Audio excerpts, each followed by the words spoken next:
Councilmember Bonner, Here. Councilmember Jimenez, Presente. Vice Mayor McLaughlin, Here. Councilmember Robinson, Here. Councilmember Willis, Here. Councilmember Zepeda, Here. and Mayor Martinez. Here. Would you read off the items? Sure.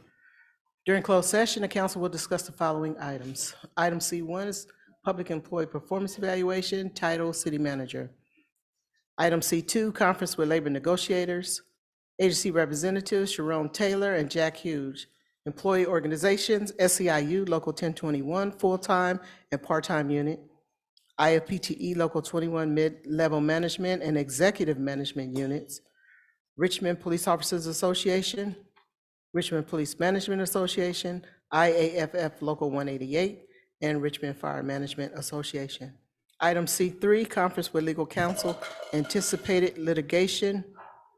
This is initiation of litigation. There are 3 cases. Item C4, Conference with Legal Counsel, Existing Litigation,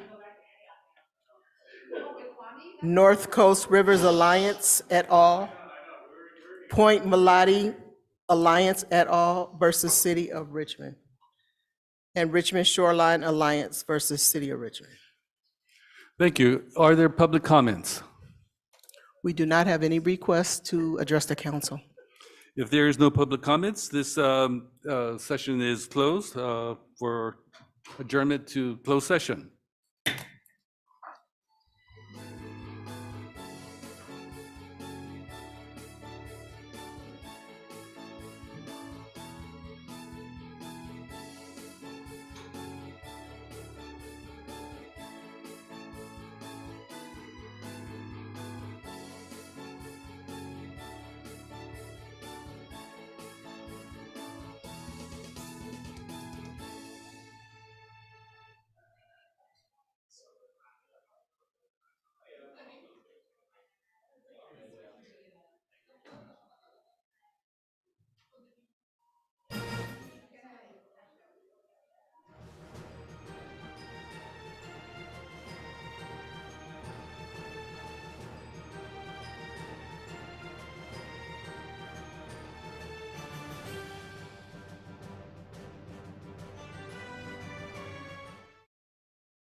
It is now time for the joint special meeting of the Richmond Housing Authority, Richmond City Council. We'll begin with the Pledge of Allegiance. I pledge allegiance to the flag of the United States of America and to the republic for which it stands, one nation, under God, indivisible, with liberty and justice for all.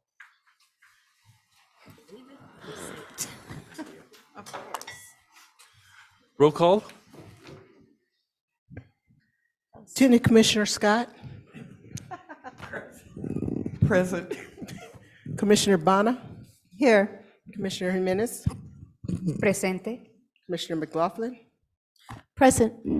Oh, I'm sorry, Vice Chair McLaughlin. Commissioner Robinson, Here. Commissioner Willis, Here. Commissioner Cepeda, Here. and Chair Martinez. Here.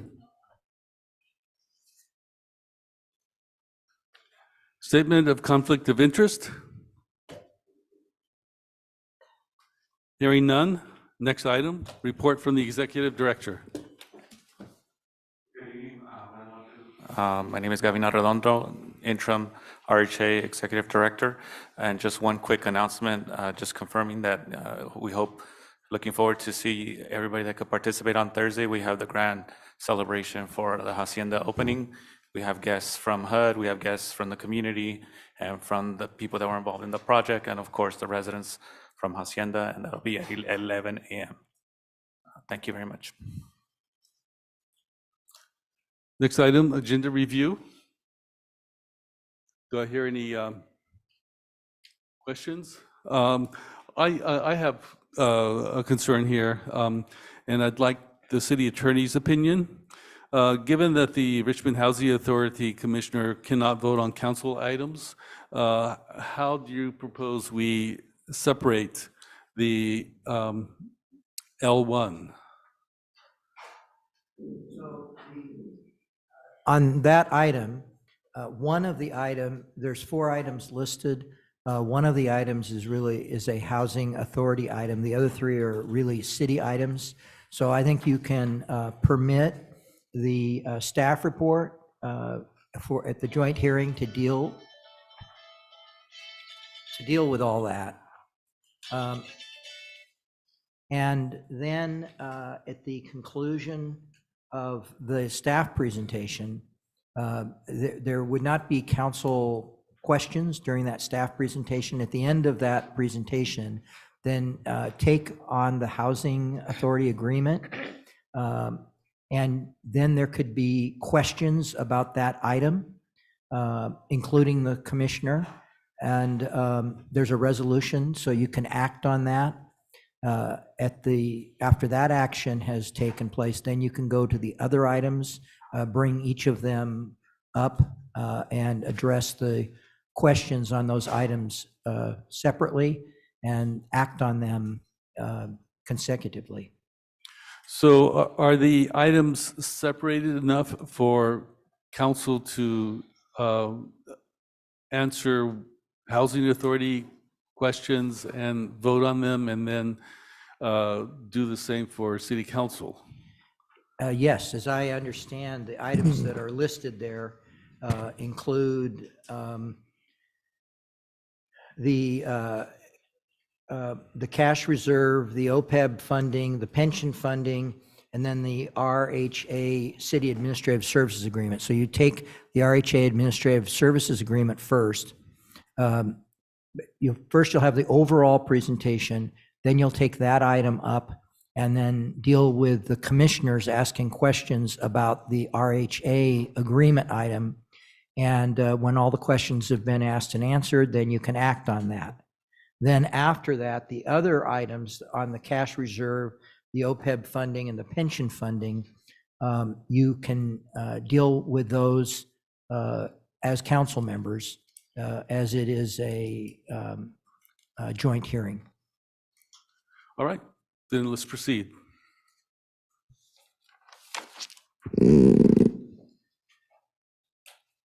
Item L1 is to review and adopt resolutions for the cash reserve policy, OPEB funding policy, pension funding policy, Richmond Housing Authority and City Council Agreement and resolutions for fiscal year 2022 through 2023 and fiscal years 2023 through 2024.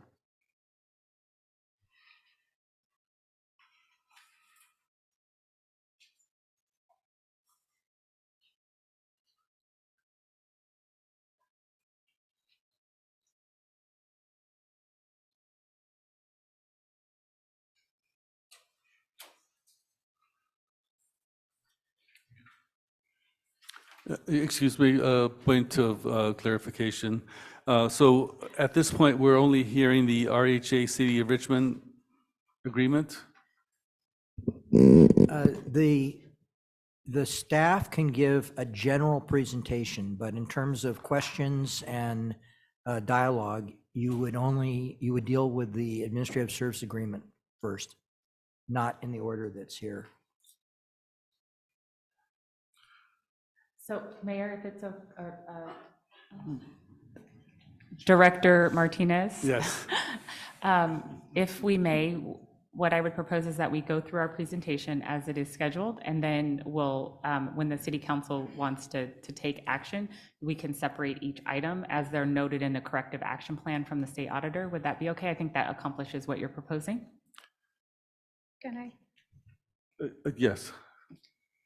I think it's confusing for me because we are here acting as a board, like the board of the RHA, and we have, this is a different board than the city council. So, and I understand that what you are proposing is that we hear the RHA first and we till vote on that as a board of the RHA. And then what? Well, but I think the city manager is suggesting that they just do their presentation, no questions. When they're done with the presentation, then the first item you would take up is the administrative services agreement. And so then there'll be questions about that, discuss that, act on it as the housing authority. And when you're done with that, then we'll proceed to the other three items, and you can ask questions about those, and you'll act as the city on those. On the city around that. So why is under the housing authority and not on the city council item? Because we will be acting as city council, so this should have been. That's how the Right. agenda is set up. It's set up as a joint item. The city council agenda does not have a separate item on it dealing with this. Yeah, but we are going to be voting as separate items and different, like it's just kind of like complicated, and I feel like it's a little difficult for me to understand that we are here acting as a board for the RHA. We should have been doing that and then finish that and have start the city council meeting and then discuss the cash reserve, the OPEB funding, and the pension funding as city council in the city council meeting. We are where we are. Right. And I suggest that we do things as suggested by legal, and recognize this as an oversight in terms of agenda setting. In fact, there's several things that were not seen and should have been by myself and staff. And that was that this is an item that should have been separated, and the fact that we only gave it 5 minutes. Yeah, no, I just wanted to say that we are in a state audit, and I think like we need to be very careful about these things because we want to make sure that everything is set up properly so we don't get criticized or we don't get different, like, yeah, criticized or penalized by the state audit. Our intention is that we want to do proper things so the state audit, we can get out of the state audit. So that is the whole thing about my comments here, because we want to make sure that we are doing and agendize properly the items, especially the items that refers to budget. Thank you. So my apologies for allowing this oversight to escape me. Let's proceed. Staff? Good evening, Chair Martinez and members of the RHA Board and City Council acting in your joint capacity. This evening, we have items before you for the corrective action plan requested by the state auditor. They requested that the City Council take action on these items by June 30th. So the item before you this evening has multiple administrative actions. There is a residual impact on these actions as it relates to the Housing Authority, since the city is providing a subsidy for the Housing Authority, and hence the way that it has been framed. You may recall that back in June 2021, the legislature, the Joint Legislative Audit Committee approved and recommended for the city to be audited. We were placed at high risk. Since that time, we've made a number of significant steps to improve our standing financially. We have in excess of 21% reserves. We also have staff worked really extremely hard to sunset the swaps before the last 10 interest rate hikes, which enabled us to substantially reduce the city's costs for our debt. And we anticipate that the Federal Reserve is going to increase interest rates probably 2 more times this year. So that means that us getting those $154 million worth of swap sunset expeditiously was very important for us getting on a good foot moving forward financially.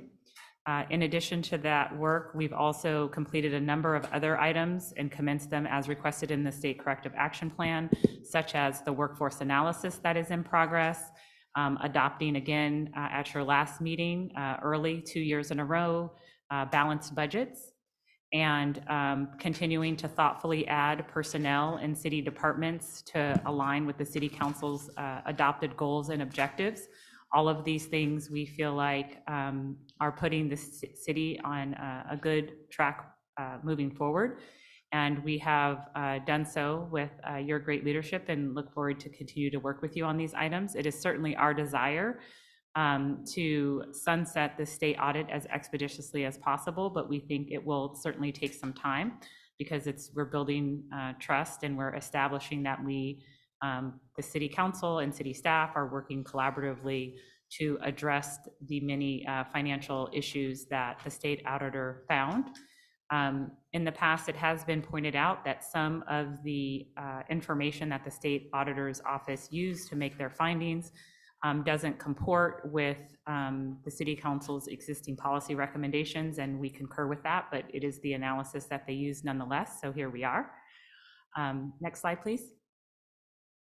And so what we want to do today is to talk more specifically about our 5-year financial forecast and budget, to review some of the assumptions, many of which we've discussed with you in the last 3 and 4 council meetings where we've been walking through the budget with you, walking through our assumptions, and making sure that everything ticks and ties. And so there are many assumptions that we've used in the budget and many assumptions in our 5-year forecast.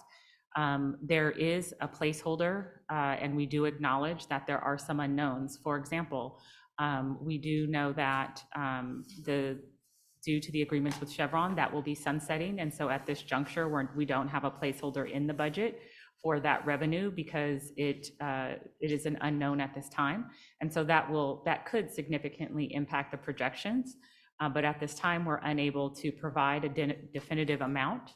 So we wanted to make sure to be prudent and not try to place a number there because that is probably going to be a process that involves many conversations and with our city attorney's office and finance staff and Chevron before we can, as well as potentially a third party to help us analyze those numbers.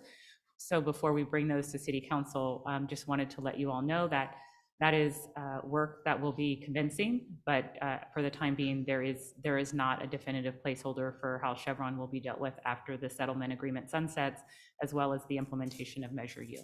And so with that, I will turn it over to Nikki Maste, Deputy City Manager, and moving to our Deputy Director of Finance, and also our Housing Authority Executive Director, Gabino Arredondo, to review recommendation number 8, because a lot of what we're doing here is cleaning up the fact that we had in excess of $25 million in negative fund balances when I took over as in a leadership position in City Council.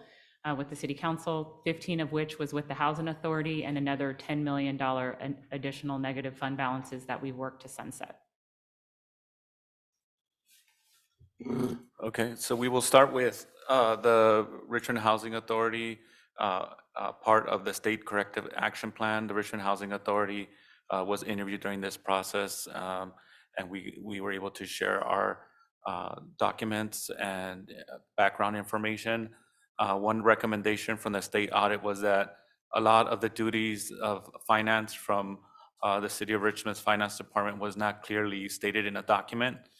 We have practiced this for many years, but never has it been in one document. So in this document that we have created, we have put out the duties from accounting and treasury, purchasing and payroll, management, and other indirect costs, and also how these are also paid for through the cost allocation plan that the RHA Board of Commissioners recently approved a few weeks ago. And so this is the first time we have a written agreement between the city and RHA on the duties, financial responsibilities of staff between the two organizations.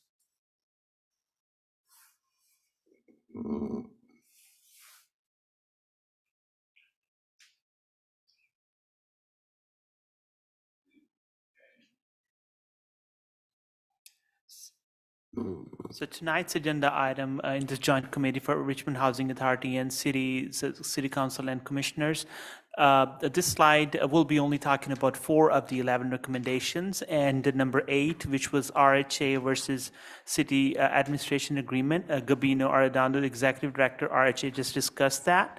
And Mubin Kader, myself, and Nikki Maste, Deputy City Manager, will be going over the recommendations for policy recommendations for recommendation 1, cash reserve policy.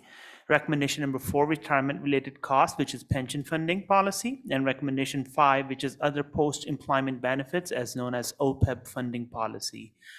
So with that, the first item on this presentation would be the recommendation number 1, which is regarding the cash reserve policy. And this slide states the recommendation verbiage that was provided to the city, which says that to help ensure that Richmond maintains appropriate reserves for times of fiscal uncertainty, city staff should by June 23 review Richmond's reserve policy to determine whether a higher reserve target is appropriate.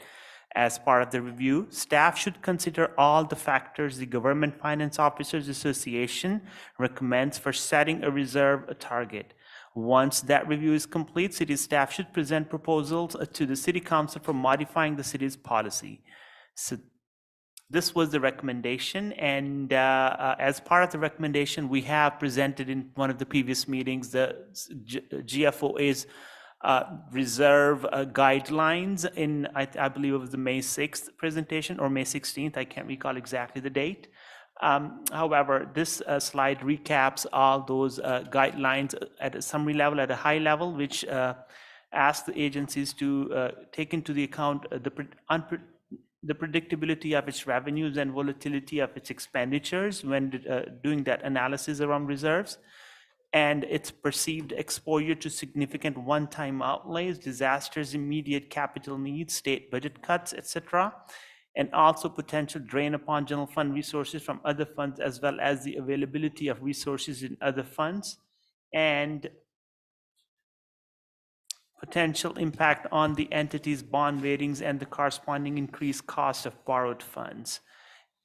In conjunction with these guidelines, the city staff also presented a 5-year financial forecast with 3 scenarios, which was optimistic, middle of the road, and pessimistic scenarios. So in the pessimistic scenarios, more so, the city staff incorporated potential negative factors that could be impacting the city's revenues and expenditures going forward, and that identified that potentially the city could face up to by $9.66 million deficit at the end of year 5 of the forecast, which was the fiscal year 2028.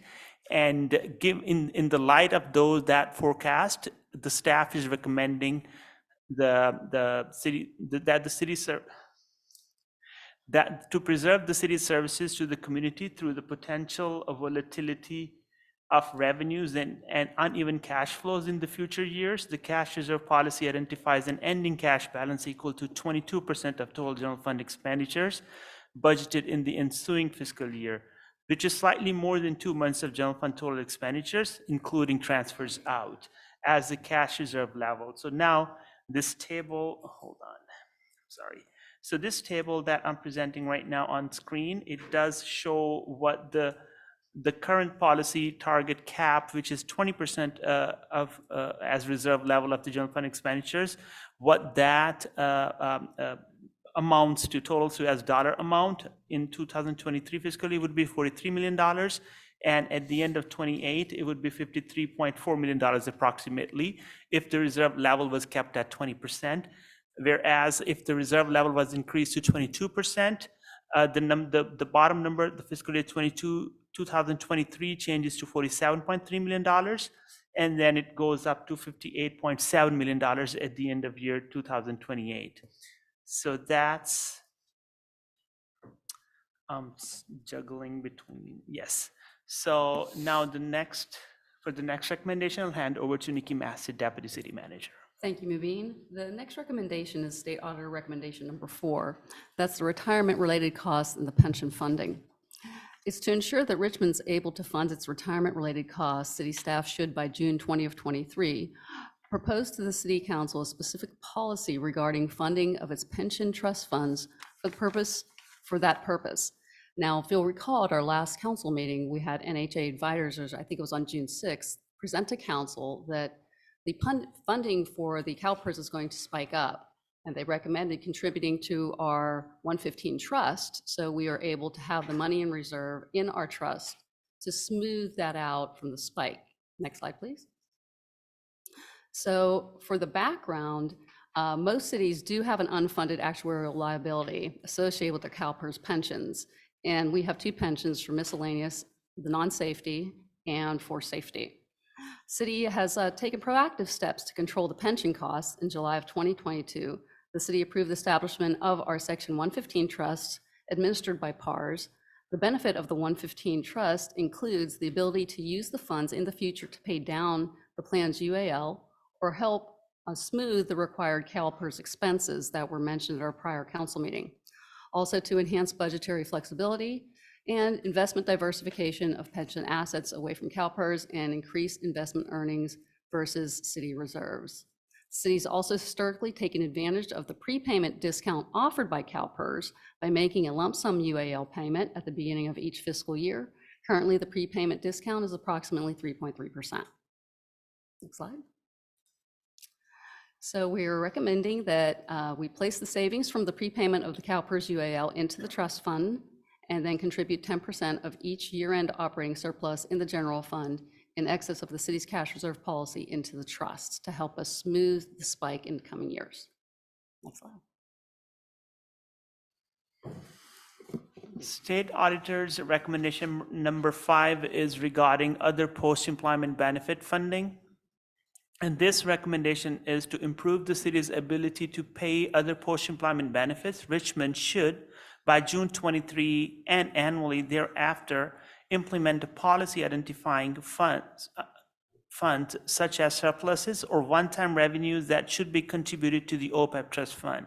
Staff should conduct an annual analysis to determine whether any funds available to the city are applicable under the city's policy and should present a proposal to the City Council to apply those funds to the trust fund.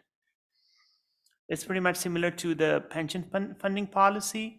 And here's the background. The city has historically chosen to pay its OPEB expenses as they come due, which is the monthly payments to the retirees.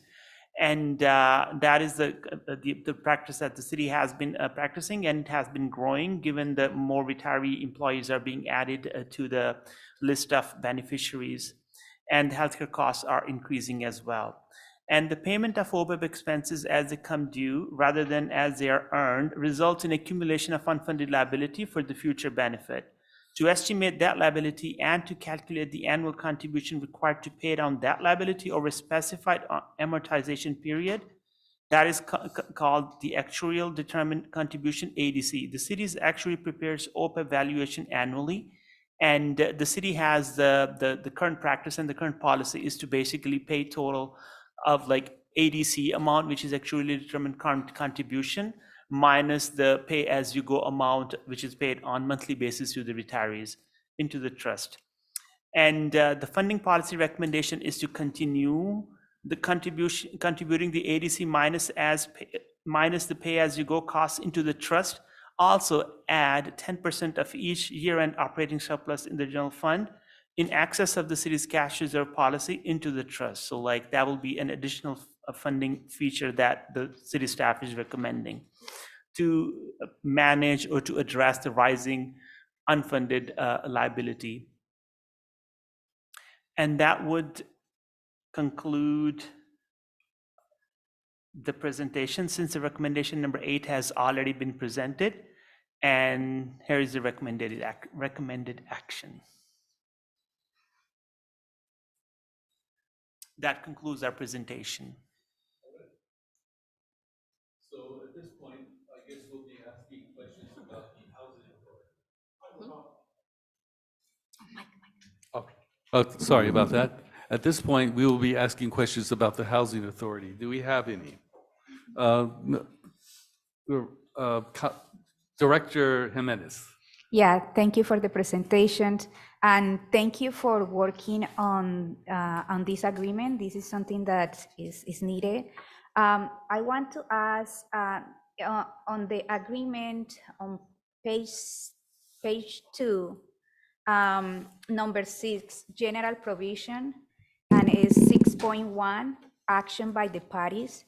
I didn't quite get this this part. Well, it says whether this agreement calls for or permits the approval, consent, authorization, or waiver of the authority, the approval, consent, authorization, or waiver of the authority's executive direction shall constitute the approval, consent, authorization, or waiver of the authority without further action of the authority's Board of Commissioners. Can you explain more what that means? Because what I understood is that there will be many actions that we will give authorization to the executive director that won't need further action by the council. And I am a little concerned about whether this is a good idea in terms of not coming to the city council for approval for any actions in terms of what we need, make decision about the RHA. Mayor, may I ask a clarifying question? Yes. Director Jimenez, do you mean city council or RHA board or both? We are talking here with the RHA board. But you said city council. Oh, so I'm that's- sorry. so I This was is trying what to- I wanted to have this Well, no, but actually- different, because I Well, get actually, that. we need you to act in joint capacity because you wear two hats, and that's why we got in trouble with HUD, because you wear two hats, and so with both of your hats on, right, you have a fiduciary responsibility as RHA commissioners and directors, and you have a fiduciary responsibility as city council members.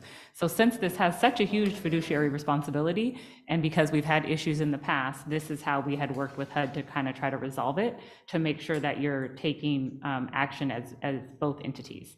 And that not just with one cap on are you making a decision, but with both caps. Yeah, this is what, like, this is the So- both hats for this particular action or for the budget actions. Yes, but it does have a residual impact on RHA, what you decide on the other items, because then it impacts like their pensions, right? Because they're city employees. So it's super complicated.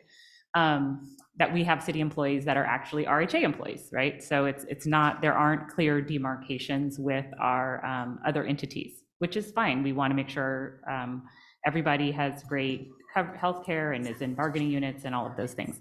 But nonetheless, can you tell us what page specifically you were It's referring page to? 2 is the attachment on administrative service agreements, and it's page 2, and is 6, the number is 6.1.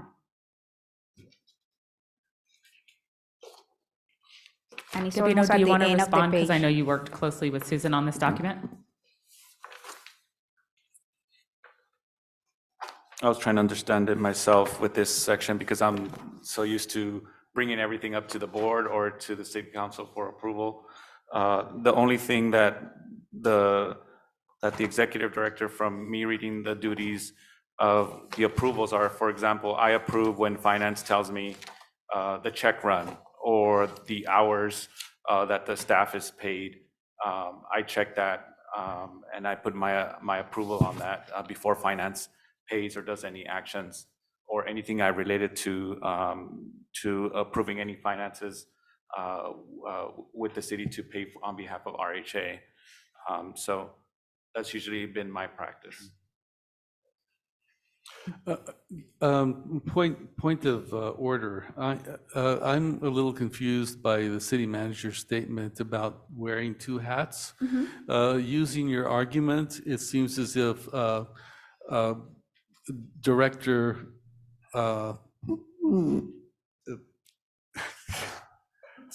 Director Scott should also have voting ability on her staff members. So I don't understand how your argument works, or your explanation. The commissioner is appointed to the RHA board. So she has a fiduciary responsibility to the RHA board. You are elected by the Richmond community to serve as council members, and then in that capacity, you also serve as directors and commissioners. So in your argument, you're saying that... Oh, I'm not arguing. Okay, in your explanation, I'm sorry. In your explanation, you're suggesting that Commissioner Scott also has a vote in the budget. For RHA, yes. When we hear the budget, we hear it as a joint item. It's agendized as a joint item. Okay, so all decisions that we make have nothing to do with city employees that are not part of the RHA. It does. All RHA employees are City of Richmond employees. That's the uniqueness of, I think that's why that's one of the pushes for clarity and having things written. Maybe there'll be more agreements and memorandums that need to be created, but at least this is a start related to finances, which has been one of our largest vulnerabilities. Okay, I'm still confused. Am I voting for RHA, or am I voting for the entire Richmond staff? In my understanding, you would do both. Because RHA employees, if they are, say, for example, if the city, if Gabino said, we really love having 7 employees, but we really only need 6, and one of those employees was to, well, first we would have to meet and confer and follow the personnel rules for the city of Richmond, right? But we would try to find a place for that RHA employee within the city. So it does have a residual impact on other city employees, the people who work for RHA, because they are city employees. So then Director Scott should have a vote for the entire, we should just be seeing this as one budget, one vote. I don't understand how we can This vote isn't a for budget. RHA and then separately vote for the city council. Maybe we should pull back up the recommended action again, because I don't think that's what we're asking you to do. And the agenda.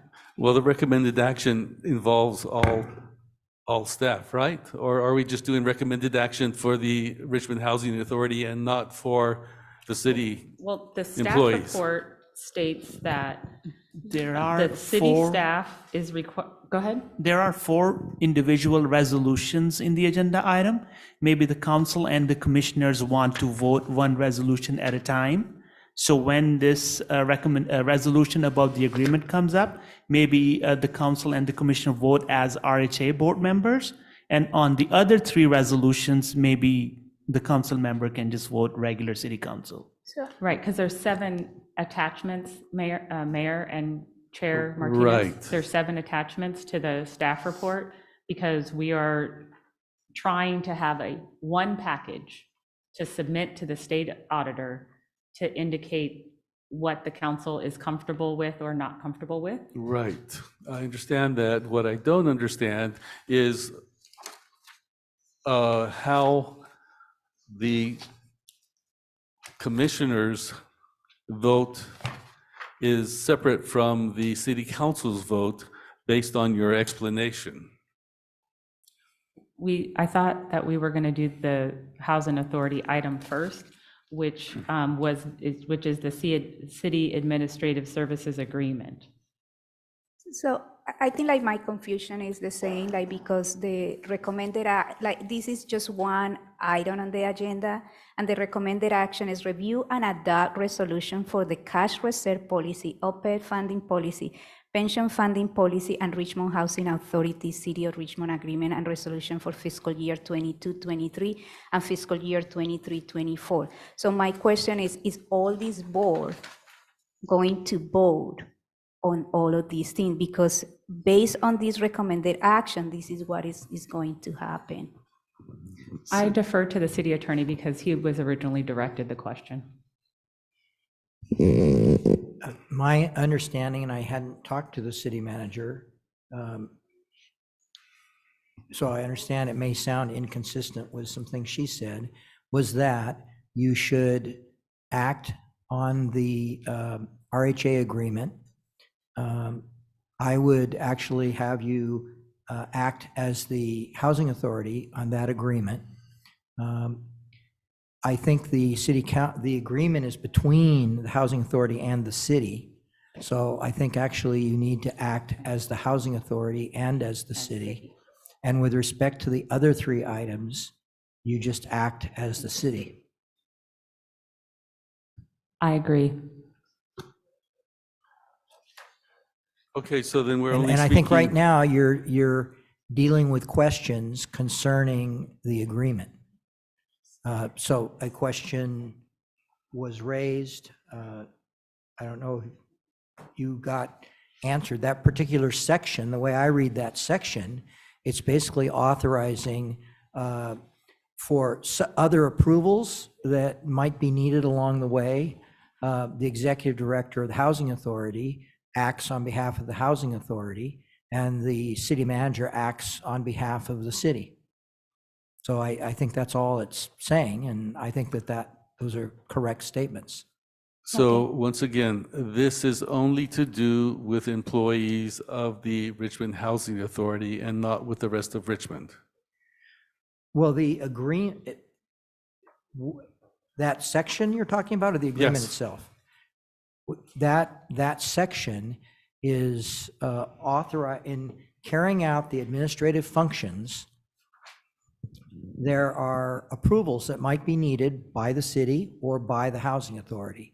And that section is clarifying that in the case of the city, it's the city manager that approves it. In the case of the housing authority, it's the executive director that approves it. Right, but it's only referring to issues concerning the Richmond Housing Authority. Is that correct? Yes, it's an administrative agreement so that administrative functions can be carried out for the housing authority. And there are times when city employees are doing things that are on behalf of and benefit the housing authority. Okay.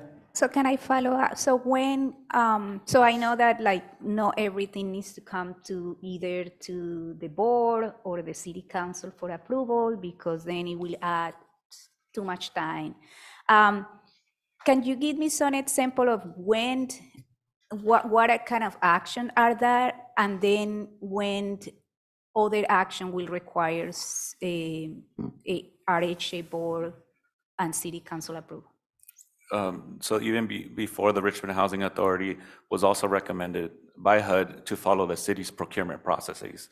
So I follow the same thing. If anything is over, $10,000, I bring it to the board, the procurement processes to get bids, and things like that. Though I think maybe the only thing different is we have to, like I mentioned last time, we have to do everything double.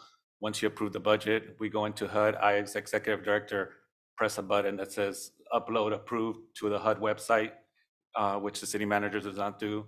I do it as the executive director. or the audits and things like that. But the City of Richmond Housing Authority follows the same procurement processes as the city, which was another recommendations from previous years.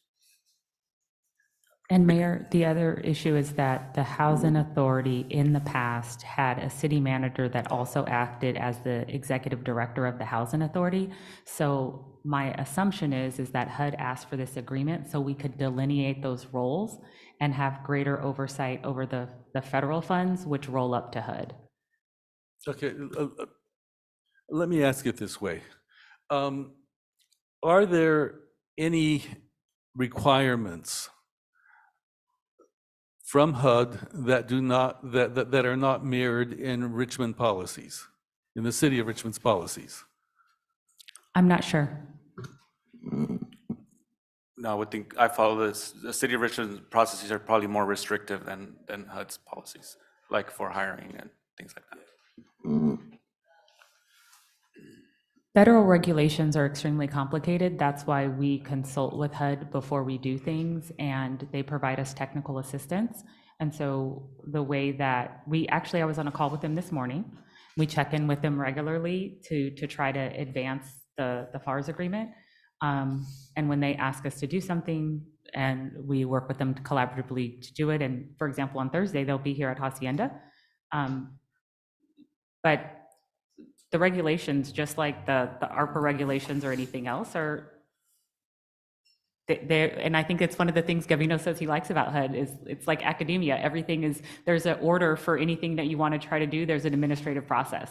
So anytime we try to do something like, for example, one of the things we're working on right now is a Section 18 application for Richmond Village. There's a whole process that HUD outlines of what the administrative processes are to facilitate development. And then we just follow every one of them to the T, to the degree feasible. And that's what Gabino's charges with support from Nanette.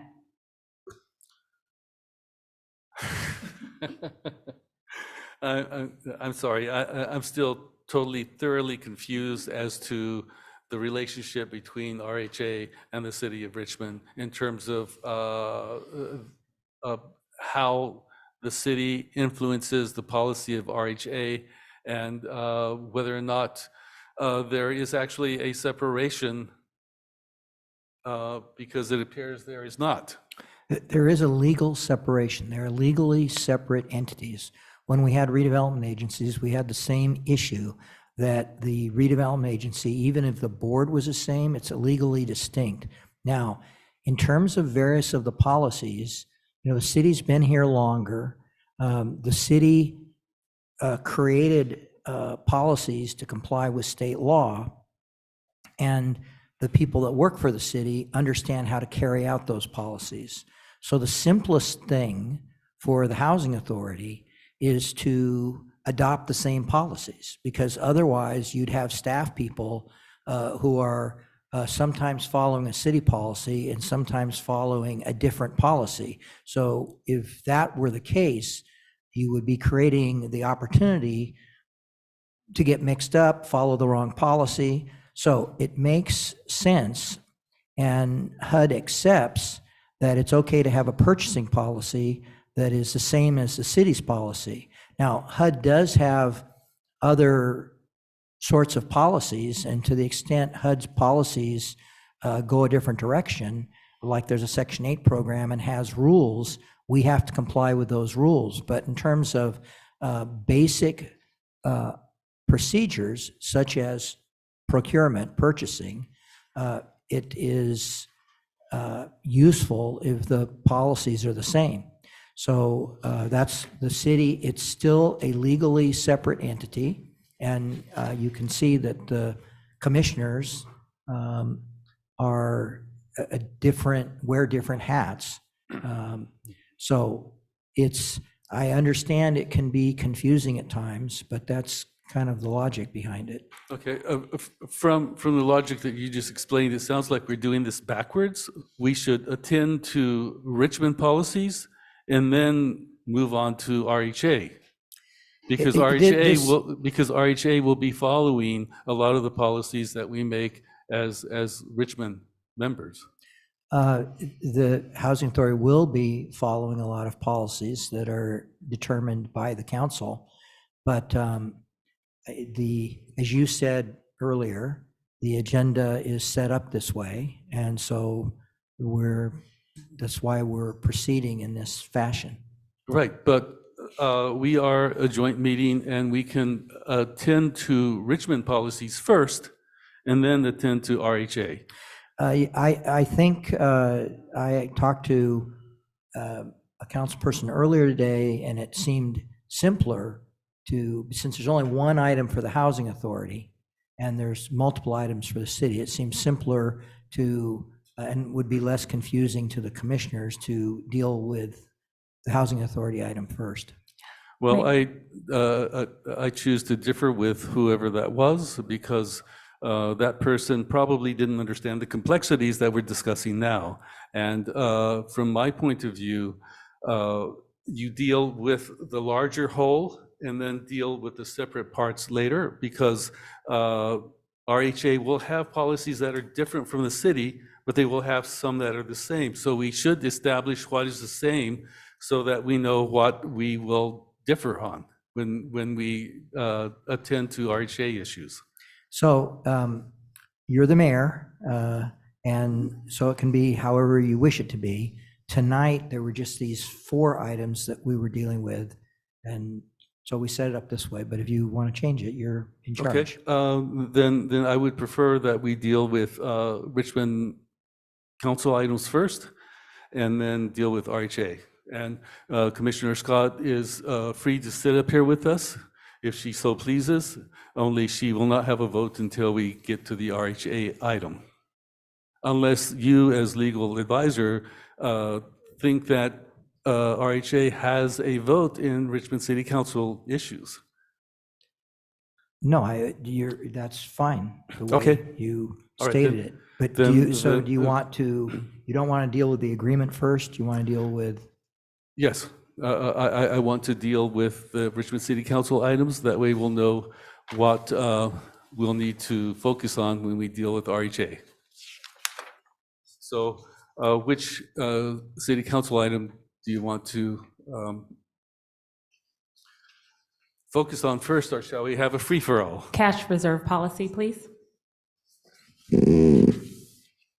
Mubin, please move to slide 6. Pardon me? Oh, I was saying the presentation has already been made. Do we want to No, but I want to represent? let the city council see, like, in case they have a question on what that specific item is, that we like to have it in front of them. All right. Thank you. Thank you.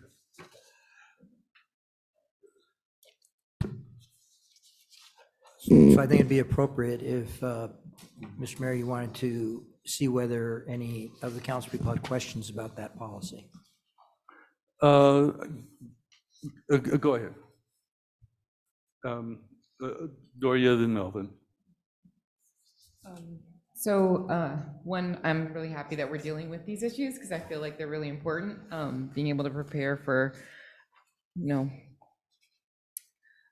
recessions and deal with OPEB. My question is for the cash reserve. This is particularly, the way I understand it, you're wanting to increase the reserve to 22% to deal with anticipated deficits. Will this, if we have the opposite happen in the economy and we don't have a deficit, but we actually are doing better, will that reserve reduce? Will we go back to 20% or whatnot? Is it in relationship to the financial condition, or just overall you want to increase it to 22%?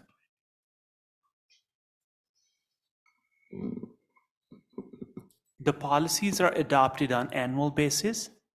So the city council gets chance to vote and revise the reserve policy and all the financial policies on annual basis, depending on how the city is, what type of fiscal situation the city is facing with. However, in general, the larger the reserve, the better the credit rating and city's fiscal standing and long-term prudency and fiscal health is presumed. So just to understand that correctly, if a future city council is facing good financial years, they would have the option on an annual basis to revise the cash reserve amount. Yes. Right, and this, I think, policy is particularly important at this time, one, because we have the state audit, two, because we have a number of very large capital improvement projects coming down the pipeline. And so what we don't want to do is we don't ever want to dip below 20%. And so having additional cash reserves helps us ensure that it could be adjusted downward in the future if we needed to, but we want to maintain a continuum of service. So we want to make sure that we have adequate reserves in case what people refer to as a black swan event, like, for example, this whole situation with Russia, right? We don't know how that's going to impact the global economy, how that may impact the local economy. So if we have additional reserves, if that's the direction the city council wants to go in, it helps us be able to, if there's a significant event that transpires, we will have adequate reserves to try to deal with it before we have to make service cuts or ask the city council if they wanted to reduce staff. That's what we don't want to have to do. Do I have any more time for one question, or I'm out of Yes, time? you have 14 minutes and 4 seconds. Minutes or seconds? 14 minutes. Oh, you have 4 minutes. That's a long time. Okay, I'm gonna go across. You have 4 minutes. So just My as an apologies. example, so I totally understand. So we technically had, we thought was $15 million. So if this policy was in place, when we allocated funds to the library, policy was in place, 10% of that would have been set aside before we used it for the library. Is that correct, the way I'm understanding that?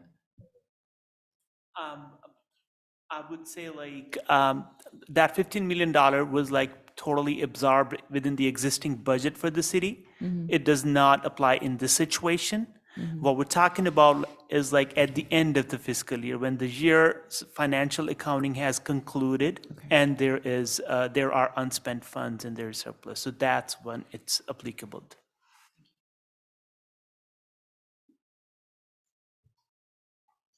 I'm particularly concerned with construction costs increasing exponentially and making sure that the capital improvement program projects that the council is interested in moving forward, that we can do those that align with your goals and objectives.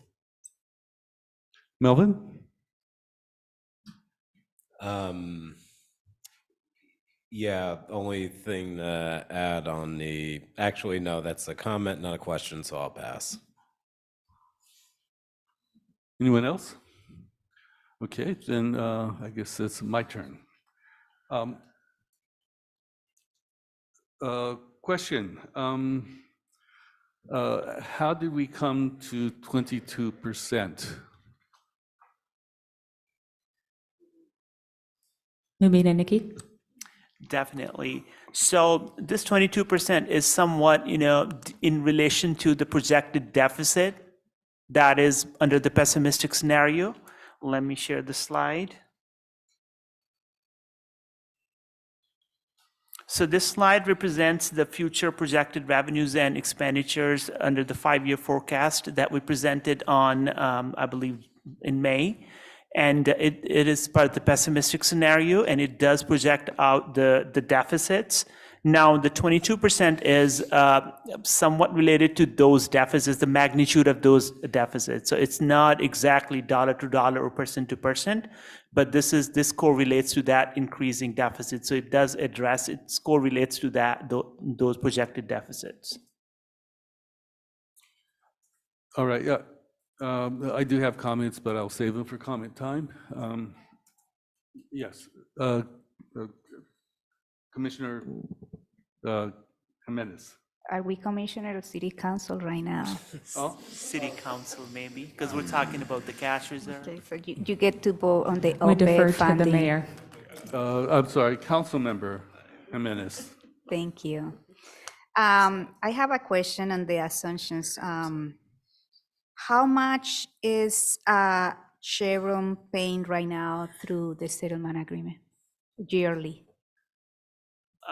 4 million this year, 4 million. and they make up about 30 to 33% of the city's overall budget. Okay. So you mentioned that in the assumptions, these 4 millions is no longer in 2020, after 2025, right? And also, we don't have any assumptions about how much they will be paying under Measure U. that is correct? Correct. Okay, so we have in these assumptions, we have a hole Yes. of over $4 million or more. So the deficit is also showing because we haven't estimated that. Right. It's not prudent for us to estimate it yet because we don't want to short sell ourselves. Like Okay. we don't want to put a placeholder in that may be lower or higher than what the true number should be. So as soon as we can work with the city attorney's office to commence those negotiations, we'll do so. Okay, so that deficit might be not a deficit in terms Exactly. of, in terms of that, like yes. these assumptions can change. Yes. I would love to have a presentation and a study session on the assumptions. We go over one by one. Because, and I say that because we have all these other consultants that has been doing a forecasting, and all of them has been really far off. So I just want to make sure that. Staff will continue to make presentations, updating these as we move forward, almost every 6 months. That's the goal. So the city council will have plenty of chances to comment and study these projections. Yeah, thank you. And my last question, what is 22% and no range? And how many cities have, that you know, has just one, it doesn't have a range, it just has a number? The majority of cities in Contra Costa County usually have just one percentage. They will not give a range. The state auditor also does not like ranges. They like a fixed percent. A lot of the cities that are green per the state auditor and really good standing, they do have reserves of 50%. So we're working to build ours, and for us, when we look at the pessimistic scenario, it is, as the city manager said, building construction costs are going up, things in general just going up. So we want to make sure we have enough reserves. So if there's any financial hiccup, black swan event, you have something in your reserve to keep you going. So you don't have to really dive into layoffs or anything of that nature. Yeah. Well, Concord has policies from 16% to 30%, but my question follow up, and Berkeley and others, but my question follow up is setting up a 22%, right? And let's say that we are in a difficult situation and we cannot meet that, but we can meet 21.5%. It's no, our policy is not 22%, but is no bad. Like financially, like having, like according to the GFOA, is the minimum is 2 months, like 60.7 or 17%. So having that, and it still is good, but we won't be penalized by the state audit and the banks for not meeting our 22%, because we are setting up that as the rigid number for us to do it? No, because when we take a look and we try to forecast through the year, if we I aren't, cannot hear you. oh, I'm sorry about that. Thank you. And when we take a look and try to forecast for the year, we're going to take a good look at our reserves at least every 6 months to make sure, are we in line? Are the revenues coming in as expected? Are the expenses coming in as expected? If not, and Lord forbid, we have to change a policy to like 21.5%, we'll come to council and say, council, would you like to change the policy? And we will, like, changing policy won't be something that will also be looking kind of like bad for a state audit, just kind of like we are changing the policy because we cannot meet or goal that we say that we are setting up for 22%. If I may, Council Mayor, may I respond? Yes. So Councilmember Jimenez, ultimately, this is a city council policy decision. We as staff are simply providing a recommendation based on where we see Richmond currently sitting as a full service city. with the number of employees we have, that we have police, we have fire, we have a port, we have library services, we are expanding in the social service realm. And so we have a broad breadth of programs that some of the neighboring jurisdictions do not provide directly to residents. And so we just want to offer financially prudent recommendations to the City Council for consideration. And we completely understand if the council wants to go in a different direction. This is just what staff thought would be prudent based on this point in time with the economy and based on what the City Council has asked us to prioritize in terms of your goals and objectives. We have a lot of things in the pipeline that could have big financial swings. Yeah, no, this is what my questioner is trying to understand, what the policy direction could be. And based on your answers, that gives me some ideas on how I am going with Right. this. Thank you. Yeah, so, I mean, the point of this conversation this evening is ultimately, if the City Council doesn't feel comfortable with 22%, we think it would be, at a minimum, it needs to be 20% or 21%, based on the fact that we are in a state audit and we are in a time period with a significant amount of unknowns where our CalPERS and OPEB liabilities are increasing. Thank you. Councilmember Cepeda? Thank you, Mr. Mayor. Ms. City Manager, you just hit it on the dot there. Our OPEB is increasing. And I wanted to see, I know that we put in 10%. Is that enough? The CalPERS rates that have come out, and I haven't listened to their board meeting, but they've given 3 options for Kaiser, because that's the line that we pay for. Kaiser's increasing anywhere between 11.79 to 13.74% for next year.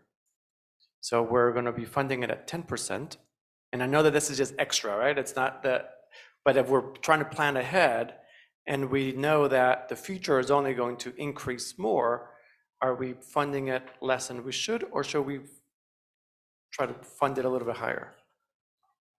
If I can just, if I may, Mayor, the other thing is, some believe that, and some, depending on what administration is elected, there have been instances in the past, like with what we all refer to as Obamacare, where there has been an expansion of medical coverage, which could potentially reduce our OPEB liability, right? Because people have the option of not having CalPERS as their primary insurance if they elect not to once they retire. So I think some of it is there still continue to be a lot of unknowns, and unfortunately also life expectancy has been decreasing. So when you combine those two things, it does make it difficult to make projections, and so that's why we have to get the actuarial reports completed and make recommendations to the City Council at that time.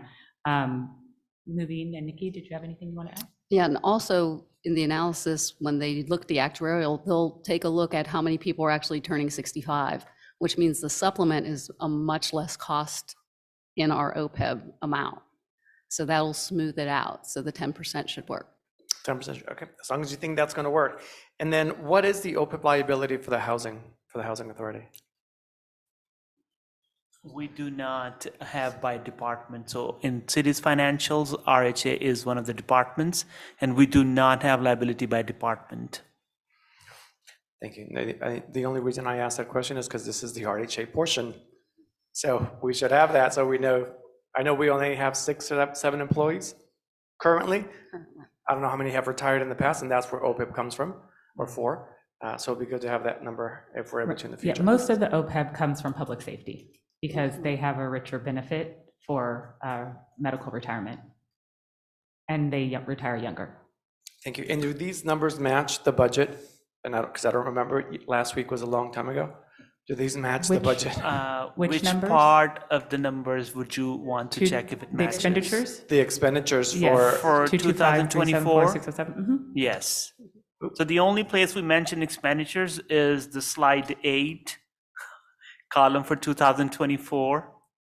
That is the budget. That does match with what you approved last week. So that was, all right, thank you. For general fund, not for the whole city. Yeah, thank you. So that goes to, There's so many the city has already caveats. created that policy, and this is going to match. I want to make sure that this is matching exactly, because we don't want to go backwards, because this is, the RHA comes after city council, so this is the after of the city council. Thank you. No further questions. Councilmember Robinson. So just a couple of things. I guess I know this is the pessimistic projection, but when I look at things like 2023 and see that there's a projected deficit in this pessimistic projection, I'm wondering, is that accurate? Because we just, kind of took a surplus, or whatever we wanted to call it, of 15 million and applied it to a project, but if we're facing a deficit, we shouldn't have done that, right? That's a very good observation. Thank you so much for the question, and thank you so much for noticing that. So this basically is deficit is $36,000 is basically spending down of donations that Office of Neighborhood Safety received in 2022, which is sitting in the fund balance. And the only way to spend those donations in that program would be to appropriate in this fiscal year. So that's why the revenue has already been received in the prior fiscal year. We're just spending those donations in this fiscal year. So that the budgetary wise, it shows that it's in deficit, but per our analysis, this is not actuals. Actuals will be within the budgeted numbers. Right. And so that kind of leads to my next question, because these numbers are not quite telling the actual story, right? These are not actuals. Right. These are budgets and projections and Right. forecasts. Right. Yes. And I do wonder if this action of setting what the percentage should be, you said we could do it on an annual basis, whoever the we is up here, if that should happen after a fiscal year closes completely, so you totally understand what the actual surplus is. Is there a timing issue here? Yes, the state auditor requested it by June 30th. We have lots of opportunities for so much work to do, and this is one of the items, and that's why it's on the agenda tonight, is because in the corrective action plan, we needed to have you adopt the budget and then bring these policies forward, and that's what we had discussed.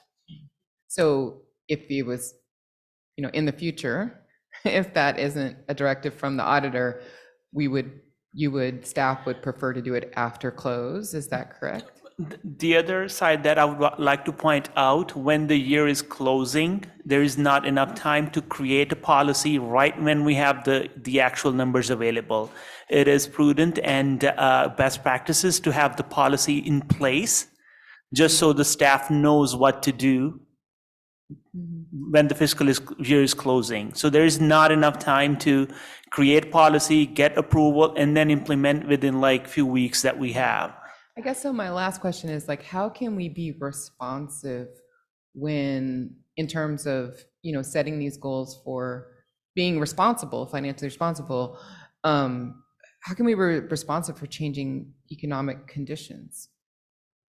For the city or for the Yeah, I mean, because if we see clearly that the projections that we were using to set up policies are incorrect, right?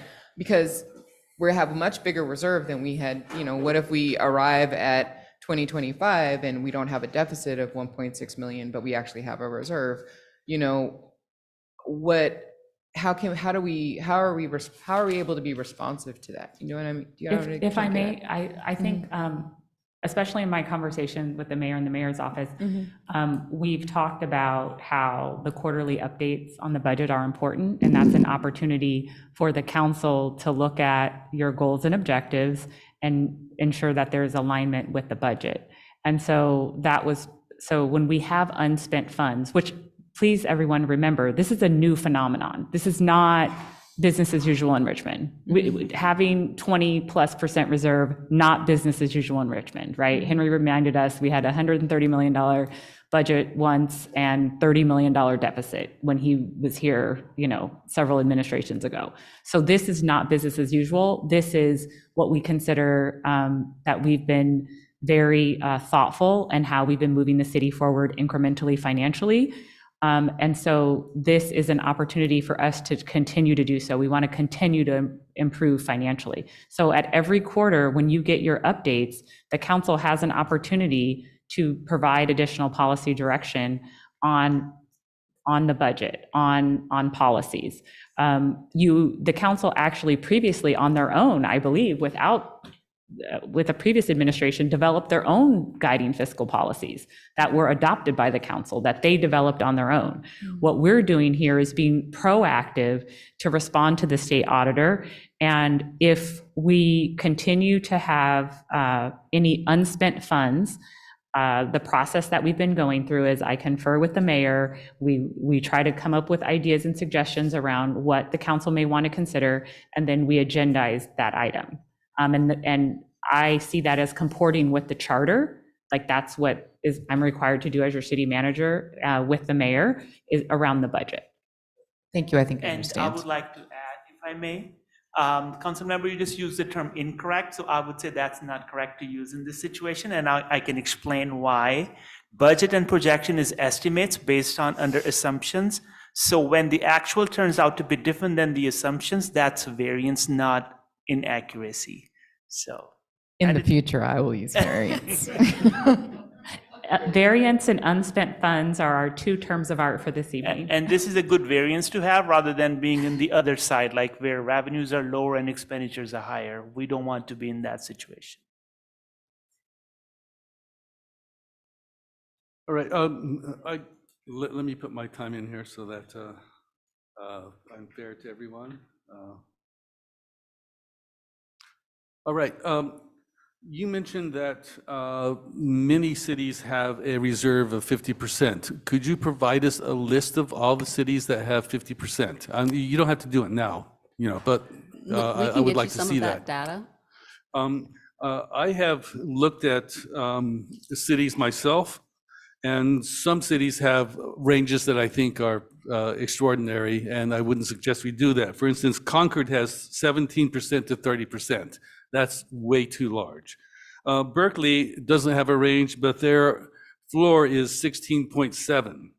Oakland has a floor of 7.5, and it goes up to 15%. Sacramento has a floor of 10%. Antioch has a floor of 10% and a ceiling of 20%, which I think is another extraordinary range.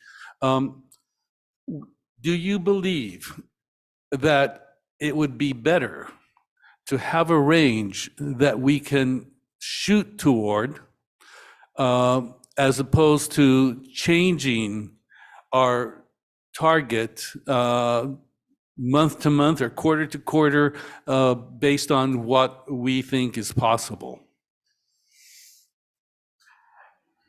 I would recommend that the city council, based on the state auditor, pick a definitive percentage, and unless there's a black swan event, stick with it.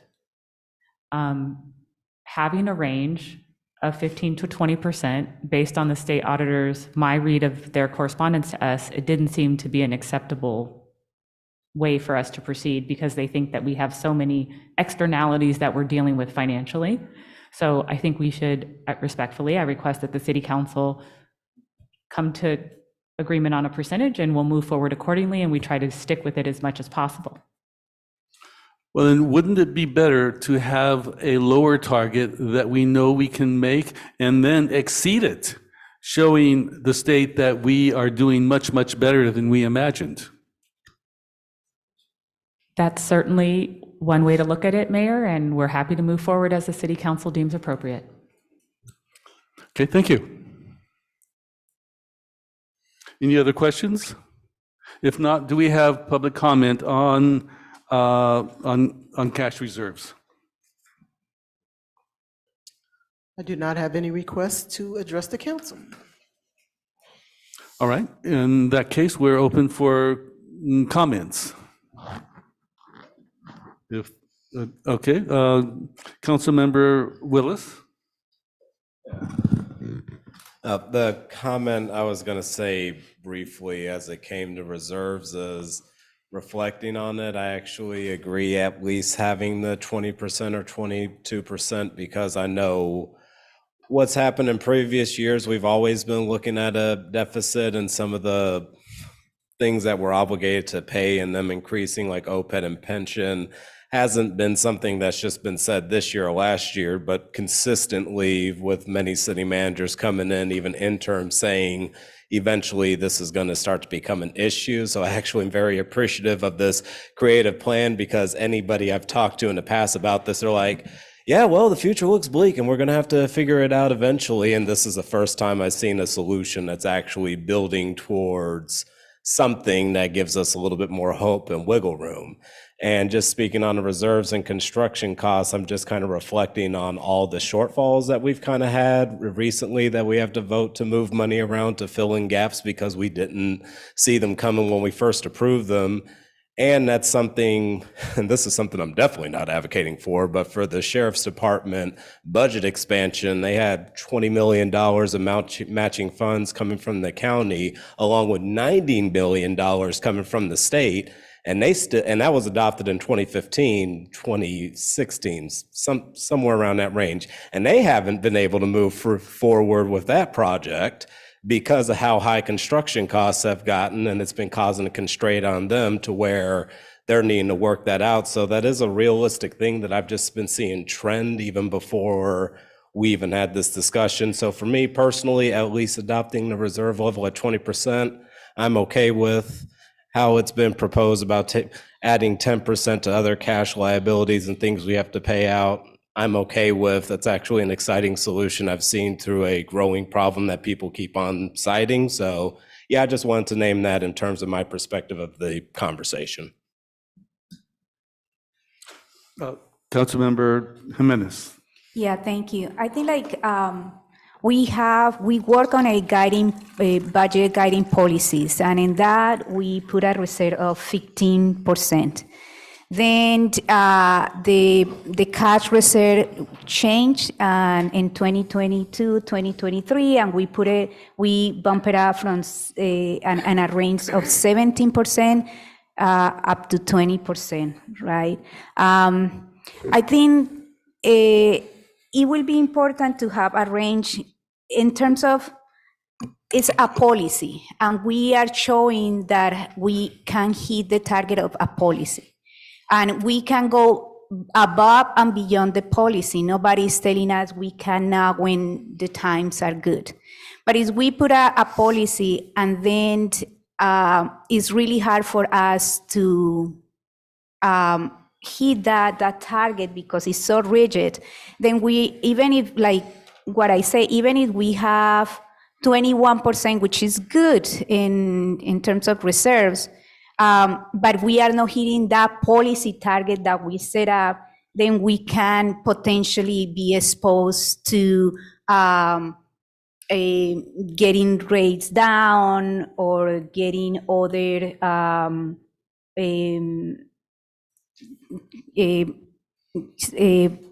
other things or other critics by the state audit. So I think for me is and also like what I think like people need to understand is that we are here setting up these policies, which are great, but also we are dealing with the needs in our community, the needs of putting more money into small businesses support, putting more money into street calming issues. So I don't want that these policies conflict with the services that we need to provide to the community. But we want to support a healthy goal, but a healthy goal that we feel good about, and then at the same time, we can provide the services that our community need. I don't feel like we want to hoard money just because the sake of hoard money. And I am not saying that this is what is presented here. I think like it's based on some forecasting where it's going to change because it's not reality.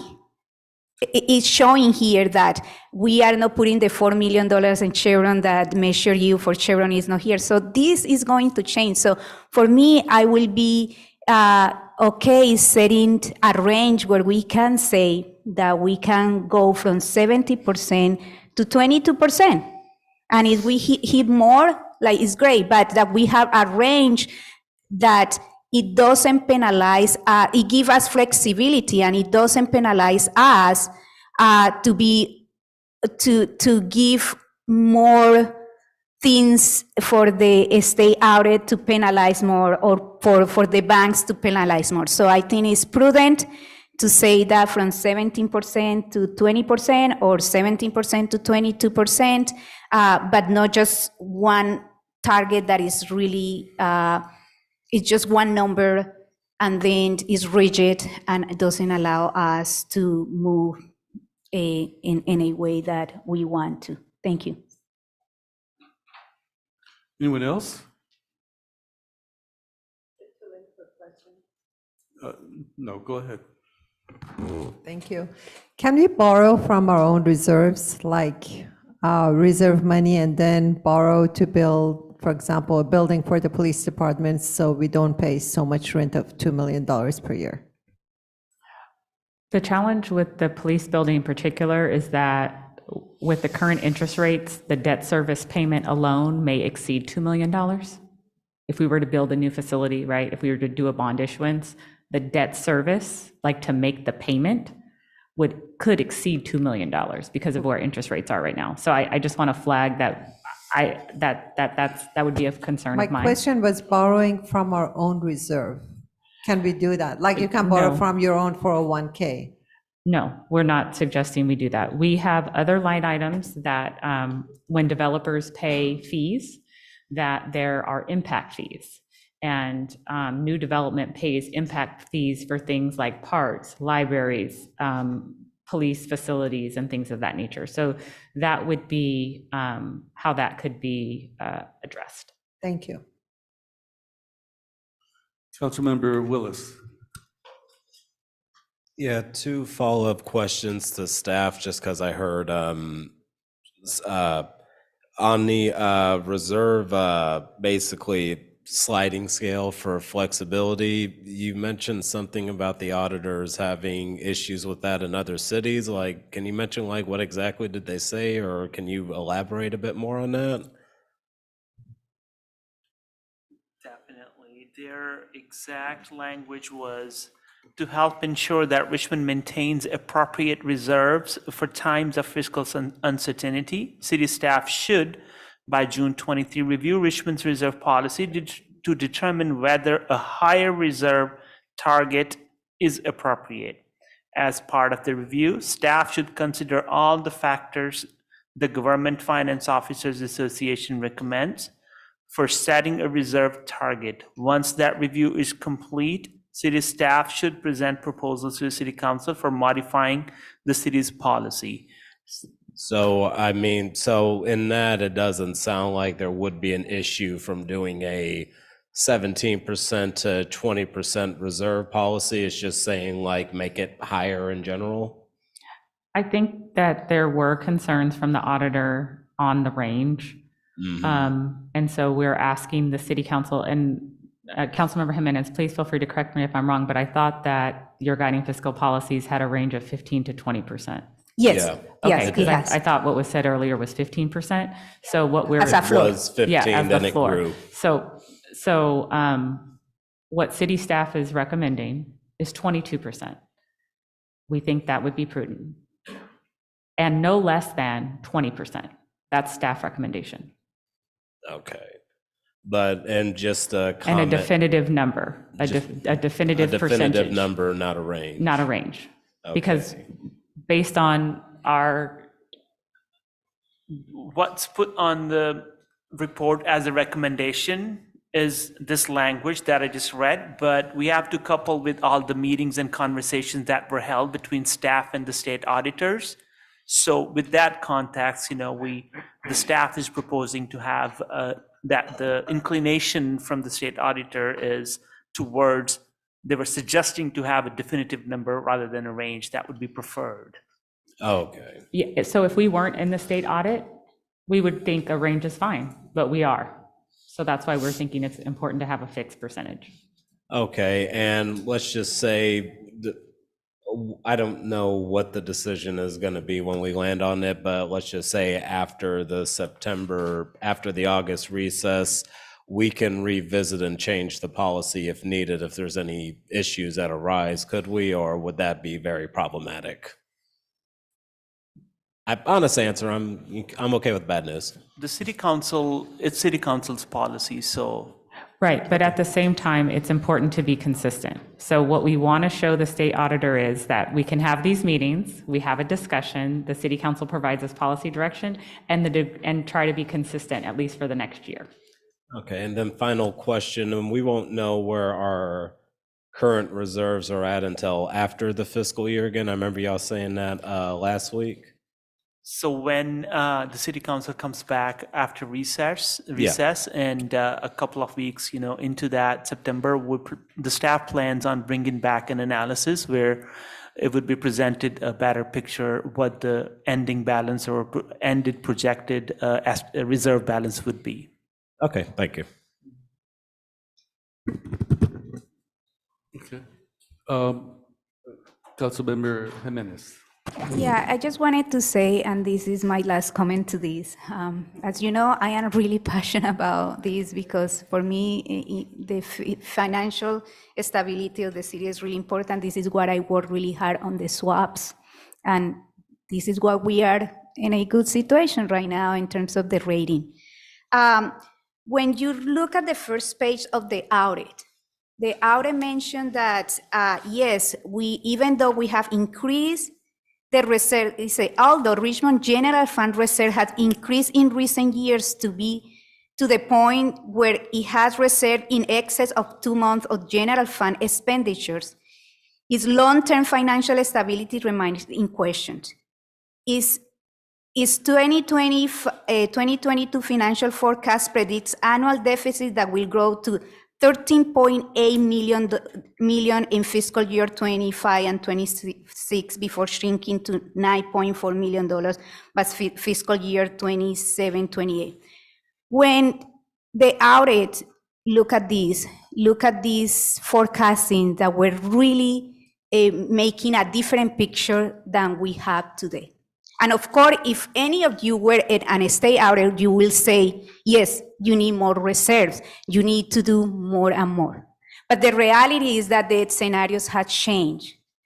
So yes, these recommendations are based in a totally different forecasting and different scenarios than is presented today. So I think it's prudent for us also to look like that is good to have a good research, but I think also it's good to also for us to look how much it is, because as I said before, there is so many needs in the community, and some of that money needs to go out for services, for the small businesses, for the streets, for other things that we need to. So we don't want to conflict that. So I move that I make a motion that we approve a cash reserve that the floor is 17% up to 22%. So we have a range and we don't get hint and criticized by the state audit if we cannot meet the 22%. This is my motion. Councilmember, Vice Mayor McLaughlin. Yeah, so I was going to ask the question. It sounded like the city manager said that the audit highly recommends, or more than that maybe, that we do an actual number rather than a range. So, but I hear what Councilmember Jimenez is saying, and I mean, we don't have to do 22% if we were going to do an actual number. We could do 21%. I just don't want us to get into a situation that it might cause the state auditor to ding us in some way, but I certainly want as much money freed for our service needs for our community. So I guess my thought was, why don't we do 21% or even I mean, that to me will free up a little bit more money. And of course, I think I heard them say year to year, we can change this if we so desire, correct? I second Claudia's motion. Councilmember Bana? This is for only 1 year, and I wonder. Mic is not on. There you go. Thank you. I would like to ask the city manager, in your experience with the auditor, when we give a range instead of a specific number, what is the impression on the auditor? Would it come on your judgment on the values that you cannot calculate properly and there is a range of 5% instead of a set number? Would it go just the fact that we're having a range regardless of the ceiling and floor of the range, would it go against us? I would also like to piggyback on that question and say, where in the audit does it stipulate a solid number as opposed to a range? So based on our conversations with the state auditor, we think it's prudent to have a definitive percentage. Where in the audit? Mayor, I said based on our I've said that multiple times. I've never said it's stated in the state audit. I said, based on our conversations with the state auditor, we think it would be prudent to have a fixed percentage. You may recall when the state audit commenced, not only were we showing 13.3 million from the previous financial models in terms of having a deficit in 25-26, we had $15 million for RHA, plus the IRS penalties that we had to write down. So now those things are taken care of, so we're moving in a positive direction, right? We're moving in a positive direction. We're getting momentum. We're moving in a positive direction. What we want to show the state auditor is that we can have definitive reserves, because when you have reserves, then it makes your financing costs less. That means you get better interest rates if you do issue a bond, right? So if we have to go out for a bond issuance, the more reserves we have, it's just like if you buy a house, right? If you're going to buy a house and you can show that you have reserves for your personal budget, your interest rate for your house is going to be less. Or if you have good credit and you apply to get an apartment, it's easier to find one, right? So the more debt we have, the less reserves we have, it makes our financing costs higher.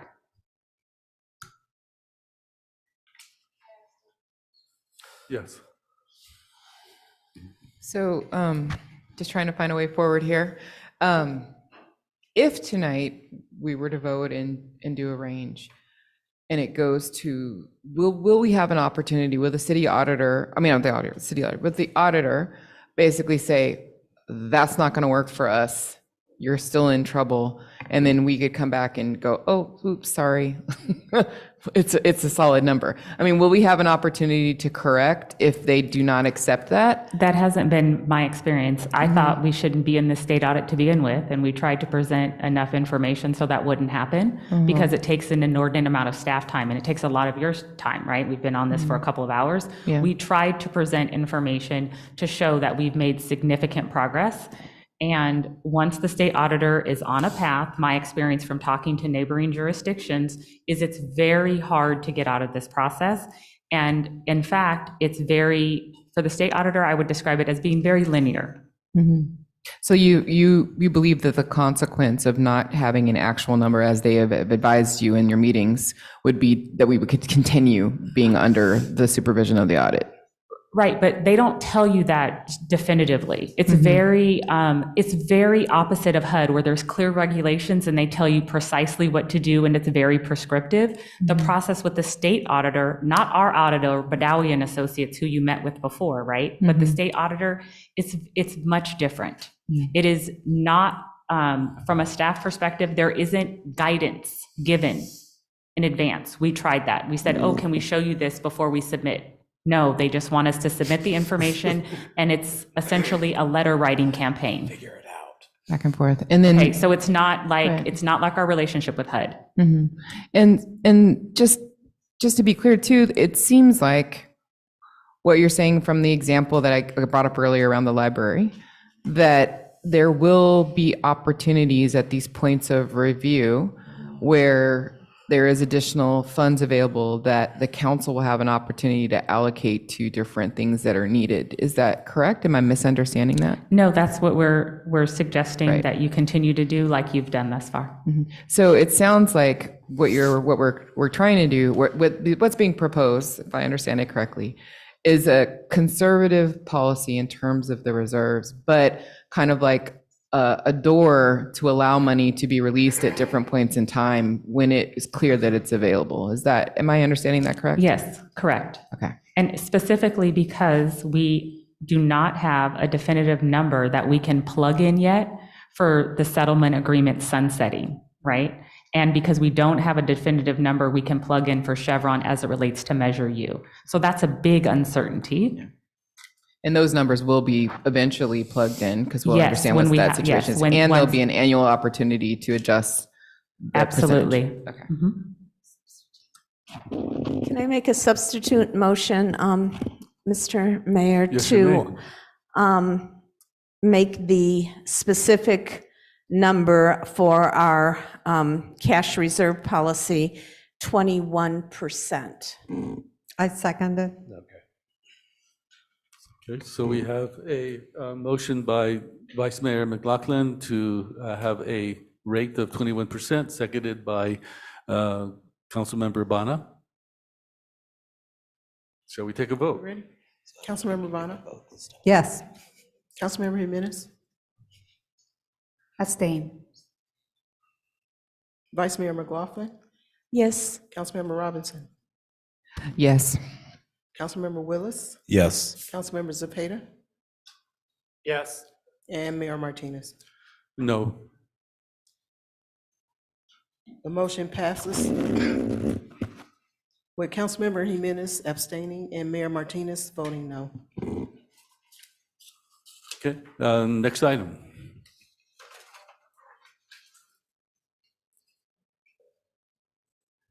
Pension funding. Wait, yeah. Yeah, that's what I meant. Okay. Yeah. No, they have to be done Is that the separately. OPEB funding? My understanding is that the council was voting only on the cash reserve policy. Is that correct, Mayor? That is correct. Okay, so policy item number 2. Mubin, can you please? State auditor's recommendation, retirement-related costs, which is pension funding policy. And the recommended policy is place the savings from prepayment of the CalPERS UAL into the trust, and also contribute 10% of each year-end operating surplus in the general fund in excess of the city's cash reserve policy into the trust. Can you please pull up slide 11 and 12? Thank you.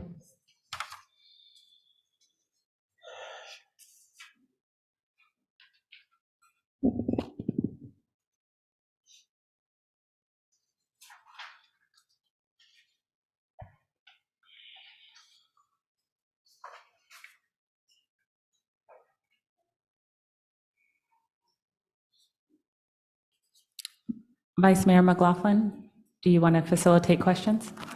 Yes, are there any questions on, so we're talking about the pension funding? Your mic is off. Yes, Councilman, yes. Whoops, sorry about We're that. talking about, can you go to the background slide, Mubin, 11? So this is the background, Vice Mayor McLaughlin and members of the City Council.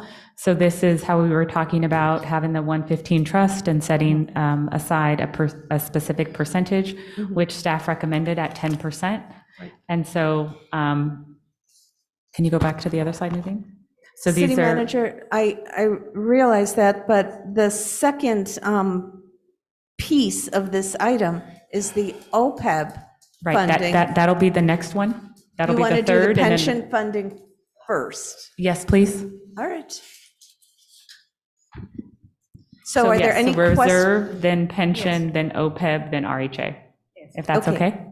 That's fine. Are there any questions? Councilmember Jimenez? Yeah. What is the total pre-funding savings that will be set aside in the pension trust each year? And do you have a forecasting of that for 5 years? Can you restate your question? I'm sorry, I didn't understand. What is the total pre-funding savings that will be set aside in the pension trust each year from CalPERS? You remember, you said that we should be. The second word, I couldn't understand you. What is the What is amount? the total pre-funding savings that will be set aside in the pension trust each year? That is in the ballpark of $800,000. $800,000 each year, $800,000? It's not each year, it's certain percentage, and that percentage could be different depending on whatever the bill is. So this year, our estimate is about $800,000. $800,000. What is do you have any like 5-year forecast about the estimated pre-funding savings that we will be putting? It's in the ballpark of 3% savings I for need the the bill. number. So whatever that, I don't have the line item detailed on top of my head. However, we do have the projected costs for the CalPERS. So what will be that? Like, do we have a five-year forecasting of the pre-savings? So we know how much is going to. Yeah, so that's what I'm saying. I don't have the exact dollar on, remember that. I don't have. That was presented to you, if I may, now through the chair, Mayor Martinez. So Councilmember Jimenez, you previously had 2 presentations from 2 consulting firms. And so we can resend those PowerPoints, and they should be posted on the Finance Department's website because they were part of our budget process for fiscal year 23-24. Yeah, I remember that we have a presentation on June 6th from NHA about pensions, but there were no comparison analysis. So one of the things that I will go back to that, but like let me just go to this. With these funds, the pre-funding savings that we are going to put into the trust will be spread across all city funds or only general fund? Or is coming from, for instance, the pension override, revenues, or all the city funds, or just the I don't think the I general understand the fund? question. What we're suggesting is that based on the presentations from the consultants the presentations that we received from the consultants, we're suggesting that you continue to make prepayments in your 115 trust, and that the specific amount that you pay is 10% of the year-end operating surplus of the general fund. It just the second bullet point here. That's all we're suggesting. So No, I am talking about the first point, which is you are saying that the city council pays the savings from prepayment of CalPERS UAL into the 115 trust. Right, so that's what we've been doing that already. That's for the OPEB, not for the. Yes, for the No, for OPEB. the And so OPEBs. now we're saying that we're going to do this further. So I guess Councilmember Jimenez, I'm sorry, I don't understand your question. Okay, so Maybe let me explain it to you. So Thank you. In June 6th, we have a presentation saying that almost 50% of the cost is paid by the override pension tax, right? And the other is coming from the general fund. So my question is, where is only coming from the general fund, or what other funds the money to pay the pension obligation is coming from? So I'm going to put the pension obligation bonds to the side for now, for this conversation. Oh, sorry. And only talk about the CalPERS bill that we receive we receive an estimated bill for CalPERS payment on annual basis, which the city can either pay on monthly basis, or it can pay all full bill in advance in the beginning of the fiscal year. Yeah. So when the CalPERS sends bills, it only distinguishes public safety and miscellaneous employees, like sworn and non-sworn employees. It does not divide or allocate by fund. So when we tell CalPERS, yes, we'll pay full payment for the entire year in the beginning of the fiscal year, CalPERS says, here you go, you got yourself some savings. So they give us discount. So that discount is for the whole bill, for the citywide labor cost. And it could be allocated to different funds. But then again, overall expense for the UAL does not change. Rather, we get discount for making early payment because we might have cash in the bank to pay the bill in advance. May I make an analogy? So it's like if you have a credit card and you pay the credit card off each month instead of letting the balance carry forward, then you don't have to pay interest. What we do is we try to pay the credit card balance off before it starts accruing interest. Yeah, and then we get a 3.3% discount. Right, we get some points and we're going to go on a completely- vacation. Yeah, no, I completely I understand mean, I'm that. being facetious, but like that's what people do, right? They use their cards, they get points, and then they use them to travel. Yeah, no, I completely understand that. I just wanted to say how much the savings are, and if you have any idea of what will be these savings and how much. But I have another question, and this is from the state audit in page 18. So the state audit said that, and also on June 6, we have the NHA consultant saying that they are to auction, paying directly to CalPERS or putting in the 115 trust.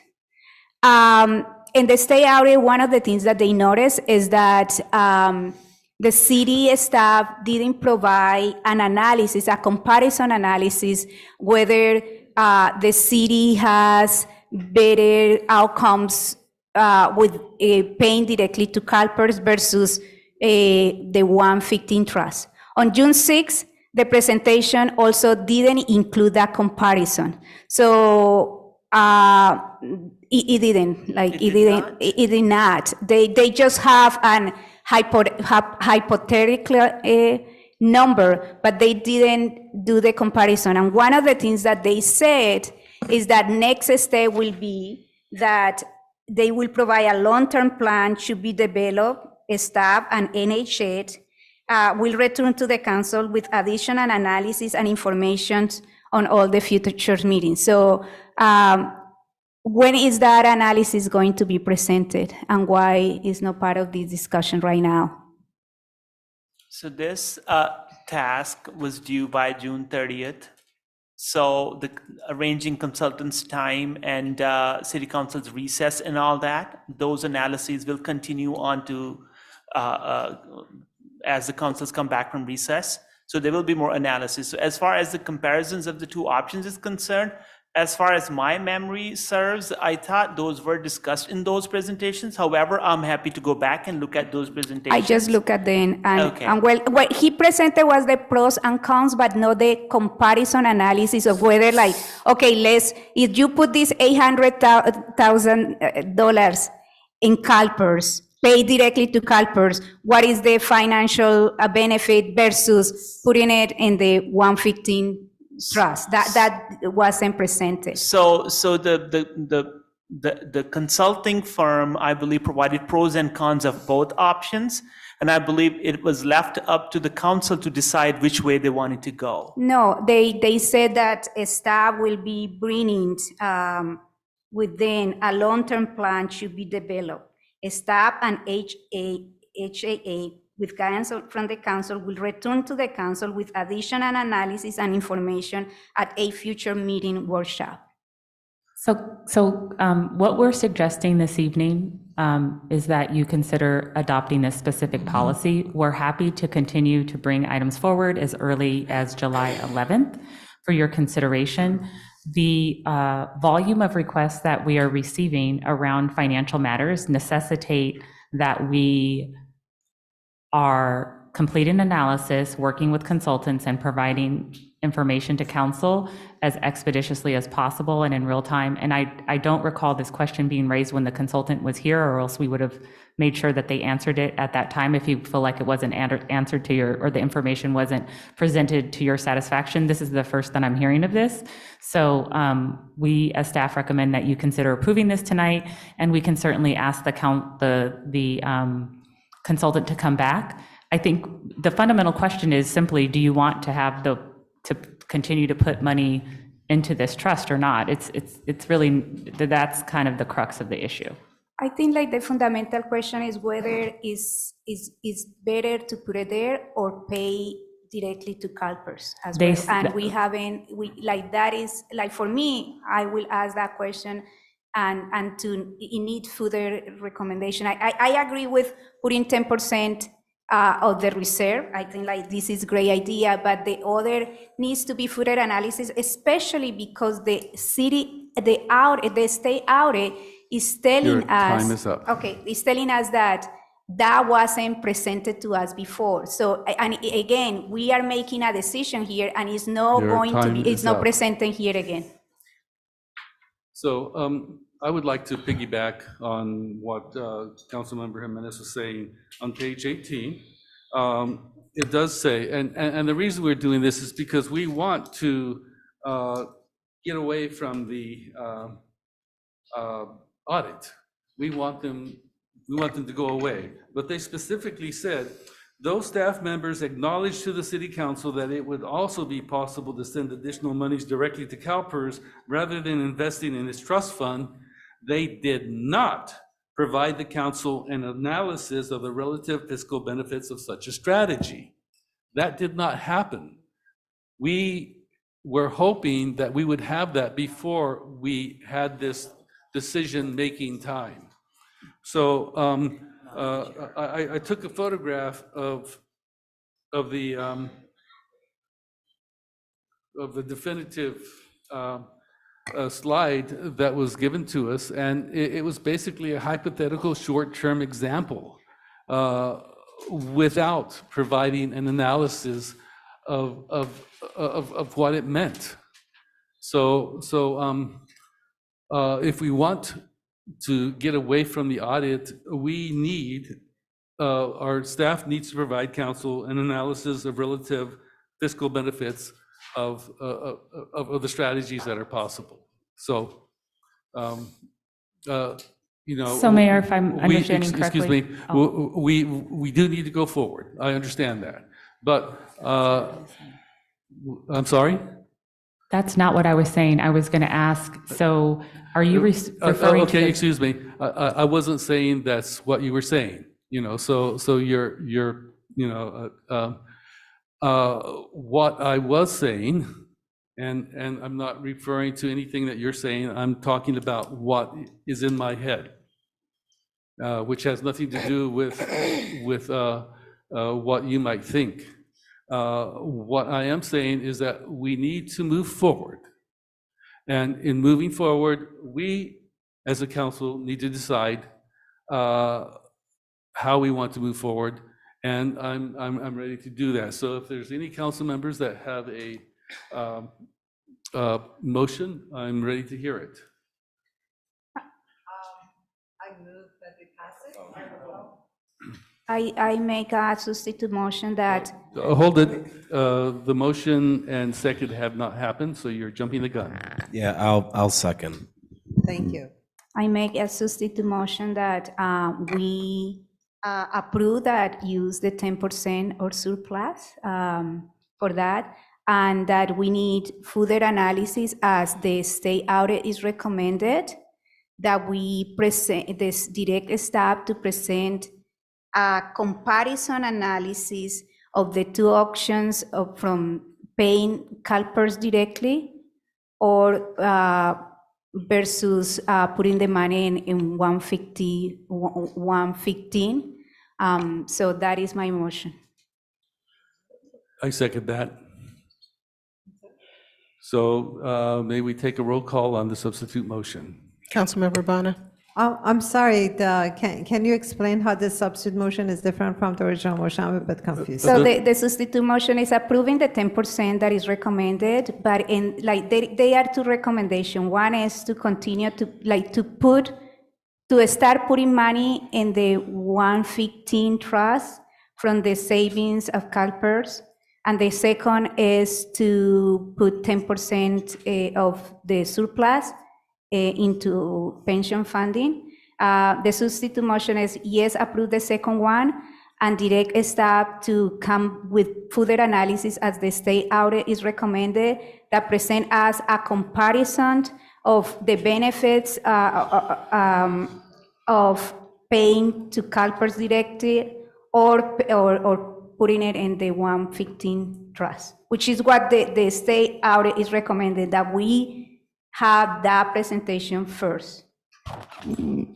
Mr. Mayor, on the substitute motion, I would like to ask the city manager how, if we only passed one of the recommendations in anticipation of that further analysis on the first recommendation, how would that impact us in terms of the audit that we're trying to, I guess, have some kind of a package deal for tonight? Yeah, so staff was trying to make Sorry, sure. I'm so sorry. Point of order, we're in the middle of a vote. No, there's always a discussion on, we didn't start the roll call yet. I thought she had called Vana as the first to vote. No, okay, never mind. I apologize. So, Vice Mayor, what we as staff are trying to do is to enable the city council to have maximum flexibility. And so in order to keep this really high level, what we were recommending is the 115 trust, because if you pay to CalPERS, once you make that payment to CalPERS, you can't do anything else with the money. If it's in the 115 trust, then you can pivot.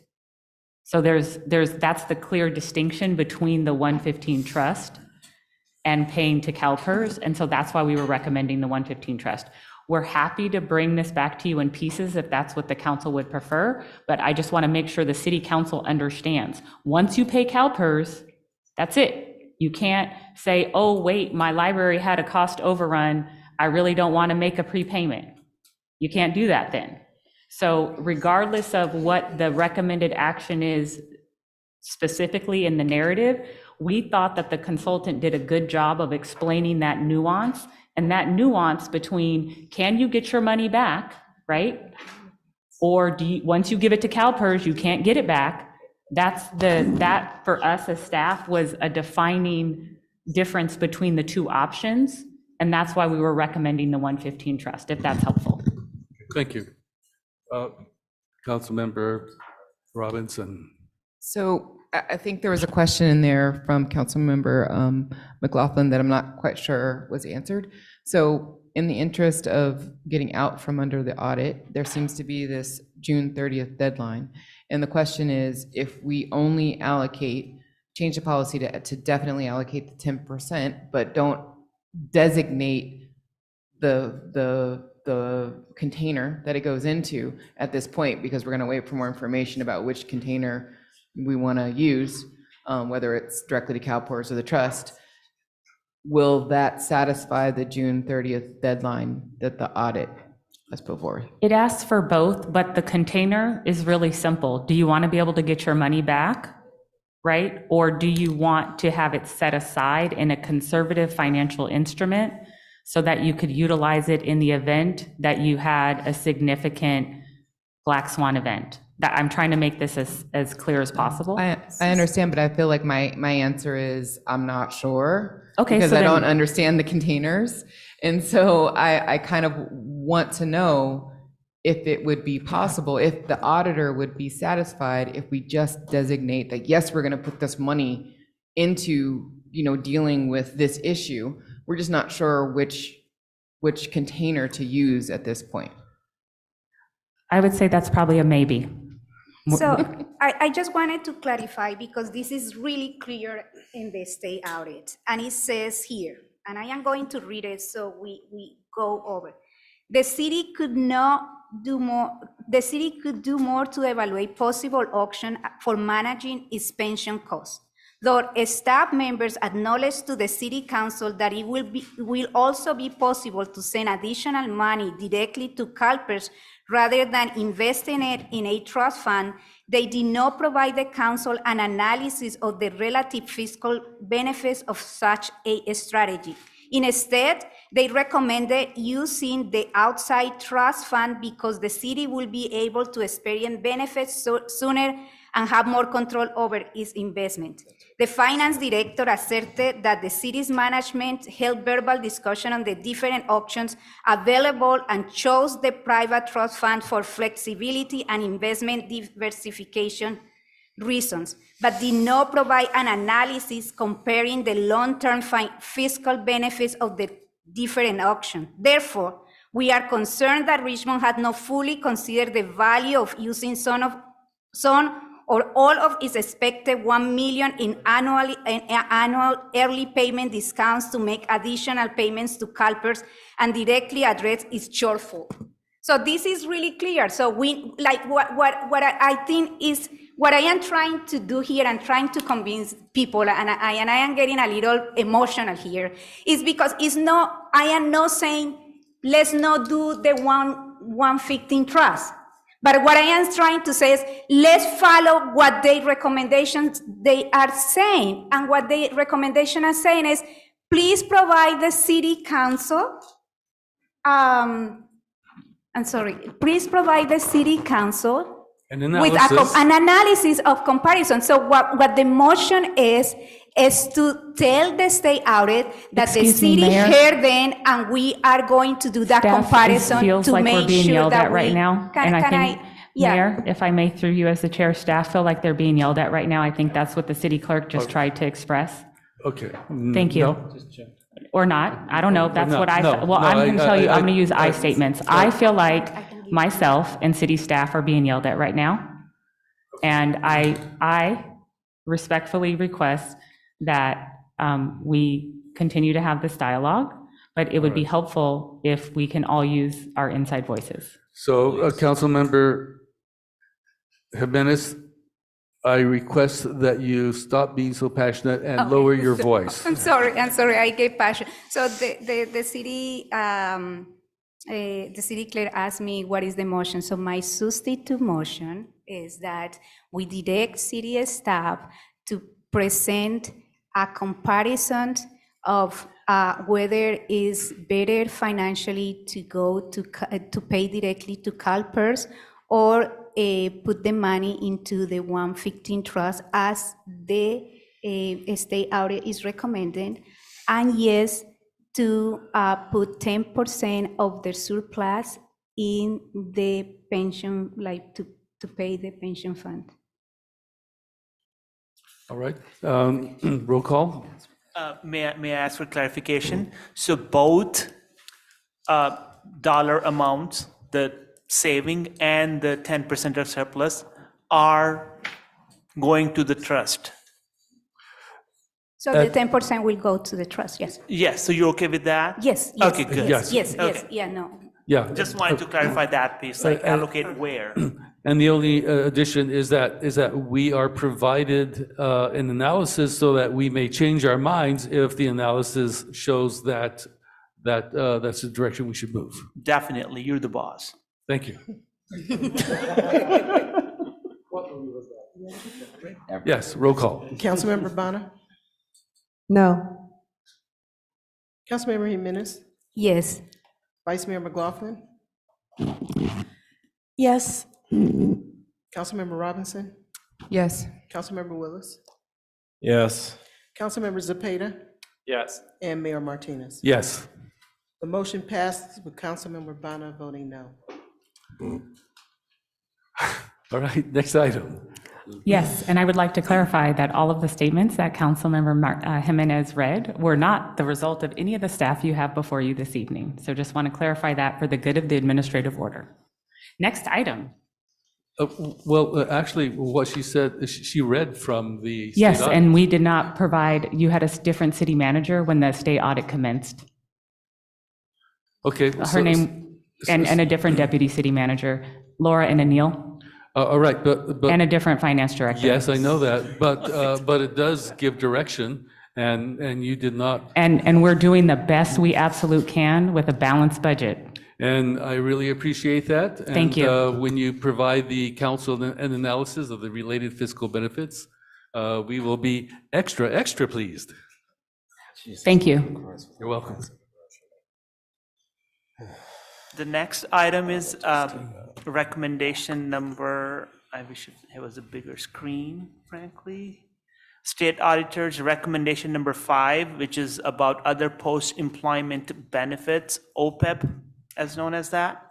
So funding option for that. And the policy recommendation is The city already places actuarially determined contribution minus pay-as-you-go cost, and the remainder is paid into the OPEB 115 trust. The staff is recommending to make an additional contribution, which is 10% of each year-end operating surplus in the general fund, which is in excess of the city's cash reserve policy into that trust. So, which is basically saying like, increase the pre-funding into that OPEB 115 trust. All right. Do we have any? I have a question. questions? Yes. So can you clarify the difference between what we just voted on? This says pension funding policy. What we're voting on now is OPEB funding policy. Can you clarify the difference? Or did you have the wrong slide up, maybe? It was the wrong slide. Okay. Yeah, that was Okay, the wrong got it. slide. Thank you. All right, now that we have clarity,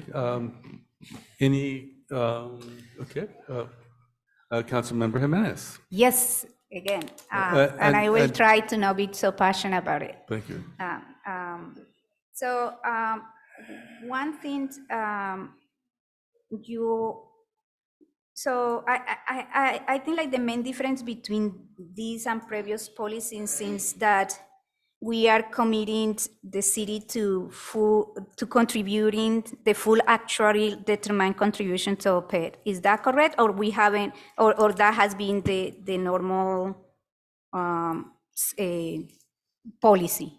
Would you please repeat Okay, your I'm question? sorry. I'm sorry, you were away So from the mic. I think like what I see is the main difference between these and probably previous policies, and you correct me if I am wrong, it seems to be that it commits the city to contributing the full actuarially determined contribution for OPEB. Is that?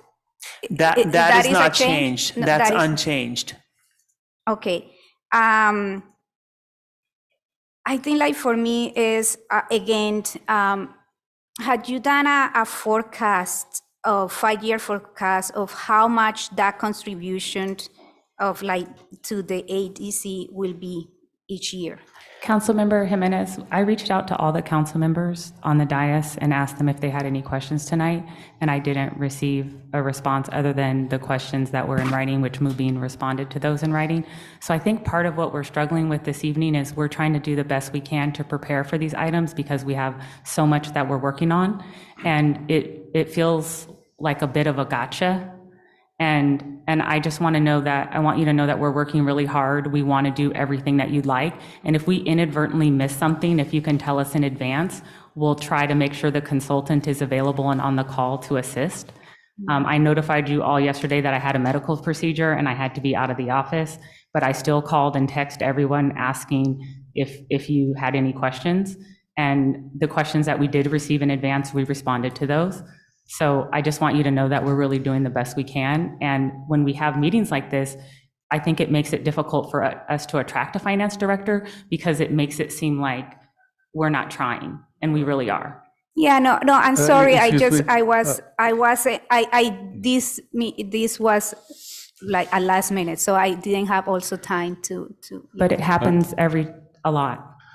Well, in defense of the council, we also are understaffed. I mean, we have a council that only has one person for 6 people, you know, and that's not enough time to do the work. And truthfully, I have mentioned the audit report in our conversations. And so, you know. Right, so, but I'm just pointing out that if there's one thing that the council feels like there's been one issue out of 11 that we're working on where it didn't meet your standard, that relatively speaking is pretty good. And so I'm just saying that I wasn't aware of your questions beforehand, or we would have tried to be more prepared. Okay,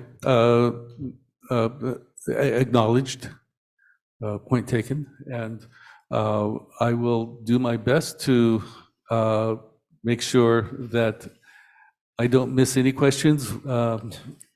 after looking at all this information. So my apologies if it seems like we're attacking, we're not.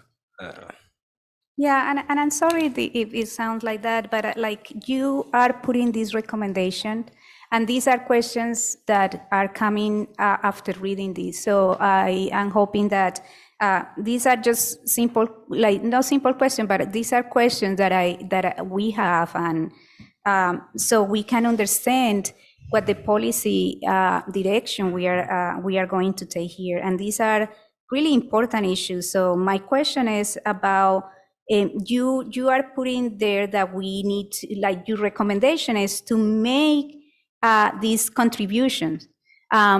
So my hope is that my ask is like, well, can we have, do you have any idea of how this is going to look like in the years? Because we are committed not just for this year, but as we go to have these payments. So I want to make sure that we are making the best decision that the city can maintain and sustain and achieve them. So that is the question about the 5 years. So I would like to thank you so much for the question. So number one, as far as the 5-year forecast is concerned, yes, we can bring back you a detailed analysis.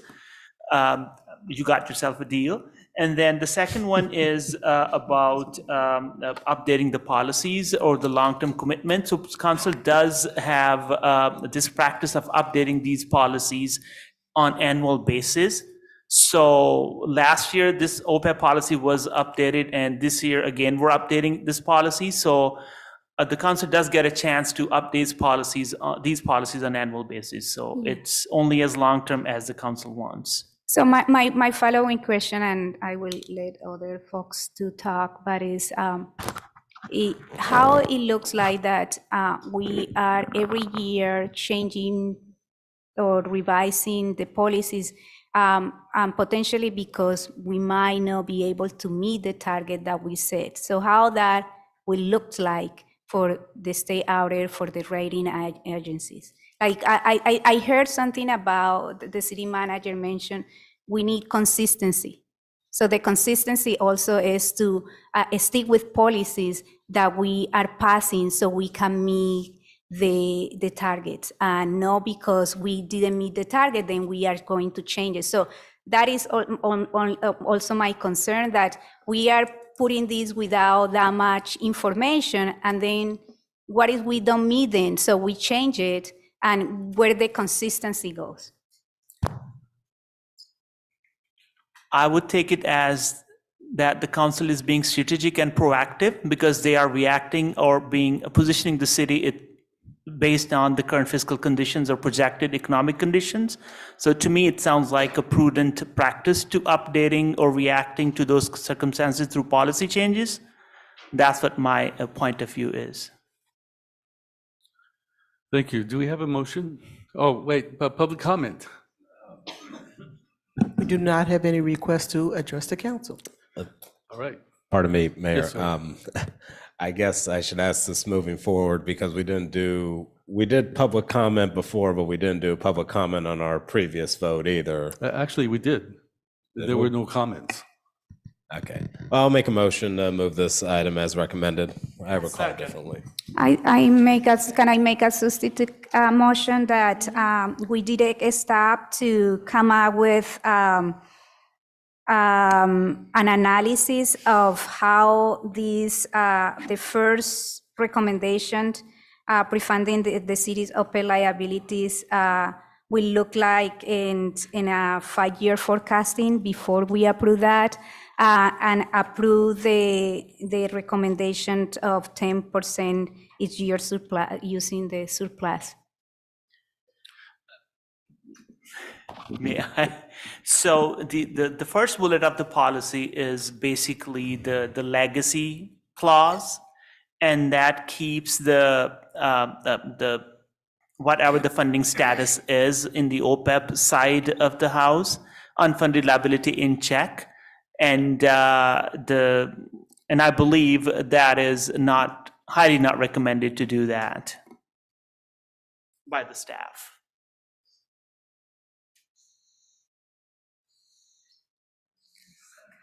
I'm sorry. Actually, I'm going to second that because I really do want to get from under the audit. And on page 19, it says finance staff asserted that Richmond did not need to contribute any of this money to OPEB because the city set aside much of its surplus for future fiscal years. However, the city's policies did not exempt such set-aside funds from being considered for OPEB contributions. So I do believe we need to re-examine our projections. We need to re-examine our policies and see when it is meeting the recommendations of the audit and when it's not. So if we want to get from under it, we should be paying attention to their recommendations.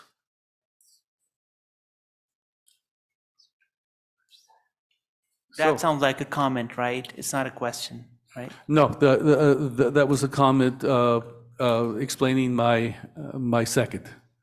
So roll call. Councilmember Urbana, No. Councilmember Jimenez, Yes. Vice Mayor McLaughlin, Abstain. Councilmember Robinson, Abstain. Councilmember Willis, Abstain. Councilmember Zepeda. No. And Mayor Martinez. Yes. The motion fails with Councilmembers Bana and Zepeda voting no, and Vice Mayor McLaughlin, Councilmember Robinson, and Willis abstaining. Now for the original vote, Councilmember, and that is just to approve the recommended action. Can we add to that motion at least that the staff bring back their analysis of the forecasting of how that will, how much will be, we will have to pay each year? Mayor, may I clarify? I'm sorry, a friendly amendment is being asked. So Staff, I'd want to get your what was the reaction comment to that real quick? I was going to suggest to the council that it's our intention to provide quarterly reports on the corrective action plan or reports as frequently as requested by the state auditor. So the items before you this evening, there's 11 corrective plan action items that are in the state audit. It requires definitive timelines where you make policy decisions, but we're still in the state audit, so it's ongoing. So what you're asking for in the friendly amendment is what we're doing. So then it seems like it would be in order to accept it since it's already happening. I don't see it in the. You know what? A lot of these things, honestly, I can add it as a friendly amendment. Yeah, let's accept it. But we can agendize a lot of these reports at any moment through the year and work with staff on background to lower the time of these meetings. So I agree with the sentiment 100%, but we can do that at any time. It doesn't necessarily need to be done now. So I don't want to feel so much urgency to put it on this motion when we could do it at any moment of the year, even after we get back from recess. So sure, let's accept it as long as we're given a realistic timeline on when that's going to come back. So sure, fine. You accept it as a seconder? Yes. Councilmember Bana, Yes. Councilmember Jimenez, Yes. Vice Mayor McLaughlin, Yes. Councilmember Robinson, Yes. Councilmember Willis, Yes. Councilmember Zepeda, Yes. and Mayor Martinez. Yes. The vote is unanimous. And now the last one is related to the cooperative agreement between RHA and the city.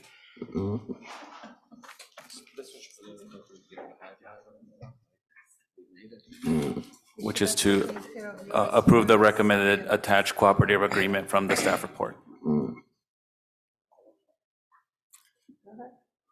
So,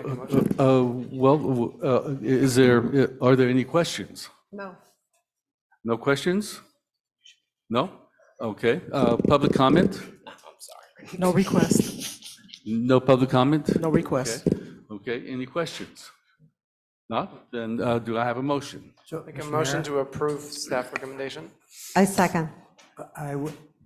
Are you acting on this motion as the city or the commission? As commissioners? Commissioners. Respectfully, we were asking them to act in both capacities. Except for Commissioner Scott. So how we are going to do that? So I think we need two motions. So you're at, the first one is as commissioner and the second one is the city. I make a motion as city council member to approve the recommendation from staff. I second it. Okay, so this is the motion as the city, so that Commissioner Scott would not participate. Roll call. Councilmember Bonner, Yes. Councilmember Jimenez, Yes. Vice Mayor McLaughlin, A quick question on clarity. The mayor was starting to explain it to me, but maybe a little bit more explanation. It's an agreement between the city and the housing authority. RHA, but this is a board vote? Or is Right, it just the right city now, council? this is the vote as the city. Pardon? This is the vote as the city. Okay, so the board doesn't have a vote? There will be a second motion by the board. Oh, so on the same topic? Okay, got Same it. agreement. I vote yes. Councilmember Robinson, Yes. Councilmember Willis, Yes. Councilmember Zepeda, Yes. and Mayor Martinez. Yes. The vote is unanimous. Now I make a motion as Board member? board member to approve staff recommendation. I second it. All right. Commissioner Bonner, Yes. Tenant Commissioner Scott, Yes. Commissioner Jimenez, Yes. Vice Chair McLaughlin, Yes. Commissioner Robinson, Yes. Commissioner Willis, Yes. Commissioner Zepeda, Yes. and Chair Martinez. Yes. The vote is unanimous. And I want to thank Commissioner Scott for her patience. Mr. Mayor, you're near the end of your five-minute meeting. You haven't adjourned this meeting. Oh, that's right. With that, this meeting is adjourned. Now, it's time to start the regular city council meeting. And roll call. Councilmember Bonner, Here. this is at 9 o'clock. Councilmember Jimenez, Presente. Vice Mayor McLaughlin, Here. Councilmember Robinson, Here. Councilmember Willis, Here. Councilmember Zepeda, Here. and Mayor Martinez. Here. All right, statement of conflict of interest? Any? Hearing none. Next item, agenda review. Mr. Mayor, we have some folks waiting to be honored with our wonderful proclamations that we're going to honor them with. So I ask that the proclamations be moved up either now or Yes. right after the city attorney's report on final decisions, which I know will be very short, but before the city managers and other reports. Now? Now is fine with me. Okay. Yeah. Are there any other changes?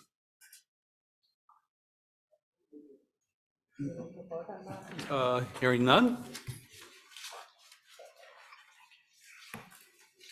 We'll proceed to proclamations. Okay. Item V1 Yes. is a proclamation recognizing the 23rd Street Merchants Association and Peace and Unity for their commitment to organizing the Cinco de Mayo Festival and Parade.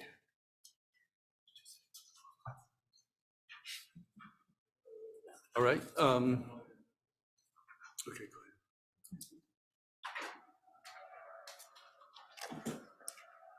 You have a copy?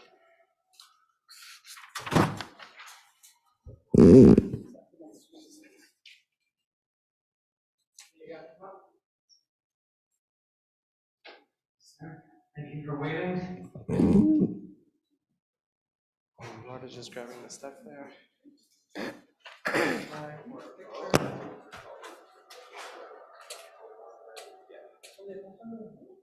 Pásale, pásale.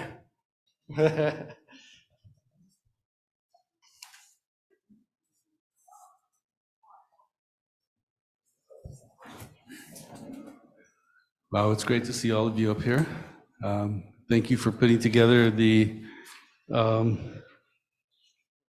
okay, so honoring the 15th Annual Cinco de Mayo Peace and Unity Parade.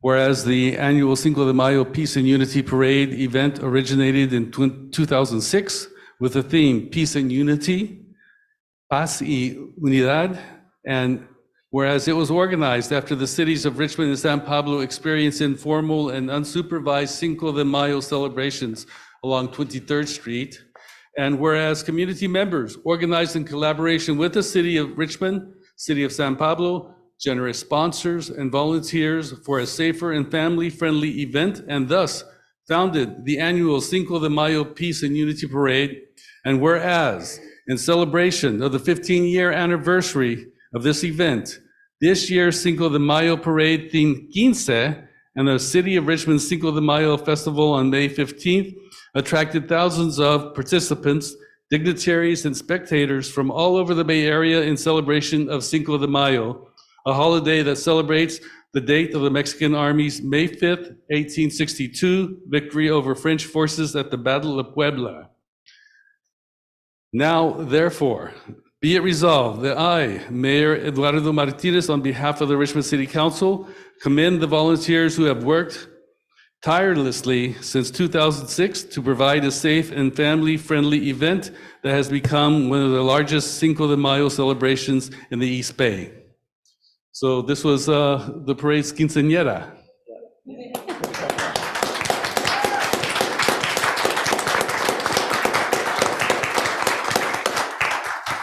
Perfect.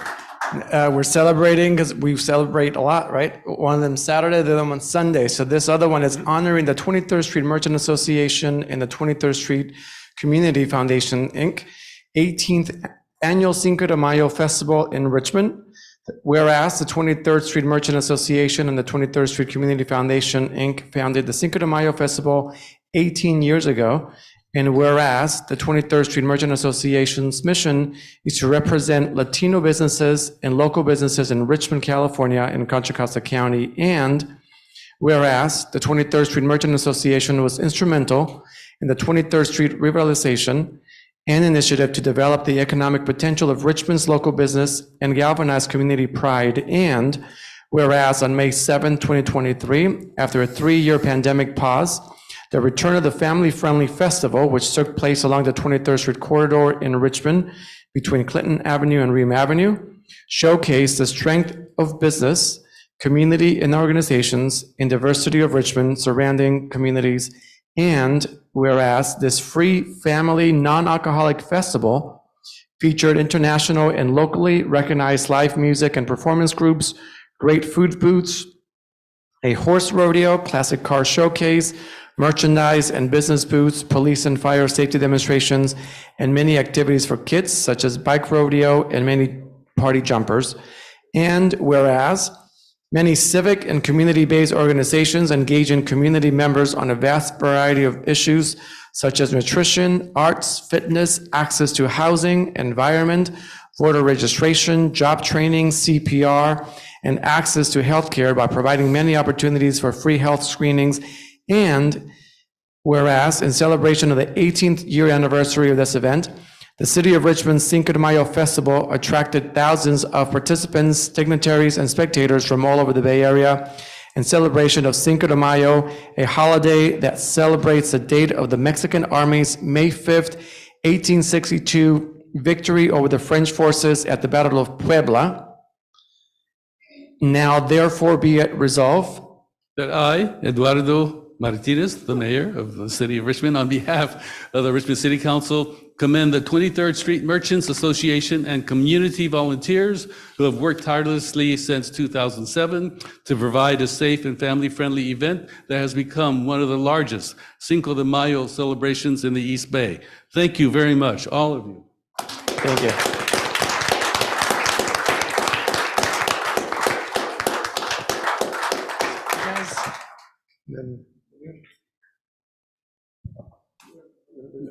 So do any of you have comments that you want to share?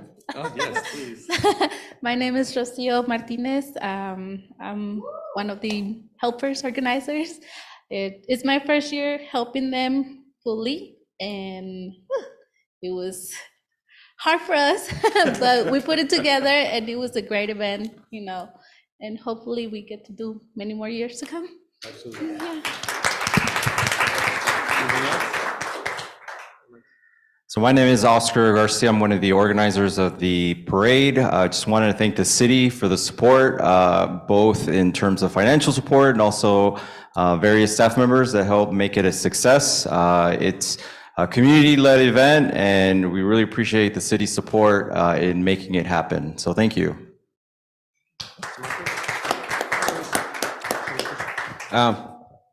Buenas noches, mi nombre es Gonzalo Ochoa, soy el presidente de la Asociación de la Calle 23. Nomás quiero decirles que gracias a todos ustedes por todo lo que han hecho por nosotros. La ciudad básicamente pues nos ha apoyado desde que empezamos a hacerlo, y esto básicamente también les puedo decir que se ha logrado por ayuda del señor Márquez, porque fue uno de los fundadores. Gracias por todo su apoyo a la policía, city councils y a todos los que nos ayudan. Gracias.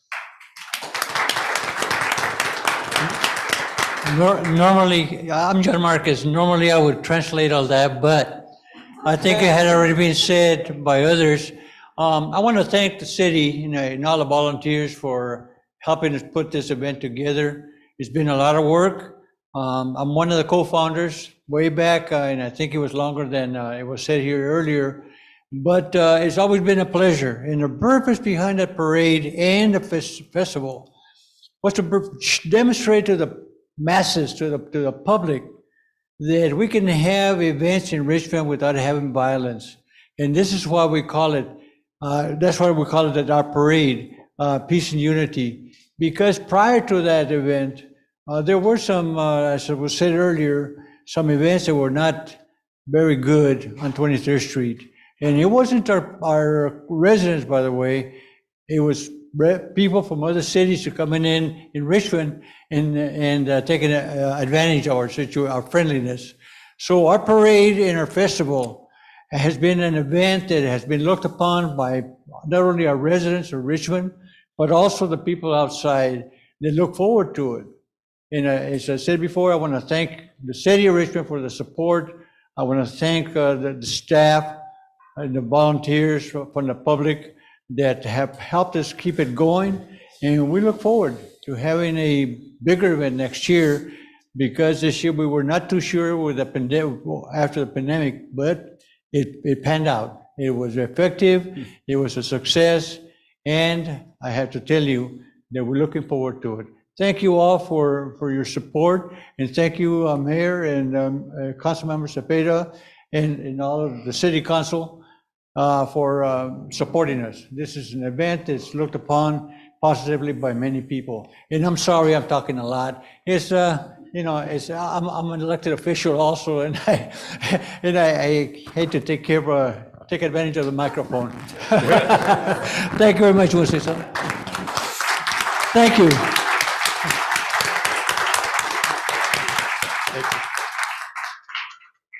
Thanks to all of you. So,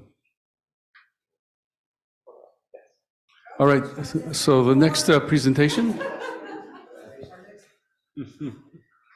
Our next item is item V2. It's a proclamation recognizing Dr. Carol Wayland Connor's legacy of giving to people in need and the resources she provided to benefit many residents of Richmond and the greater Contra Costa County. Welcome. Hi, thank you, Mr. Mayor. This is a proclamation that both myself and Mayor Martinez are presenting, and we have Isa Campbell and Steve Spraitzer, did I pronounce that right? Both from White Pony Express. And this proclamation is recognizing their founder, the founder of White Pony Express, Dr. Carol Wayland Connor, who passed on recently, and she made enormous contributions. So I'm going to read this proclamation, and I have a framed copy, but I'm going to use my paper copy here because it's lighter to hold on to. But it's just a wonderful, many wonderful contributions that she made. So, and then the mayor may want to say a word or two as well. Whereas in 2013, Dr. Carol Wayland Connor founded White Pony Express, the volunteer-powered nonprofit which delivers fresh surplus food gathered from supermarkets and restaurants to the hungry throughout the county. And whereas Dr. Connor believed, and this is a quote, "There is a simple solution that can end the problems of hunger and marginalization for good, a new paradigm, voluntary shared abundance. In this model of life, responsibility for helping the family of man is assumed by everyone, or in the phrase of White Pony Express uses, all of us taking care of all of us."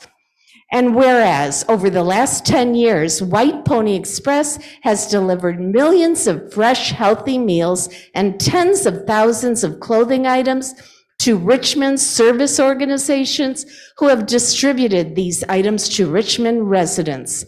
And whereas White Pony Express provides fresh groceries and nutritious meals to Richmond students at Coronado Elementary, Ford Elementary, Golden Gate Community School, and Verde Elementary. And whereas Dr. Connor founded the nonprofit Following Francis, another nonprofit, which has staged festive outdoor fairies, musical plays, and other activities for nearly 15,000 children throughout the nation, including the children of Richmond, California. Following Francis nurtures kindness, courage, and self-worth in children. Following Francis has distributed new clothing, groceries, holiday gift baskets, and envelopes of cash to families in Richmond. And whereas Dr. Connor was the spiritual director of Sophism Reoriented, an American spiritual school founded by Meher Baba that honors all spiritual traditions and the essential unity of all life. And whereas during the pandemic, volunteers of White Pony Express and Following Francis participated in a project initiated by Dr. Connor, which involved distributing cash gifts of $1,200 to Richmond residents, identified by Richmond community organizations as being in dire need. All told, approximately $1 million was allotted to individuals across the nation who were severely impacted by COVID. Now therefore, be it resolved that the City of Richmond on June 27, 2023, today, hereby recognizes the impact of Dr. Connor's contributions and humanitarian efforts to serve under-resourced communities in Contra Costa County, specifically in Richmond. Be it further resolved that we are deeply grateful for her compassionate heart, dedicated work, diligent hands, and exceptional leadership. Her legacy will live on through her nonprofits, which serve food, clothing, and beautify our neighborhoods throughout the country. So I am just thrilled to present this proclamation I'll present it to Issa here, honoring Dr. Connor, and thank you for continuing her legacy and serving Richmond with the great work of White Pony Express. And with that, I think we should give them a great applause.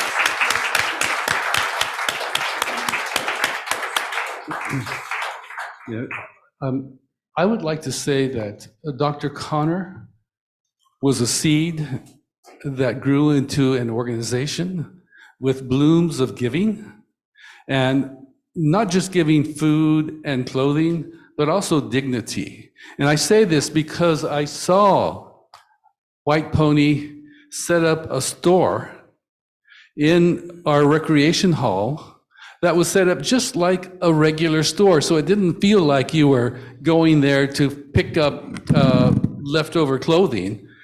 It was like a real store where you went through racks and you found things that were appealing to you. And you know, I mean, I cannot express the joy that this event produced, and I cannot express the dignity that these people felt because they were treated as consumers in our society as opposed to people who were given handouts. So this is a vision of all providing for all and doing it in a way that does not denigrate anyone, but lifts us all up. So I thank Dr. Connor for this vision, and I thank everyone for being part of it. Thank you, Mayor Martinez and Councilmember McLaughlin, for your honoring Dr. Connor. She was an extraordinary being, and she inspired us all to do this incredible work. I was working as an organizational psychologist for the FAA, which, by the way, was a lot of work. And she asked me if I would retire and help her with White Pony Express. I was a little taken aback, but I agreed to do that. So I've been there since pretty much the beginning. One of the first deliveries I did was in the back of my car with groceries to Brookside Shelter here in Richmond. So I have a lot of fond memories for that. And I sometimes think that people in the Central County forget that Richmond is a part of Contra Costa County, but it's a very important part, and you have the most beautiful views and the best weather. So, as well as wonderful people. We've been so well received. We do food pantries in about 6 schools and in a number of another about 20 shelters where we deliver food and clothing. And I remember the boutique, we called them, that you're talking about, such an important point. She was about dignity and about moving people from the margins into the mainstream and treating us all as one. And I wanted to just read a quote from her, and then I will stop because I know you've had a lot of meetings. And that she said, "We've reached a universal point in history where mankind as a whole can begin to realize the fundamental truth that we all share one life. Human brotherhood is not something to aspire to. It is the central fact of our existence. In this beautiful world we share, love knows all, does all, and is the most powerful force in the universe." So what White Pony Express does is with love. Thank you. Yes. Steve, would you like to join us? We'll have someone take a photograph of all of us, and we'll put you in the center.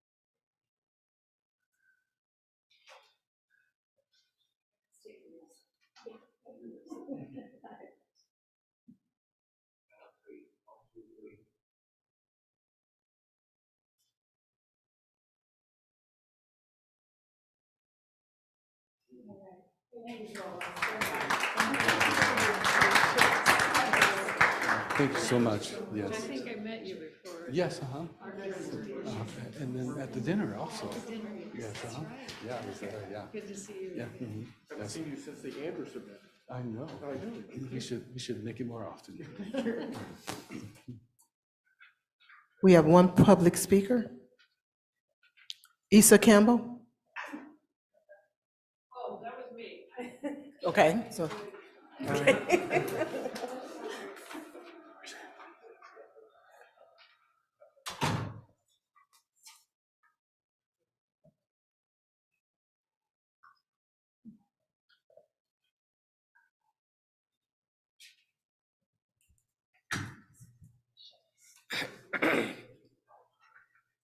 you know who somebody drove? All right. Report from the city attorney for final decisions made during closed session. Yes, the council met in closed session. The items on the closed session agenda. The first item was C1, which was the evaluation of the city manager. There was a discussion of the item. It is continued to the meeting on July 11th, and there was no reportable action. C2, what the labor negotiations with the city's bargaining units. A status report was given on the negotiations. There was no reportable action. Under conference with legal counsel on anticipated litigation, there was one matter discussed, and there was no reportable action. The other two cases were not discussed. The C4 items, which involved Point Melati and the Shoreline Alliance, those items were not discussed either. Thank you. Next item. Next item is a report from the city manager. KCRT, can you please load the PowerPoint? Good evening, Mayor Martinez and members of this City Council, Shasa Curl, Richmond City Manager. This week, we'd like to highlight several of the things that happened and talk about what's coming up next. So this year, next slide, please. We're excited to announce that we had a balanced adopted budget in advance of the June 30th deadline for the second time in a row with adequate reserves. We also, the mayor's office hosted the West Contra Costa County Mayors and Supervisors monthly meeting. That follows directly after your Tuesday night council meeting that ended at 1 a.m. So I want to thank, next slide, thank the mayor's office and all the city staff, next slide, for the work that they did with that because it was quite a turnaround. Next slide. So here's the mayor's and supervisors monthly meeting. So for those of the public who are not aware, once a month, there's an informal meeting of all the West Contra Costa County mayors and the 2 board of supervisors that represent our area.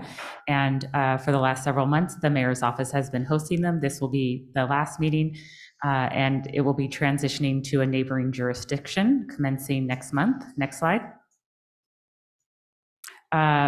In my role as the city manager for the city of Richmond, I also sit on the Richmond Promise Board and want to thank all of the council members for their ongoing support of the Richmond Promise. By way of background, $35 million from the Environmental and Community Investment Community Benefits Agreement was set aside for the Richmond Promise. Myself, Vice Mayor McLaughlin, and many other board members participated in the recent celebration of our scholars, and we met on the 22nd to receive a quarterly update on the activities of the Richmond Promise, and overall things are going really well. Next slide. So upcoming events, please mark your calendars. July 3rd, it's our big celebration from 5 to 10 p.m. in the Marina Bay Parkway. There'll be fireworks beginning at 9:15, and this is free for the public to attend, and there's always lots of fun activities for the entire family to enjoy. Next slide. Pajama story time at Westside Library. Let me omit that. All ages are welcome. Next slide. The Taste of Richmond. This is an annual event that has been hosted by the City of Richmond Economic Development Commission. Council member Zepeda is the liaison, and the commissioners have been working very closely with city staff, Shawnee Johnson, Lizette Zepeda, and Nanette Beecham to organize this activity. It will take place here again at our Civic Center Plaza from 11 a.m. to 4 p.m. on July 15th. This event does have a fiscal sponsor, and so the idea is that the funds expended this year will be replenished with the sale of the tickets to mitigate ongoing administrative costs and requests for funding from the city. Next slide. There's also a driver refresher course being offered by the AARP. For those of you that are interested in attending, it will take place on July 11th at the Annex Senior Center at 9 a.m. to 1:30 p.m. Next slide. Thank you. Thank you. Next item? Next item is reports of officers, referrals to staff, and general reports, including AB 1234 reports, limited to 2 minutes per council member. Councilmember Bana. Thank you. I have the good news for everyone that as of this week, everybody can use the school's playgrounds and facilities after hours and during summertime. This is all because one mother didn't take no as an answer, kept writing letters to everyone, including Board of Trustees, council members, everyone.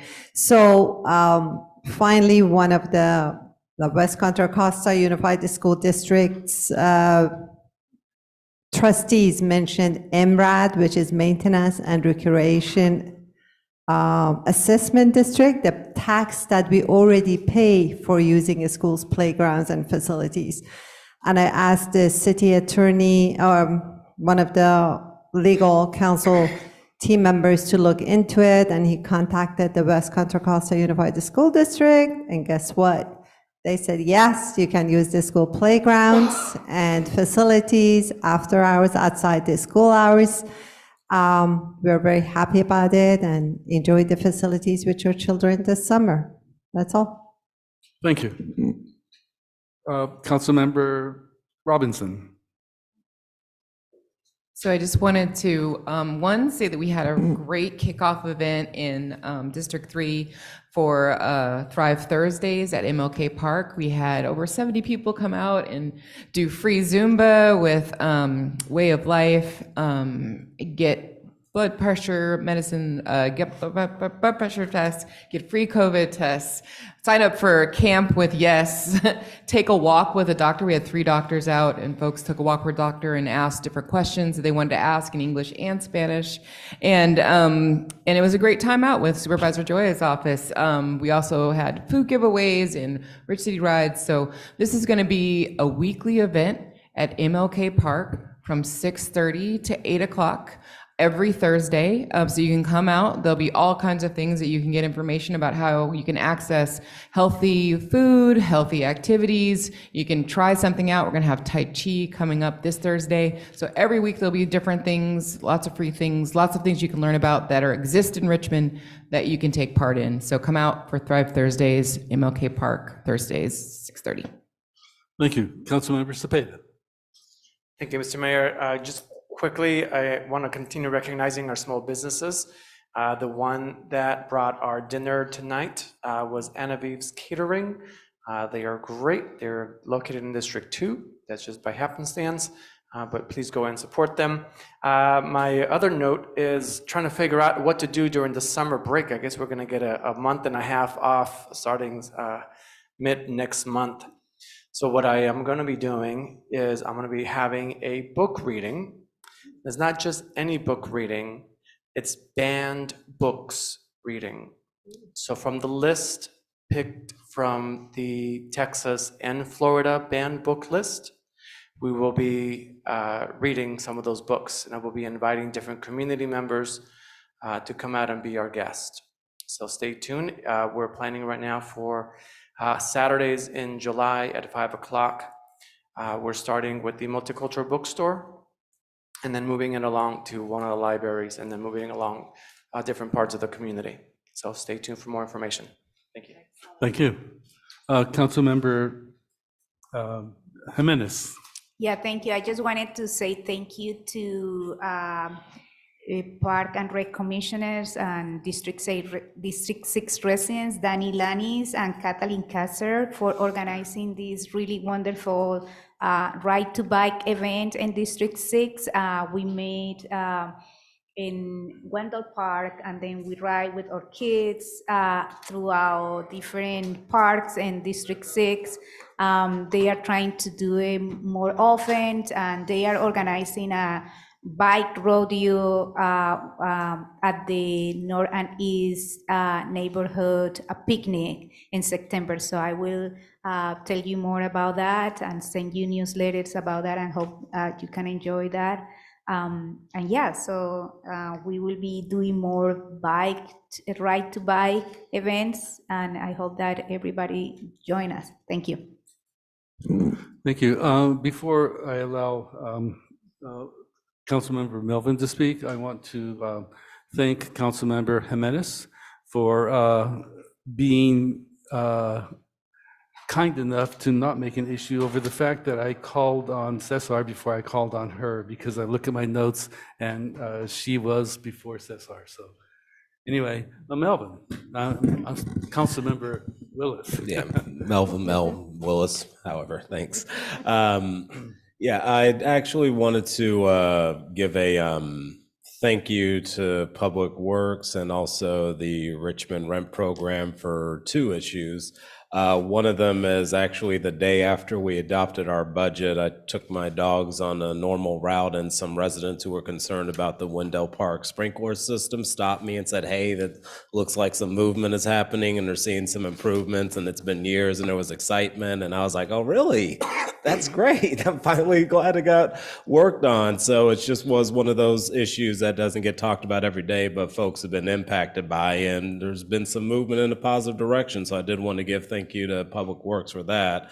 And also thank you for the Richmond Rent Program for meeting with a group of seniors who had a lot of questions about their rights as tenants in Richmond, and they were able to get a presentation on not only the local laws, but regional and state laws that they're covered under, and how the system works and the services are available for both not only tenants, but landlords available. So I also wanted to do a thank you for that, because that was a good presentation that I got a lot of good feedback from that happened last week. So that was my quick report.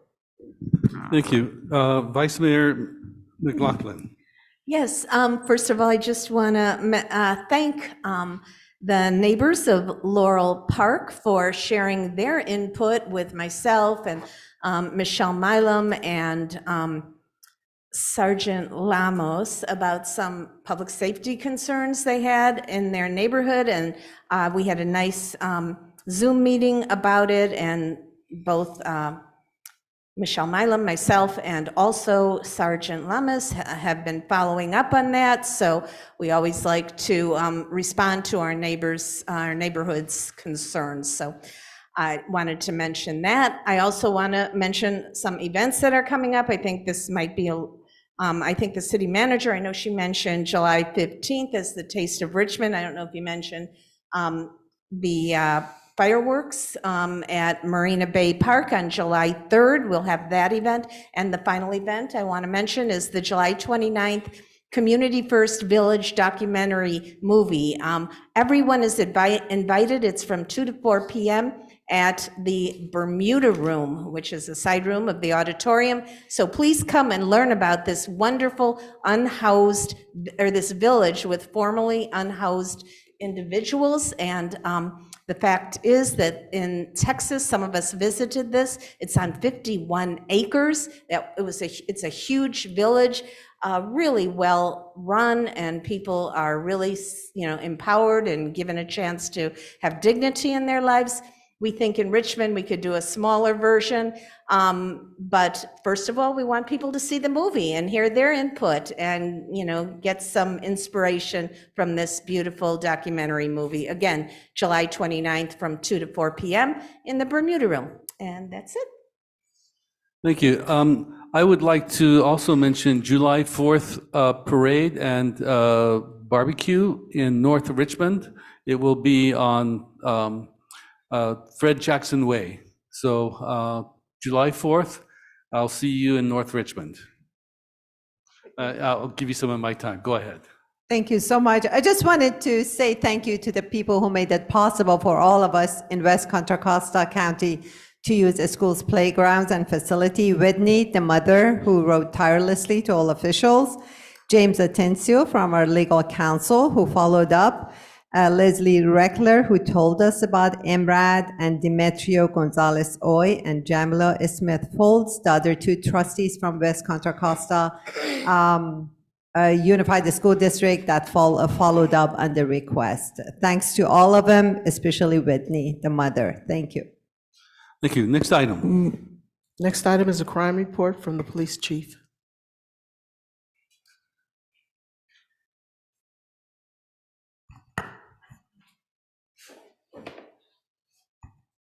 Good evening, Mayor Martinez and council members. Bisa French, Chief of Police.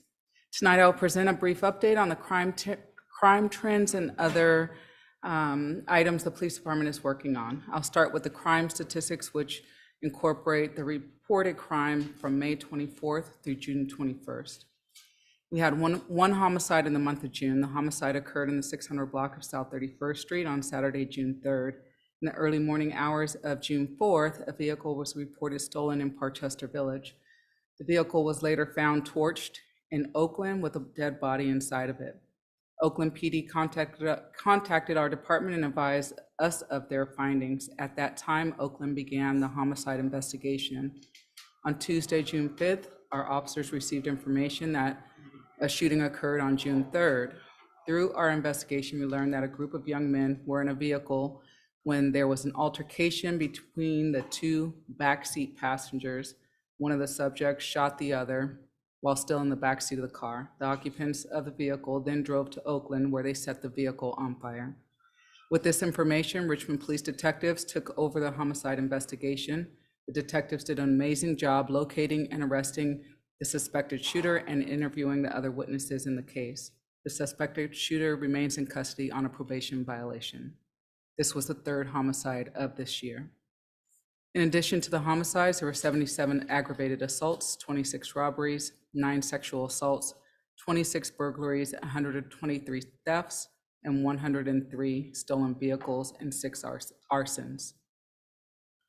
Our staff towed 290 vehicles and responded to 136 vehicle collisions and authored 12 DUI reports. Additionally, we recovered 18 firearms so far this month. A couple of highlights for the month. On May 30th, we had an officer that was aware of a vehicle that was in pursuit with Contra Costa County deputies. That pursuit was terminated due to the dangerous speeds the suspect was driving. Later that night, our officers saw the vehicle driving westbound on McDonald Avenue. When the occupants saw the officer, they tried to flee on foot. The officer was able to stop and safely detain the driver. A search of the vehicle uncovered 3 loaded firearms. The driver had 3 warrants for his arrest, and he was already on felony probation for previous cases. We later learned that the suspect and his passengers had robbed a family in San Francisco earlier that evening. The family was standing at a bus stop after a Giants game when the suspects robbed the couple at gunpoint. Their young son hid behind some bushes as his parents were robbed, and the incident was captured on video. On June 1st, detectives were able to get charges filed against an adult male for unlawful sexual intercourse with a minor. This case involved a 14-year-old middle school student and an adult male who were seen engaging in sexual activity in a vehicle. The vehicle fled when security officers attempted to contact the occupants. The beat officers were able to locate the vehicle at a home and located the victim hiding in a closet. Although she was not cooperative with officers, we were able to locate enough evidence to verify the crime that occurred. And on June 8th, officers responded to the Wells Fargo at 4300 McDonald Avenue for an armed bank robbery. The suspect handed the teller a note that said he was armed and demanded money. The bank teller complied, and the suspect fled with the money. An alert sergeant was driving around the area and located the suspect, who matched the description given by the teller. The suspect was stopped, detained, and positively identified as the bank robber. He also had the money from the robbery in his possession. This was just 3 of many great cases handled by our department this month. Additionally, on June 21st, we participated in the law enforcement torch run for Special Olympics.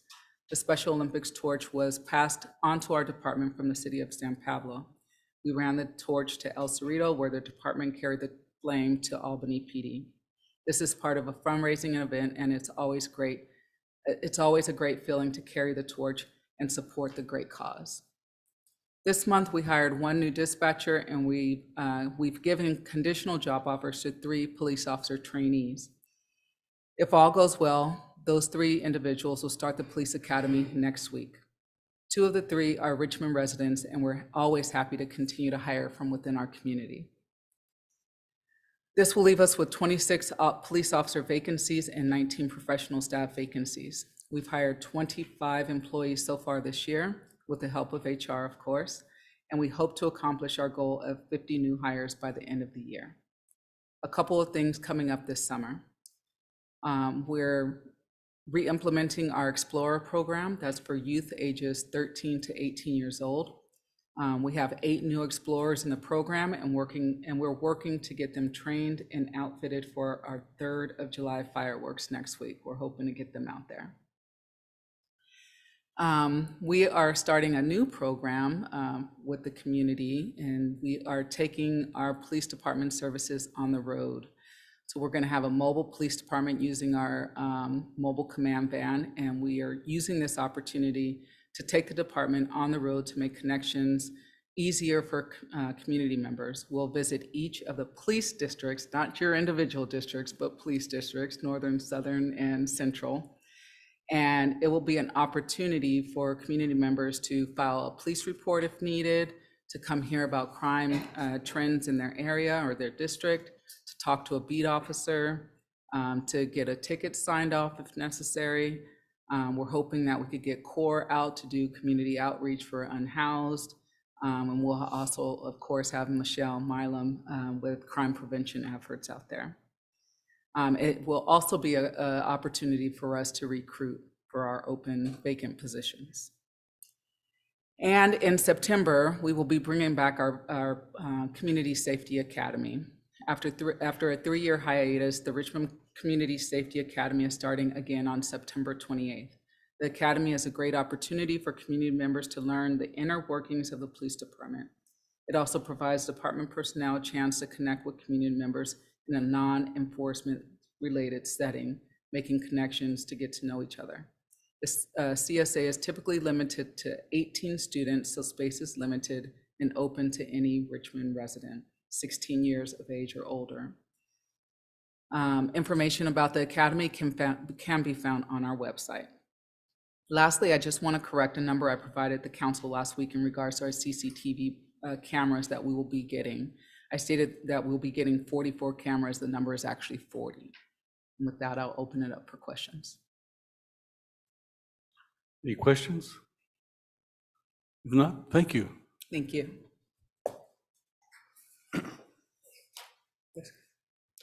Our next item is open forum. This is an opportunity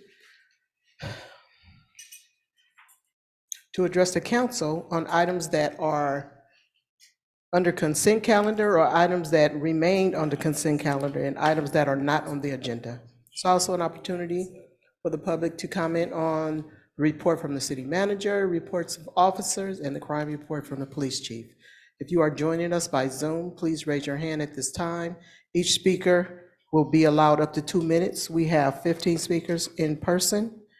After we hear from the speakers in person, we will move to the speakers on Zoom. If your hand is not raised by the time we get to the speakers on Zoom, then you will miss your opportunity. So as I call your name, please come forward. Don Gosney, Rick Perez, Patricia Perez, Gonzalo Ochoa, Pablo Perez. This is the first group. Thank you very much. Yeah, please excuse that I need to break these comments into multiple items, but with the public limited as they are to being able to address the council, this is the world we live in. Item number 1, last week as we neared 1 o'clock in the morning, with only a couple of members of the public and virtually no one left on Zoom, the council addressed the need to rush through allocating funds for an event not even happening for 3 months. Yes, I'm bringing back up using our tax dollars to rent $1,000 a day outhouses to help out a community outside of Richmond with an event to promote businesses outside of Richmond. I need to address some misstatements made by members of the council. These are not my recollections, but are from transcripts I had made from a reputable transcription service. First, De Anza High School is not a business. It's a public school, and it is not in El Sobrante, it's in Richmond. This is second, for those members of the council and the public, anyone can belong to a chamber of commerce as long as they pay the fee. And what does it matter that 2 homeowners associations and 1 neighborhood council belong to the El Sobrante Chamber? What are they promoting? Please let's not have a repeat of what we heard last week, where so many of you were trying to confuse the unincorporated community of El Sobrante, the people who have repeatedly told you that they do not want to be integrated into Richmond, and the so-called El Sobrante area.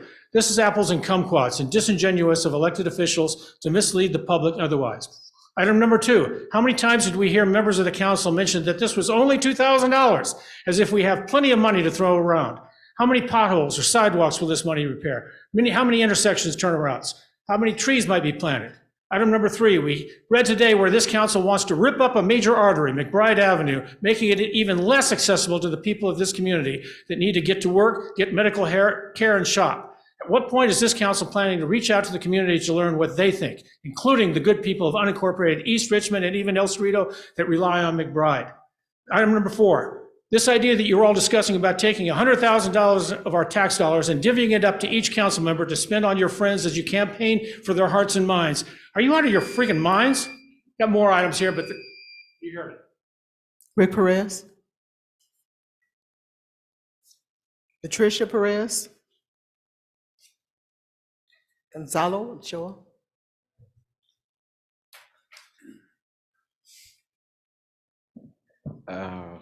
Buenas noches, good evening.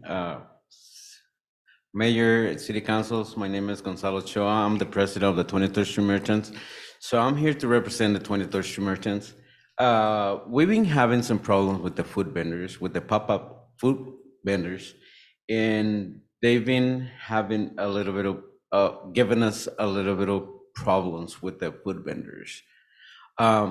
They've been in and out every weekend.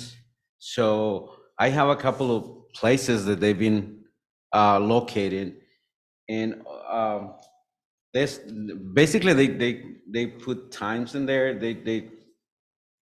They be set up on locations on Downer, outside of the Garvin, outside of the Scolandia, next to the gas station, next to the liquors. So, and they've been creating problems with that traffic too. So it's been a hazard problems with the people. So hopefully you guys can do something about it and help us resolve this problem. Thank you.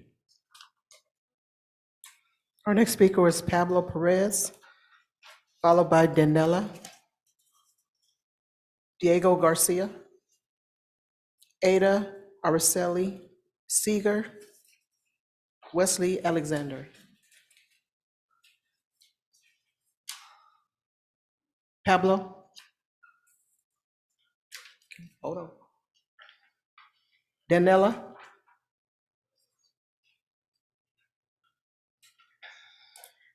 Good evening, members of the council member, and good evening, Eduardo Martinez, Mayor. So my name is Daniela Perez, and I'm a resident here in Richmond, California. And I'm also part of the 23rd Merchant Street Association here in the West County of Richmond. And first of all, I want to start that we're all trying to make a living here by starting businesses or to go to the American dream. Therefore, my parents have immigrated here to this country 20 years ago, and they've been through a lot of challenges. And 5 years ago, they opened up a small business in the 23rd Street. And due to that, they have seen the greatest, as they will call it, the American dream. Therefore, over these past months that I've seen, and part of the 23rd Street Merchant Association, we kind of have seen that there have been more competition, like in the 23rd Street, for instance. There are vendors in the 23rd Street who don't have the regulations of getting permits, or it's hard of them to get permits. I know we're trying to make an income here in the county, also in this country, but I feel like it's also unequal. My parents pay their income tax, as well as they also pay 2 weeks ago, they pay their business tax. They pay the Hell County permit of $700. And my parents argue that why they don't do something. So saying that they should do payments to the county, get permits, or pay to the city business tax. My parents find this injustice due to the fact that they have seen challenges and we want to see solutions to this in the city. And I really appreciate that your commitment to follow up. Thank you.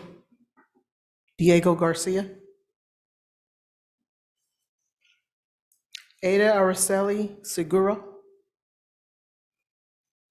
Okay, Wesley Alexander. Followed by Kathleen Sullivan and Andrea Portello.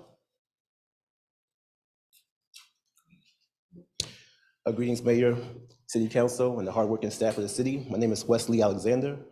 I'm the CEO of COBIZ Richmond, where my staff and I have a chance to support hundreds of businesses, nonprofits, and CBOs, utilize the space, and get access to technical assistance to grow and scale their enterprises.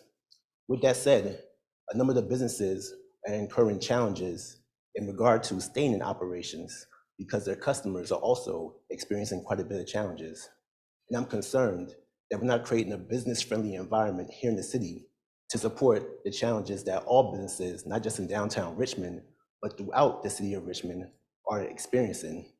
As you know, we received $27 million from ARPA funding to support economic relief, as well as to support the loss of revenue to enterprises, which include nonprofits, CBOs, and the small businesses.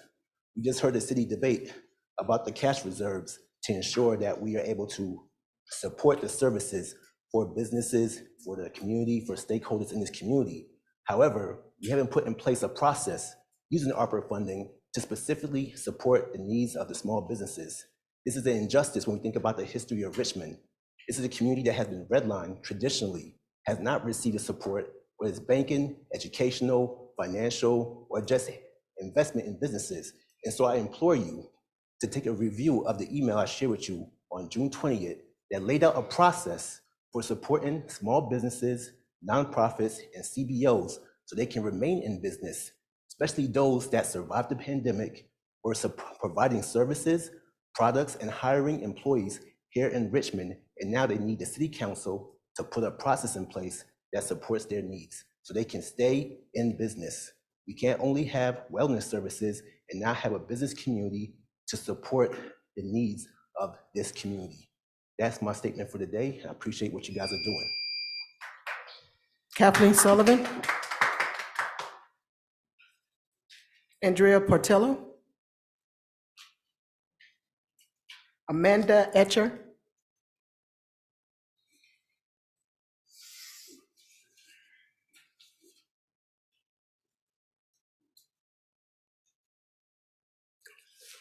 Thank you for taking my comments. My name is Amanda Eicher, and I'm the Executive Director of Naiad Art Center, a community serving studio and gallery for adults with disabilities just around the corner on 23rd Street.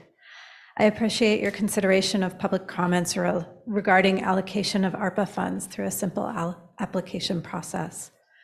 Council members will have received, as an example of proposed projects for funding, Naiad's plan to renovate street-facing elements of our property to contribute to accessibility and safety on our block of 23rd Street. Our plan employs Richmond artists, fabricators, and small businesses, and it serves Naiad's strategic goal of contributing disability perspectives and creative, accessible design to all the ways Naiad's work impacts sustainable development and civic life in downtown Richmond. We also believe that contributing to 23rd Street's safety, unity, and beautification relates directly to goal number 4A, road, traffic, and pedestrian safety identified by the City Council in last Thursday's special meeting.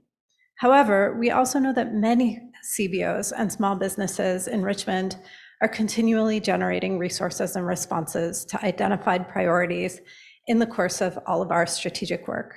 There may be countless other innovative and valuable proposals in our city to collaborate in reaching the goals outlined in last Thursday's meeting, but these may not be revealed without an equitable process for bringing new projects forward for funding through ARPA.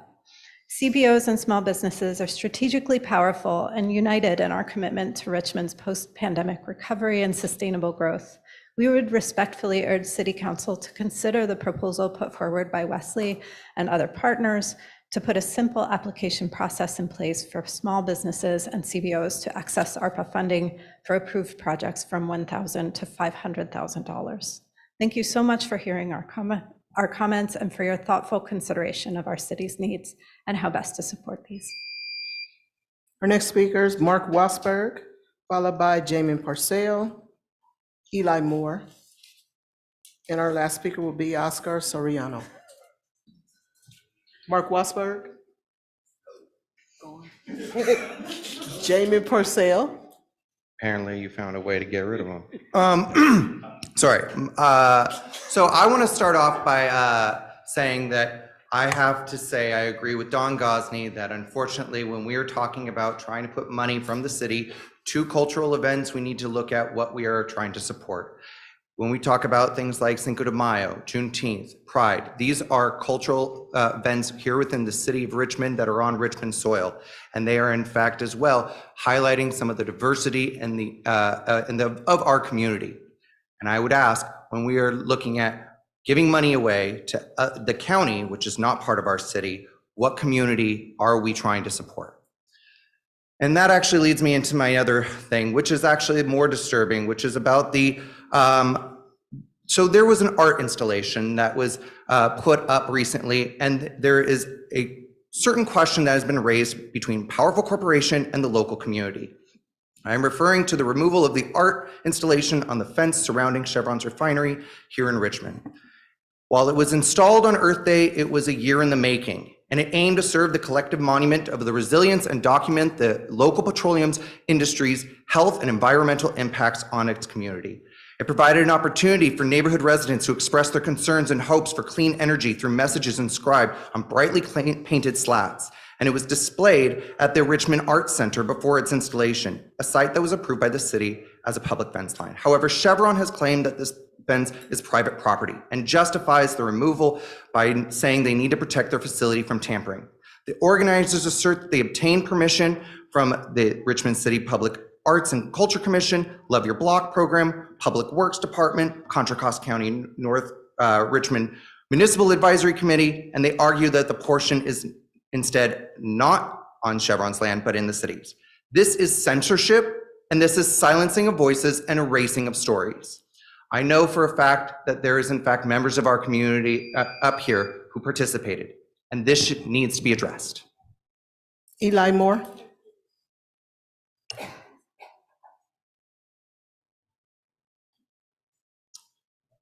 Hello, Mayor, Council, staff, community. I guess this doesn't go higher. Can you hear me? No, What? Oh, pick it up? Yeah. All right, thanks. Yeah, I just wanted to share an experience that kind of relates to some of the work the city is doing. So last week in the middle of the night, somewhere around midnight, there was this honking sound. I thought it was in my dreams, but it just kept going, and I woke up, realized it was just outside our house. And so we went to the front window and looked out, and somebody had parked this RV right on the other side of the street, and the curtains were drawn in it, and they were just honking and honking and honking. And a couple neighbors came out who got woken up because it was very loud, and it had been going on for 20 or 30 minutes. And they kind of tried to peek in and tried to contact, make some kind of contact with the person. And the person didn't respond, and the person just kept honking. And then they would stop for a minute or two, and then they would start honking again. And so we called the mobile crisis team at the county, their A3 program. A3 stands for anyone, anywhere, anytime. And what they told us was, short story is they couldn't help. They wanted to know if we knew the ID of the person. We said we didn't know who the person was. They said, well, they couldn't help if we didn't know the ID. And then they asked if the police were there and wanted them to come. And they said, well, they wouldn't come unless the police were also coming and wanted them to come. And then they said that they were in Martinez, that the closest staff they had were in Martinez. And so they would have to drive 20, 25 minutes to get there in the first place. So it was clear that A3 was not for this type of crisis. And it was clear that this was not a situation to us that seemed like it would need the police. That there wasn't like a threat of violence. Somebody needed to be talked to, somebody needed to be reached out to. This short story, my message is the city needs a community crisis response program because the county's program is not doing the trick. Thank you. Our last speaker is Oscar Soriano, last speaker in person. All right. I'm ready. Go ahead. I just want to start off by saying, for those who don't know me, my name is Oscar Soriano, and I am also an intern for Supervisor John Joya. And I appreciate you guys for what you've done advocating for LGBTQ rights, immigration rights, and trans rights. But there's one main thing I like to criticize, is how we deal with public safety here. And, it's rather quite frightening to see how dramatically crime has increased throughout the years. I mean, yes, we can also blame COVID, but it's also how we lack the fundamentals of holding people accountable. And, there's been laws implementing, giving a slap on the wrist to minor crimes and, even violent crimes such as armed robbery, burglaries. We give them a slap on the wrist. But, we do want to address the root causes, but simply not holding people accountable won't address the root causes at all. It'll just make things worse. And, I've seen all over the Bay Area, LGBTQ businesses and people of color businesses and individuals are just being assaulted and robbed day and night. And it really boils my blood to see that happen to my own people as well.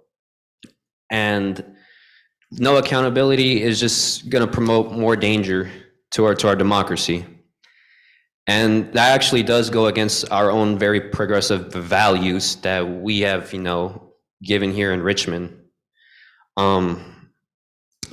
If we're not going to hold people accountable, we're never ever going to solve the social issues that we are having here. And yes, we want to help formerly incarcerated people, and I believe people can change. We have given them rights to vote, but we ought to start with the youth if we're going to really address the root causes of crime. Address the youth and implement more programs to, have kids stay out of trouble. And last thing I want to say, public safety promotes a safer democracy. And again, I thank you all for what you've done for the social issues here in Richmond. Thank you so much. And the 4 speakers with their hands raised via Zoom are Andrea Portillo, Janet S. Johnson, Amanda Jenkins, and Kathleen Sullivan. Please be prepared to unmute yourself when your name is called. Andrea, you may begin. Thank you. Good evening, Mayor and City Council members. My name is Andrea Portillo, Executive Director of Richmond Main Street, and I'm here to add to what Wesley Alexander and Amanda Eicher had spoken about this evening, and to continue the advocacy for the allocation of ARPA funding, specifically designated for economic recovery in the wake of the COVID-19 pandemic. It is crucial to recognize that community-based organizations, CBOs, that support economic development and small businesses are not only key leaders in our community, but should also be recipients of these funds as outlined in the Richmond Community Needs Assessment. The Richmond Community Needs Assessment identified economic development and small business support as critical areas requiring attention and investment. CBOs like ours play a pivotal role in fostering entrepreneurship, job creation, and economic growth within our community. We provide essential resources, mentorship programs, and networking opportunities to aspiring entrepreneurs, particularly those from underserved backgrounds. By supporting CBOs in this sector, we can amplify the impact and contribution to the revitalization of our local economy. Furthermore, as CBOs that focus on economic development and small business support possess deep connections within the community and are well-equipped to identify the unique needs and challenges faced by local entrepreneurs. CBOs like ours are on the front lines, working closely with small business owners, understanding their struggles, and providing targeted assistance. In conclusion, the allocation of ARPA funding should prioritize CBOs supporting economic development and small businesses as outlined in the Richmond Community Needs Assessment. Let's take this opportunity to uplift and strengthen the backbone of our community, fostering a business-friendly environment that nurtures entrepreneurship, creates jobs, and builds a resilient, healthy community for generations to come. Thank you. Thank you. Thank you. Next speaker is Janet Johnson. Janet, please unmute yourself and you may begin. Good evening, Mayor, Council, staff, and community. Can you hear me? Yes. Thank you. As the Richmond Shoreline Alliance co-chair and 42-year resident of Richmond, I want to turn your attention to a recently released UC Berkeley study on the effects of sea level rise on groundwater infiltration at toxic sites, sent in an email to you earlier today. The study was led by Dr. Christina Hill, who brought her findings to this body last February. A quote from the study: "Rising sea levels will cause rising groundwater to inundate some coastal contaminated sites, mobilizing pollutants and causing corrosion. Socially vulnerable communities are disproportionately exposed to this hazard via impacts on indoor air, foundations, and infrastructure." End quote. I'd like to remind you that a majority of our community wants the 86-acre Zeneca Superfund qualified site on Richmond's southeast shoreline cleaned up to the highest protective level, an objective that has had overwhelming community support for more than 2 decades. The remediation plan calls for removing less than 2% of the site's more than 500,000 cubic yards of contaminated soil containing toxins like arsenic, radioactivity, byproducts of pesticide research, and many others. Once the 4,000 unit mega development plan for this site is built, any hope of cleaning it up to a protective level will vanish. Zeneca site hazards in groundwater are already contaminating multiple neighboring sites as well as the bay, a situation which will worsen with sea level rise until the sources at the Zeneca site are eliminated. Thank you. Thank you. And the next speaker is Kathleen Sullivan. Kathleen, please unmute yourself and you may begin.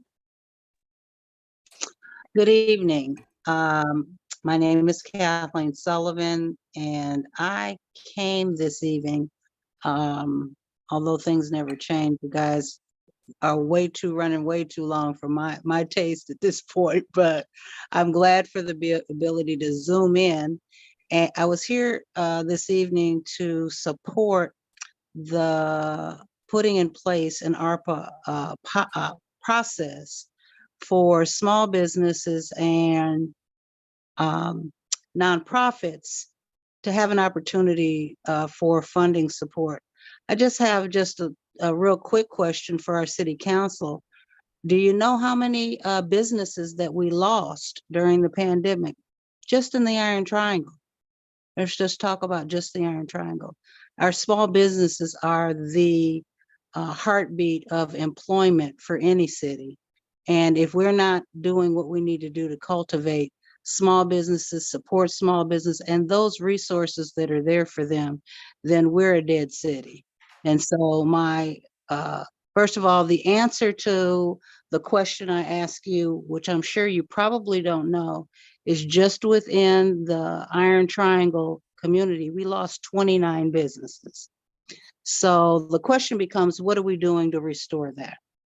And the organizations that were represented today and the leadership to help small businesses have called in, are in your audience, and they need the opportunity to be able to apply for funding. And so I'm supporting Wesley's email that he sent with a specific process or even some version of that process so that we can support our small business community and regrow a population of businesses to make our city not only viable. Your time has expired. Thank you. And that was our last caller. Thank you. Next item. Next item is approval of the consent calendar. I move the consent calendar. Do I have a second. Okay, moved by Vice Mayor McLaughlin, seconded by Councilmember Bana. And there were no items removed from the consent calendar. Correct. So it'll be the entire consent calendar. Councilmember Bana? Yes. Councilmember Jimenez? Yes. Vice Mayor McLaughlin? Yes. Councilmember Robinson? Yes. Councilmember Willis is absent. Councilmember Zepeda? Yes. And Mayor Martinez. Yes. The motion passes with Councilmember Willis absent. So there has been a request to move item Y2 before Y1, which is the East Bay Mud presentation. So I will unilaterally grant that wish. So may we hear item Y2? Item Y2 is to receive an East Bay Municipal Utility District presentations on the Sobrante Water Treatment Plant Improvement Project.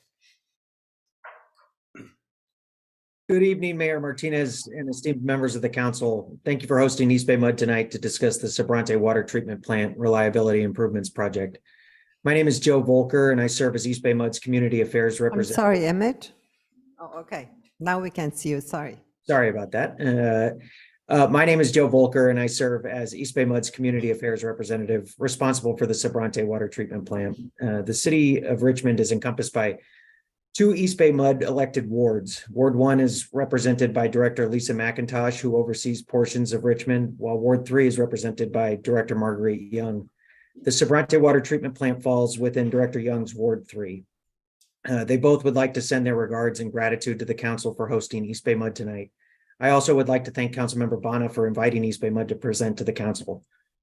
This evening, East Bay Mud is here with our Sobrante Water Treatment Plant Reliability Improvements Project team, who will provide an overview of the project as well as an update on revisions that were made to incorporate community input following 2 public meetings that East Bay Mud has held on this project. This project is an investment in our water infrastructure and involves improving the reliability of your long-term water supply. Before I turn things over to the project team, I'd like to emphasize how fortunate we are to have clean, safe water at our fingertips. What we're doing now is to ensure that despite the challenges of climate change and unstable weather conditions, we can continue to provide clean, safe water for your community. At this time, I'd like to turn our presentation over to Stella Tan, the project manager for the Sobrante Improvements Project. Stella, please take it away. She's sharing her screen here. There we go. Can you hear me okay? Yeah. Great. All right. Good evening. Again, my name is Stella Tan, and I'm an associate civil engineer at East Bay Mud. Thank you for allowing us to provide a briefing for the Sobrante Water Treatment Plant project. East Bay Mud has completed site planning and community scoping meetings and is currently in the process of preparing an EIR for the Sobrante Water Treatment Plant, that is an environmental impact report. Tonight's briefing includes project purpose and scope, site and landscape plans, conceptual visual simulations, project schedule, and next steps. This project will take place at the Sobrante Water Treatment Plant, which is one of East Bay Mud's 6 water treatment plants. The Sobrante Water Treatment Plant provides water to the area circled in the red dotted line from Richmond to Crockett. This area is also served by the Orinda Water Treatment Plant. However, during high water demand periods, the Sobrante Water Treatment Plant is also needed. Providing additional capacity at the Sobrante Water Treatment Plant is needed and becomes increasingly important during periods of drought and wildfires when East Bay Mud water sources are more particle heavy and when we experience reduced water treatment capacity at the Orinda Water Treatment Plant. The additional capacity at the Sobrante Water Treatment Plant will provide resilience against emerging environmental changes. The purpose of this project is to replace aging infrastructure, to meet existing and future water demands, to maintain water quality and reduce disinfectant byproducts, to support drought operations, and to provide treatment capacity as we experience changing untreated water quality or untreated water aqueduct outages. This project has 2 components, which includes new structures at the Sobrante Water Treatment Plant, circled here, in Phase 1 and Phase 2, and a new pipeline in Phase 2, as shown here in yellow. New structures will be constructed at the Sobrante Water Treatment Plant, which is located east of Highway 80, north of San Pablo Dam Road, and northwest of the San Pablo Reservoir, which supplies this water treatment plant. The Central North Aqueduct is shown here in yellow and is located in the communities of El Sobrante and Rollingwood and in the cities of Richmond and San Pablo. The pipeline is primarily located along San Pablo Dam Road, El Portal Drive, Rollingwood Drive, and Road 20. The Richmond city limits are shown here in the blue areas. Approximately half of the new Sobrante water treatment plant structures and small sections of the Central North Aqueduct pipeline will be located in the city of Richmond. The northern portion of the Sobrante water treatment plant property, shown here, is located in the city of Richmond. And the pipeline intersects the limits on San Pablo Dam Road near Martins Lane and at El Portal Drive. The scope of the project includes constructing new structures to increase the reliable capacity of the water treatment plant. In phase 1 in the near term, the capacity will be restored to 60 million gallons per day. And in phase 2 in the long term, the capacity will be increased to 80 million gallons per day. To provide some context, currently the water treatment plant has a reliable capacity of 45 million gallons per day. After phase 1 is completed, we will demolish existing aging structures, and the demolition work happens after phase 1 structures are completed because the existing structures are needed until those new structures are constructed and operational. In phase 2, we will construct the Central North Aqueduct pipeline, which is needed to convey that phase 2 treatment capacity. The site plan here was developed with input from the community. The phase 1 facilities are shown in yellow and the phase 2 facilities are shown in pink. The facilities planned for demolition are located on the other side of Valley View Road, shown here in the striped yellow. And after receiving public comments, structures were all shifted further southward to increase the distance between the closest structure and Amend Road from about 50 feet to about 110 feet. The current spacing between the structures is designed to still allow space for new pipelines and as well as large vehicle truck turns. Based on community feedback, buildings visible from Amend Road were also designed in the Mission Revival style to match the neighboring Richmond Fire Station and homes. This is a view of the buildings from inside the Sobrante water treatment plant, and the view from Amend Road will be shared shortly in the conceptual visual simulations. The project site and landscape plan is shown on this slide. The landscape plan includes a berm located here to screen this equalization basin. Trees and shrubs were also placed on the berm and along the fence line in order to provide screening as well as improve aesthetics while maintaining the security visibility at the site. East Bay Mud plans to install landscaping as early as possible to provide time for trees to become established while also avoiding damage to the new landscaping during construction. The key site views are shown here and were identified for the Sobrante water treatment plant based on the greatest visibility of the improvements. View 1 shows the entry road. View 2 is Heavenly Ridge Lane, which is an elevated view of the improvements. Amend Road High is the highest elevation view of the improvements on Amend Road in front of the water treatment plant. View 4 is Amend Road Low, which has the low elevation view of the property. And view 5 is Christopher Court, which has the distant elevated view of the improvements. Views from the south and east side of the property are obstructed by the natural terrain and trees, and so these areas were not included as key views. And among the key views that were identified, the community was most concerned about the views from Amend Road located here.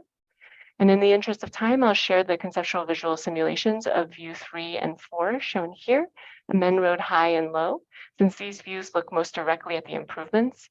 And for anyone who's interested to see visual simulations of the other views, they can be accessed on the project website, which I'll share a link at the end of this presentation. This slide shows existing views at the 5 key sites. As I mentioned, I'll share the view 3 and 4 visual simulations with you today. This is a view at Amend Road High under existing conditions. This is the view after structures and a screening berm are constructed with installed landscaping. So notice this is the Mission Revival style process building that's visible from Amend Road. This is the view 5 years after construction is completed and landscaping has had time to mature. And this is after 10 years. This is the view at Amend Road Low under existing conditions. This is the view after structures and the screening berm are constructed with installed landscaping. This is the 5-year view after construction is completed and landscaping has had time to mature. And this is the 10-year view after construction is completed and landscaping has had time to fully mature. To provide some context for the overall project schedule, we're currently in the planning phase of the project. In this stage, we complete the conceptual design, the environmental review, and public outreach. And this started in 2021 and will be completed in 2025. After planning is completed, we'll begin phase 1 design, which includes design of the structures and completion of agency permitting for phase 1. And the timing for this is 2027 to 2030. After phase 1 construction, phase 1 design is phase 1 construction, and that's planned for 2030 to 2035. Phase 2 design is, the timing is still to be determined and will occur when water demand projections are realized, but that includes the design of the phase 2 structures and pipeline, as well as agency permitting. And phase 2 construction, as I mentioned, is still to be determined, but is the last stage where we construct those phase 2 structures and pipeline. Our next steps are to prepare a draft environmental impact report, which will be released in summer of 2024. And you should have access to this PowerPoint with the information for the project, which can be accessed on the website shown here. I mentioned earlier that you can access visual simulations, and those are located in past public meeting presentation slides. And for any questions or comments, our email and physical mail contact information is shown here. And with that, I'll open it up for any questions. Thank you. Are there any questions? Councilmember Bono. Thank you very much. First of all, I just wanted to thank the East Bay Mud team for the beautiful design and wonderfully working with the community. I just wanted to explain to our mayor and council members and residents that where East Bay Mud project is located is unincorporated county. Across the street is city of Richmond. And at the corner actually is the Richmond Fire Station. So with the initial design, residents in Richmond were very unhappy. They provided feedback at East Bay Mud. We are grateful they modified the design and now they have this beautiful design. So thank you very much for that.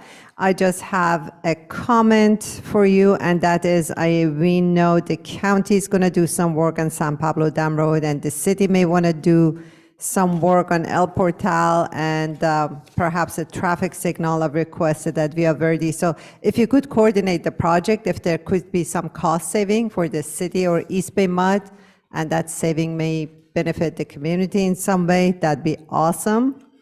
And I would like to ask, I know no zoning applies to utilities, we learned along this process, but I would like to ask our city attorney, does this project include any community benefit? I believe a corner of the project may be in the city of Richmond. I don't know whether that's been looked at or not. I'm sorry? I don't know whether that's been looked at or not. Could you look into it? I don't know if it applies to utilities. I was shocked that zoning doesn't apply to utilities. So if you could look into it, I'd be grateful. And yeah, that's it. Thank you very much. Thank you. Any other questions? Vice Mayor McLaughlin. Yes. When is this project supposed to start? I thought I read somewhere in it that it was several years down the road, but can you give me an accurate answer on that? Yeah, you mean when will the construction begin for the project? Yes. Yeah, so phase 1 construction is currently scheduled for 2030 to 2035. Okay. And Okay. I mentioned phase 2 construction timing is still to be determined. Okay, so it's a little ways out, but you're getting prepared. Correct? Yes. Okay, thank you so much for the presentation. Any other questions? Quickly, you mentioned what percentage of the project would be in the city of Richmond again? It's roughly about half of the structures will be located in Richmond and half will be located in the county. Excellent. Thank you for the attention of our city attorney. Thanks. Yes, go ahead. Thank you for the presentation. Clarifying the project, the treatment plant, the water is not wastewater, right? What kind of water are you treating? Where's it coming from? This is a water treatment plant, and it is treating water that originates or that is received from the San Pablo Reservoir. From the reservoir. Perfect. Thank you. If no other questions, do we have comments from the public? Yes, we have one in-person speaker. If there are any speakers that would like to address the council that are joining us by Zoom, please raise your hand at this time. Jamin Purcell?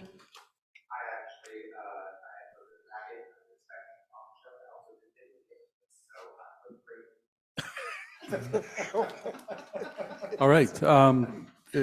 Any No other other comments speakers. from council? If not, thank you for the presentation. We appreciate the information. And now we can move on to our final item. Thank you. Thank you very much. Thank you. Item Y1 is to adopt a resolution adjusting the dollar amount for the current fees except for recreation fees, which will remain as is, and provide direction to city staff on how to proceed with an analysis of the recreation rental fees. Staff will return in first half of fiscal year 2023 through 2024 to review the analysis and make recommendations regarding new proposed recreation fees. Good evening, Mayor Martinez, Vice Mayor McLaughlin, good council member. KCRT, can I get the presentation on the screen, please?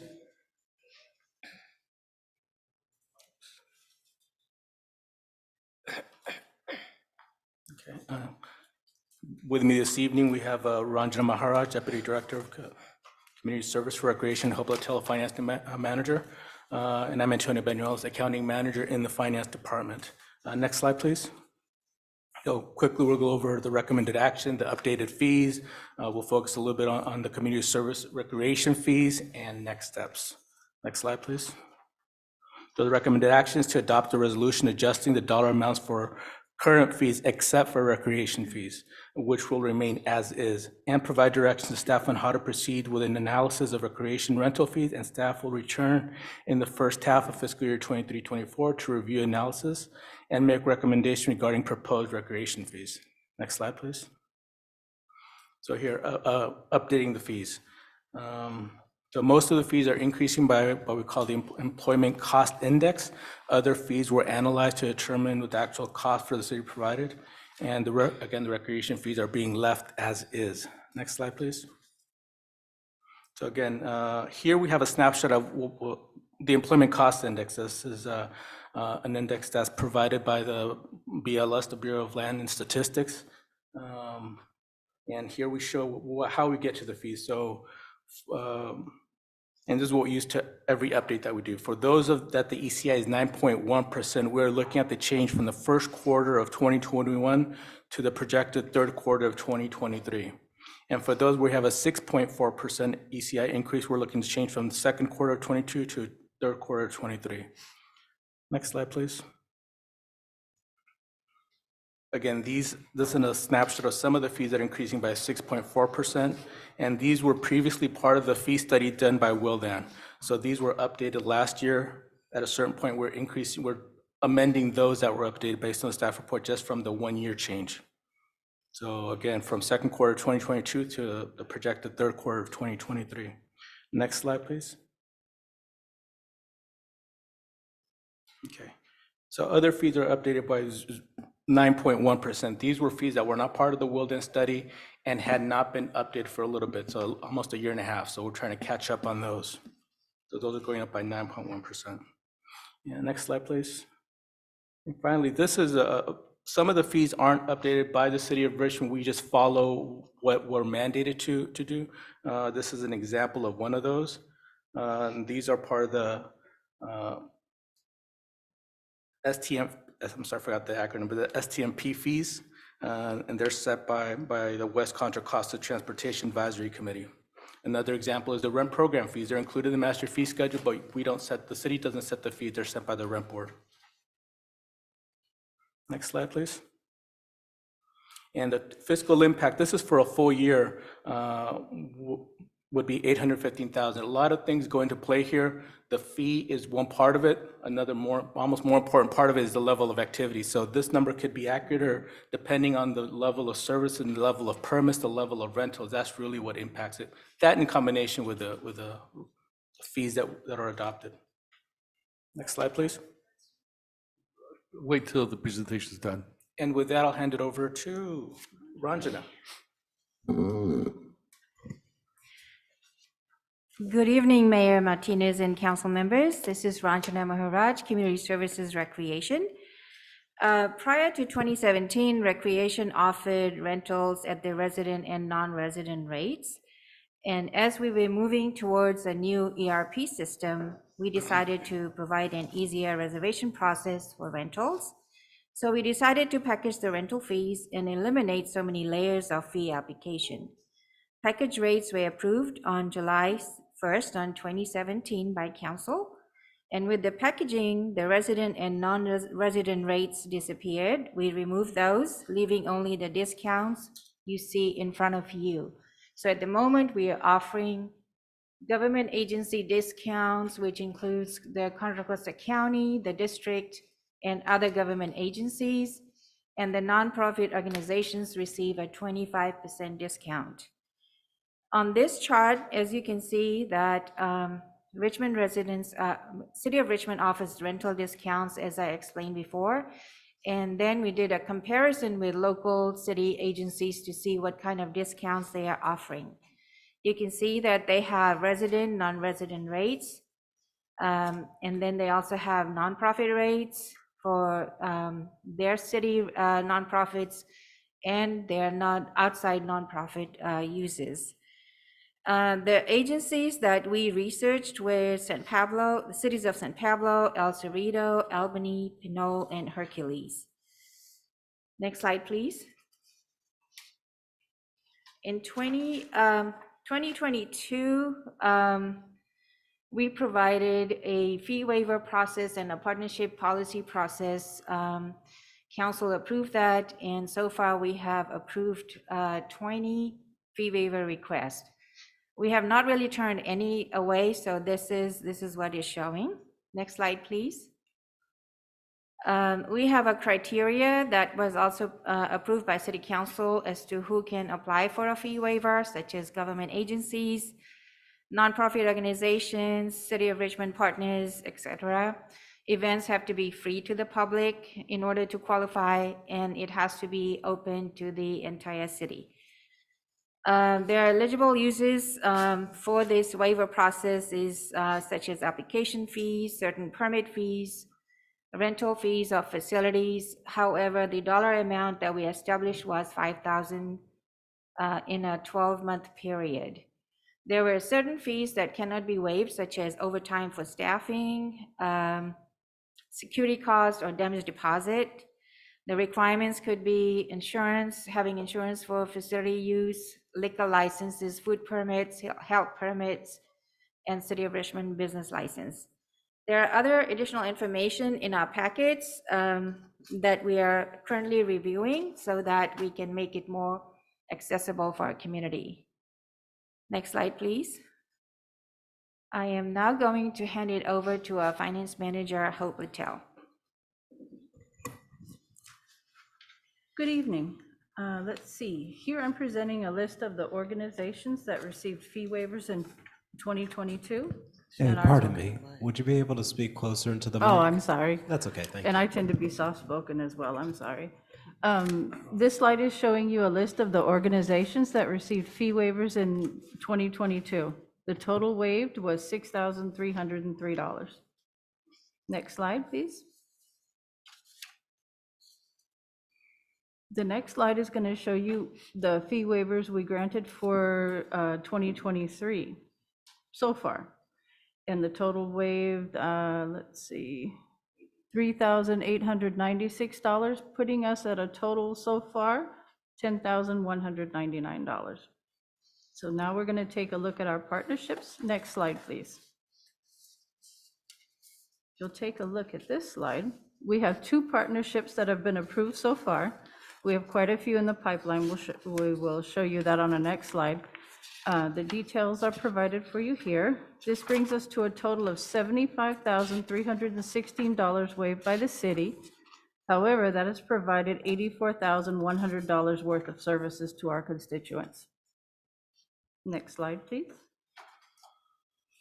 Here you can see a list of the partnerships we are currently working on, and we're looking forward to further collaborations as we move forward in this process.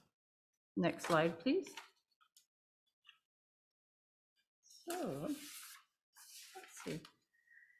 As Ranjana mentioned earlier, we're in the process of revising the applications for both the fee waivers and the partnerships, along with creating a way to make them available online to make it easier for people to apply. Currently, our outreach involves providing the information about the fee waivers and the partnership applications through our newsletters, activity guide, and it's also available on our website. We are considering modifications to the requirements for the fee waiver process as well, and we are open to council direction. This concludes the recreation portion, so I'll pass it back to Antonio. Thank you, Hope. Next slide, please. So the recommended next step is approve the master fee schedule, again, with the community services recreation fee staying as is, no increase to that. Provide direction to staff on how to proceed regarding the recreation fees. Staff will return next fiscal year, first half, with an update regarding recreation fees after receiving council direction. Again, staff will return in 23-24 with proposed changes to the impact fees that we are still working on. Good. And with that, recommend, next slide, please. And the recommended action, adopt a resolution adjusting the dollar amount for the current fees except for recreation fees, which will remain as is, and provide direction to staff on how to proceed with analysis of recreation rental fees. Again, staff will return the first half of fiscal year 23-24 to review the analysis and make recommendation regarding how to proceed with recreation fees. With that, any questions? Councilmember Bana. Thank you, Mr. Mayor. So talking about the resolution, what is that, recreation versus parks? I mean, except for recreation, so what are we approving? Fees for what? The master fee schedule, as listed as an attachment, the 80-page document, those are the fees you're approving. The fees listed in there for recreation are remaining flat, so there's no increase to that. We just want to be super clear that those fees are remaining flat. Okay, I'm confused actually, what we're approving then. The master fee schedule listing. Okay, what comprises recreation and what comprises the rest? Well, recreation is one section within the master fee schedule. Can you give some examples, please? There's a slide on there.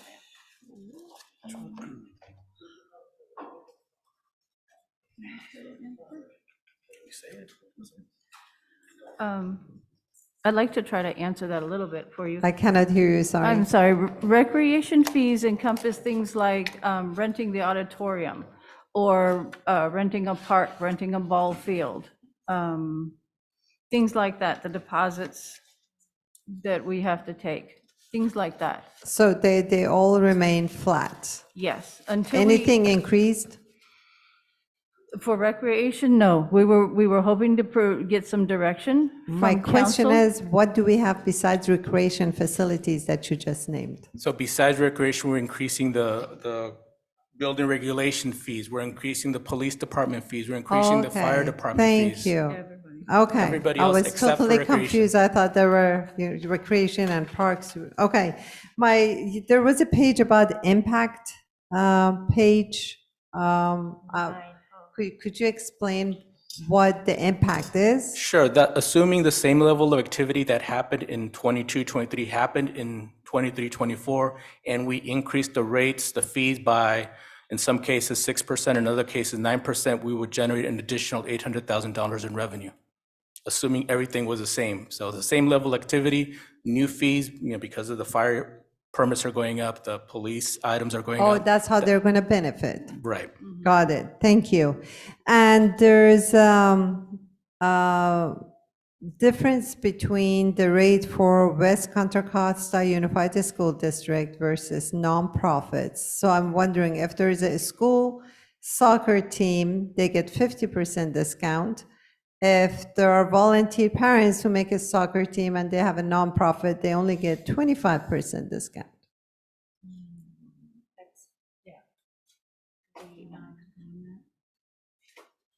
That is correct, because that's our discount. And the school team actually has more resources. The volunteer parents spend a lot of time and resources on other things, and now they have to pay a higher rate to the city. Can you explain that, please? Currently, that is correct, with the government agencies getting 50% off, whereas the nonprofits with a nonprofit ID get 25% off. And we are looking for council direction to see what you would like us to do with the fees. Thank you for being open. My suggestion is to make it 50% off for nonprofits too. But we can decide at the council. And there was a fee waiver limit of 5,000 per year. I assume that's per entity. And if they want more, then they become partners. Currently, that is the amount we set. However, that is also being revised. So there again, we would like to receive direction from council to see what they would like us to do. Thank you. In practice, can you give some examples? Like who are the ones who hit the ceiling of $5,000? Which entities are there usually? Not that I recall of anyone hitting that ceiling yet. Because this is a fairly new concept for our community as far as going through this process. So far, the fee waivers that we have approved, what's the highest amount that we have? If I may, Mayor. Yes, you may.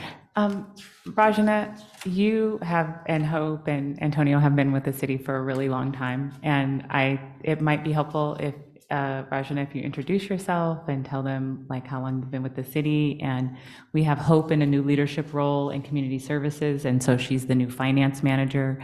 And Antonio has probably been at fees more than he'd like to remember. So can I just allow them to give a bit of background? Please. Thank you. Well, thank you, City Manager. Ranjana Maharaj, I've been with the city for about 31 years, and I have worked for Recreation, which is now Recreation Division, which used to be so many different names before, for over 25 years. And ever since I've started with this department, we've always had a master fee schedule. We've had fees for every facility that has been under our direction, and we've always obliged by the fee schedule that the city council has passed. And every year, even though city council approves the master fee schedule with the percentage that Antonio mentioned, that happens every year. However, the recreation division has not implemented that. We have taken into consideration as far as what a community gives us with their feedback. Sometimes we've had to go back and reduce the fees, and we've done that a few times. This time, we're saying that we don't want to implement any fees, any increases, but we want to receive direction from you to see what you would like us to do as far as what we should charge. And as you know, all recreation agencies have facilities under their purview, and charging fees is one of the ways that we generate revenue. Up till now, this is the first year, I hate to say this, but our department has always been put on a platter where we have to bring in revenue so that we can get expenses paid off through our division or what we offer. So it's nice to know that that's not being asked of us this year, that the revenue is not something that they expect. So with that, I would like to hear what your thoughts are as to how you'd like to us to move forward with this. Thank you very much. I really appreciate it. I have one more question and then one comment. Actually, support the increase of neighborhood council sponsored events. How does it happen? My hope is that it's free for the neighborhood councils, is it? Support for neighborhood council, according to our comprehensive rental policy, there is a clause where we allow the neighborhood councils to conduct their meetings free of charge at our community centers. And that includes a staff member to be present to open, close, set up, and, provide any other needs that they have for the meetings. Not all neighborhood councils meet in our community centers. However, we are there to support them. And then annually, we offer a free event for our neighborhood councils. So for example, prime example, Northeast Community Neighborhood Council, they hold their annual picnic near Burke Park near Solano every year. And none of the fees are charged. There are so many other neighborhood councils that come through to our office and ask for to host an annual event, and we give it to them for free, which means waiving off extra fees like A-frames or trash cans or any other things that they are using for the event. That's all waived. And neighborhood councils also falls under the cities of service that Stephanie Nye, one of our staff members, manages. And she helps them with their mailing out the newsletters, postage is paid for them. And then she also works with them with the neighborhood cleanup for using the Love Your Block grant program. So there's a lot going on in support of the neighborhood councils. Excellent, but they only get one free event per year. That is correct. Can we increase that? I mean, if the neighbors, have the energy and aspiration to get together, have more events, why not? I don't see why not, but that will be a council direction because that has to come into our comprehensive rental policy. Thank you. And I wonder if there has been a study of the income when we reduce the price, but hopefully the frequency of events increases. Because I received complaint from many people that they are not, that they are middle class and even upper middle class and cannot afford our rates. Are you referring Especially for in art terms- events and stuff. Are you referring in terms of special events or community centers or which facilities? Renting places to get together, things like that. Okay. Yeah, just like neighborhood gatherings or artist gatherings, things like that. Yeah, we just follow what's in our rental policy. So if you wish to change that, then the council needs to propose and vote on that. Okay, thank you very much. Anyone else? Vice Mayor McLaughlin? So I actually was going to ask the same question about the neighborhood councils. I know that they get that one free event a year, and I don't know whether or not we'll alter that or not, but what the question I have is that information conveyed to the neighborhood councils, or can it be conveyed? Because I'm not sure they all Yes. know that. I recall we used to send out emails to the neighborhood council presidents to let them know that they should submit their application for their free event and also to book the meetings in the community centers. I don't recall if that has been sent out this year, but if it hasn't, we can definitely do that moving forward. Yeah, I think it's just important to have people know what we have available for them. So Yes. thanks.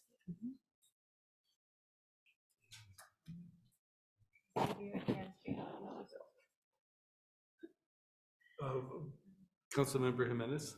Yeah, thank you. Thank you, and thank you for all the work that you are putting this. And yes, we are changing. We don't want to be kind of like performance of the department, especially the recreation department, based on how much money you can bring to the city, because these are services for the community, or this is how I look at it. But moving in other, I have some suggestions, but since this is questions, I will go to my questions. In the developer fees, what nexus studies exist that give the allowable, can I pronounce it well? Yeah, I try. Rates for developer fees. I'm sorry, can you repeat the question, please? What nexus studies, nexus, N-E-E-X-U-S, nexus studies exist that give the allowable rates for developer fees? For the impact fees? Yes. Okay. For the, So, I mean, that's part of the study that we hire a consultant to actually review that. That's part of their analysis to determine what new development, what's going to be the impact of a new development, of a new warehouse on the services provided by the city of Richmond. I know the Nexus study is part of it. That's not being presented here tonight. That'll be definitely one of the, I guess we'll focus on that part when we come back in the next year. okay, can before you come back, can you share these studies with us, the Nexus studies? That will be great. Then I have another question, but I have to take my, I just saw the warehouse and industrial use developer fees, and for me, I think that is too low, but I know that is based on cost recovery, so can you explain a little bit how that is? Again, right now, we're just increasing based on ECI. When we do the actual study, it's going to have more of a, I guess, a tie to our actual cost to provide services. So might give you a little glimpse ahead, but some of these rates might go up significantly based on what the work we've done so far. Okay, so these, you say that this is going to be presented in... We've been working on it for a little bit, but the goal is the first half of the next fiscal year, so in a few months. I want to say September, but it's been taking... I won't hold you on that, like, don't worry, but like just to know so I can be prepared, because sometimes like we don't have a staff and we get all of this information, and having questions ahead of time for you so you don't feel like we are putting you in a situation where you don't know the answers.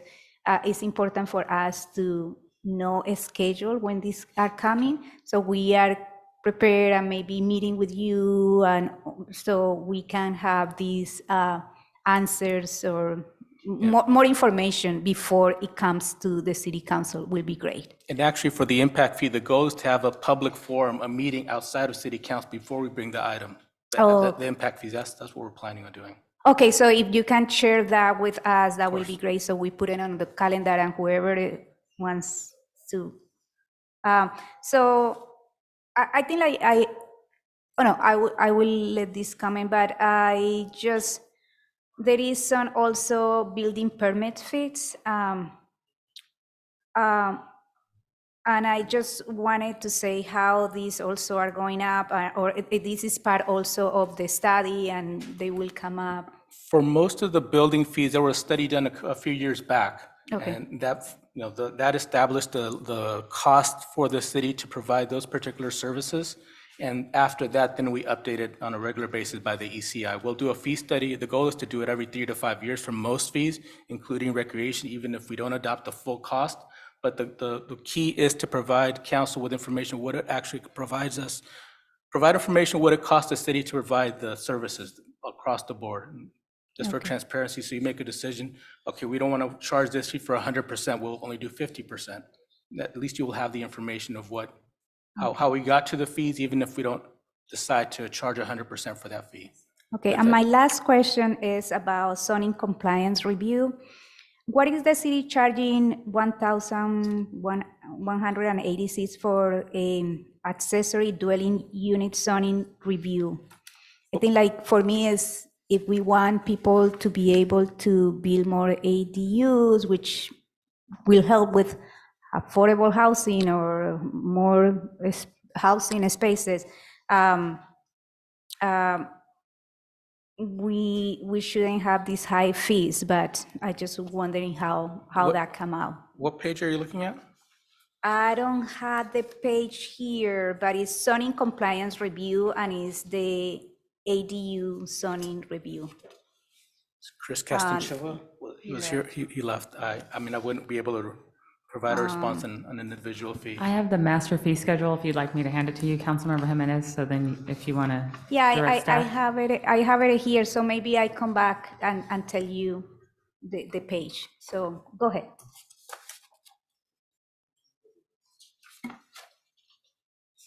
Okay, is page 15 of 79.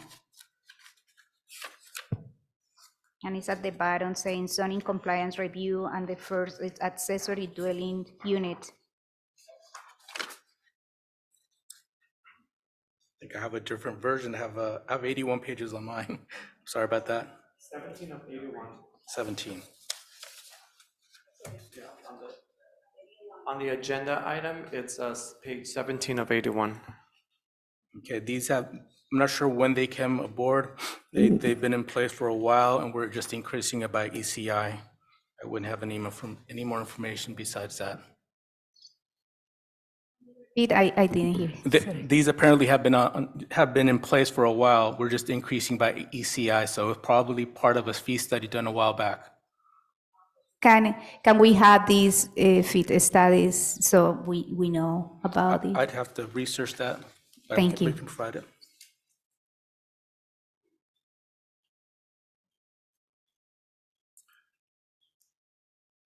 You're done? Okay. Councilmember Cepeda? Thank you, Mr. Mayor. Thank you first off for the presentation. In regards to the fee waivers for Love Your Block, first, thank you for that. Yeah, but I wanted to see if there's a way that we can just make that a blanket so people don't have to apply for it, especially for Love Your Block grants or any other city benefit event at the end. So in Richmond, for example, they just did a mural. They redid the mural, right? They went through the whole process, and they still had to pay certain fees to try to do this beautification for the city. Where if the neighborhood council wouldn't have been involved, the city would have to have done it from scratch, right? So I think like somewhere in there, where does the community benefit come in and the city benefit as well? And the fee should just be automatically waived. And I'm not sure that that question makes sense there. Mayor Martinez, do you want staff to respond? Yes, go ahead. Okay, so if I may, Councilmember Cepeda, the opportunity with the Love Your Block is for it to be a competitive process, so that there is a process where what is being proposed is evaluated, and there's a criteria. The challenge that we have is that. I'm sorry, I don't want to interrupt, but we're at that moment where we need to extend the meeting. Moment where we need to extend the meeting. Do we have a motion? I'll move to extend for 15 minutes. Can I make a friendly amendment that we go until 11:30, so we can finish this? Like, I want this to finish. I don't know, in 15 minutes we will finish. So I want to finish and not interrupt anybody with another vote. Make a substitute motion. And you can. He said make a substitute motion. Substitute motion to extend the meeting until 11:30 yeah. Or until the end of the agenda item. Oh, to the end of the agenda item. I'll second whenever. it.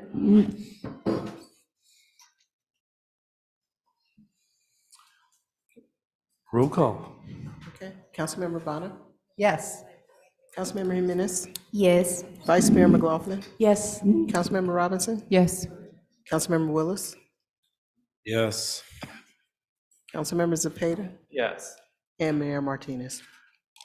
No, I have to pick someone up at the airport at 11:30, so. The motion Yeah. passes with Mayor Martinez voting no.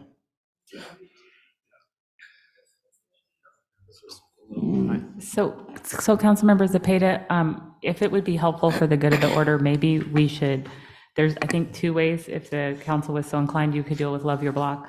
One is encroachment permits and flagging and all of that are sometimes required and sometimes they're not.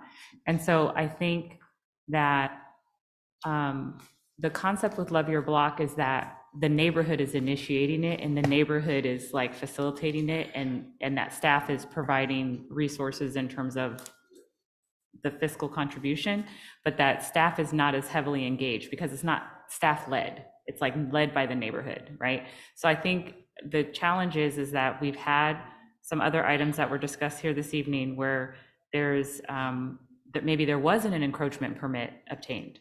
And so now the Public Works Department is trying to make sure that there's encroachment permits retained and that everyone is safe.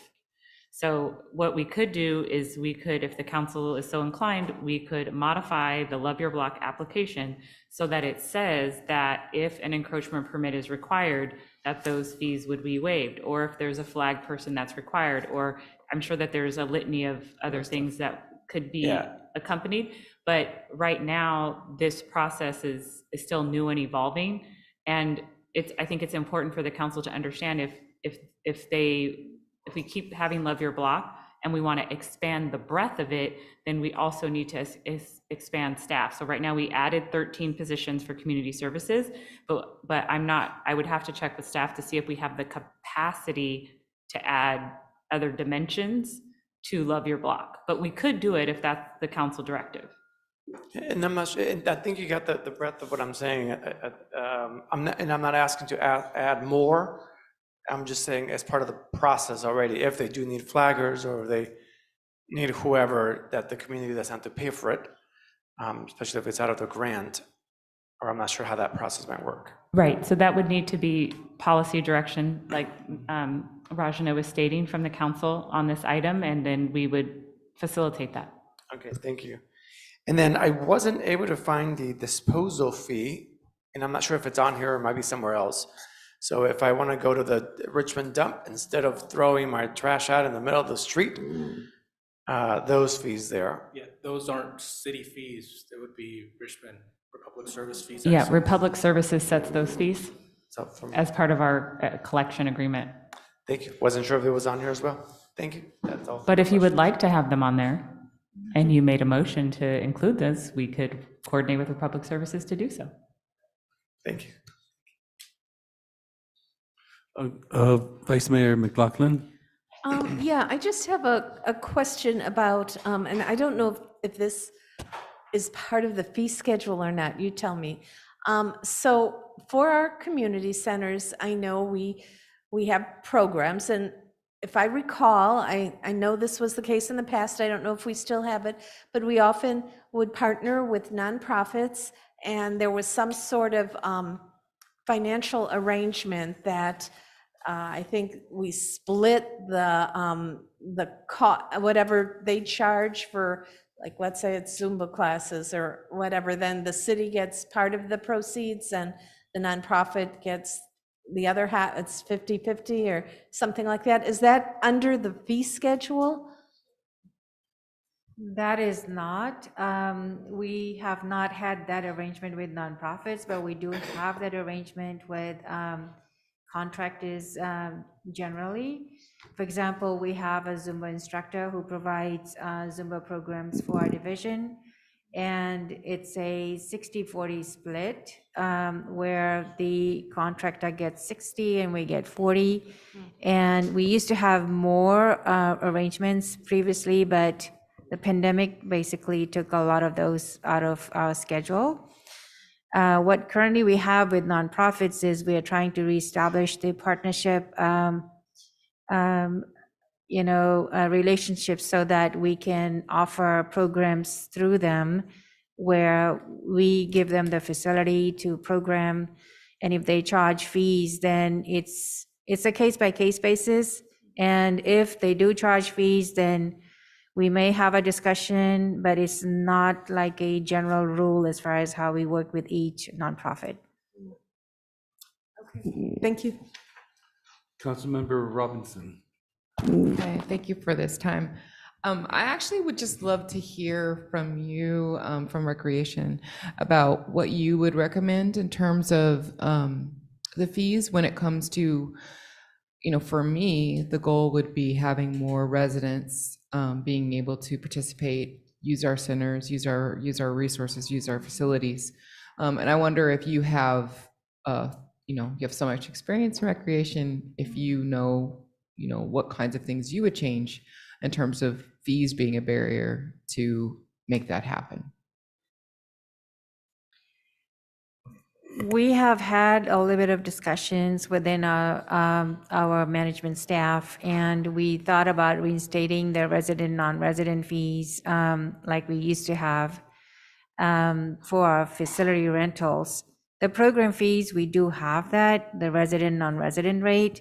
However, with the new software system that we introduced some years ago, we took that away. We tried to package the fees because our fees had so many layers, and it was just too difficult to keep up with the request and in trying to book a reservation properly. So at this point, I would like to go back to our team and see what will work best for us. Right now, I don't have anything in solid to say, this is what I would recommend. We would need to do some research and maybe get an analysis done by somebody who can provide us with direction in that. Okay, thank you. Okay, I think there's a lot of research that needs to be done, and we have stemmed the increase of rates for recreation, which I think is a good thing. But I think there's too many items to be considered for us to actually do more than approve the item as is. We can bring it back with direction to look into the rationale for the fees so that we can understand it with data as opposed to just going on our personal whims. So anyway, that's where I stand. I have no questions. So, Mr. Mayor, I agree with you. We need more information, more analysis from staff, but we could approve it as is for now. So I'll make a motion that we approve. Actually, we still need comment from. Oh, yeah, please. We do not have any requests to address the council. All right. So I move that we accept the approve or adopt the resolution adjusting the dollar amount for current fees except for recreation fees, which will remain as is, and have staff come back with more data on the recreation fees so we can have a little bit more information to analyze. And we as council members can also consider what we see should happen so that when we make our suggestions, we have a rationale for doing so. I second that, and before we go to vote, I just wanted to put there some principles for setting city fees. If you mind, it won't take that much. It's a work that several community members have been doing around this, and is like the principles for setting city fees. One is public resources for the public good, the public resources that the city is the steward of are meant to serve the public. Socially equitable distribution of benefits and cost. This means that the benefits of a service prioritizes the needs of peoples and groups who had little access to such resources, had been historically excluded, and had the most pressing needs. Ability to pay. This means that the costs are primarily covered by people and entities that had the greatest ability to pay them. Sustainable and sufficient revenue. A structuring fix should consider what revenue is needed to ensure the sustainability and quality of city service and resources. At the level of individual fees and services, there is no need to generate revenue that covers all costs because other revenue sources can be used to ensure that the city services cost is not prohibited to disadvantaged residents. And the last one is alignment with city council priorities. Setting fees should align with the city council approved priorities. So I just want that this could be a framework for how the next way of the master fees could go. And if that is part of the motion, will be great. So I would recommend that Councilmember Jimenez send that list to Ranjana and the team up there. And this is not part of the motion, but I heard Ranjana say that you wanted to discuss with your team, any recommendations for us on altering the fees. I would be very interested in hearing, what your team has come up with for that as well.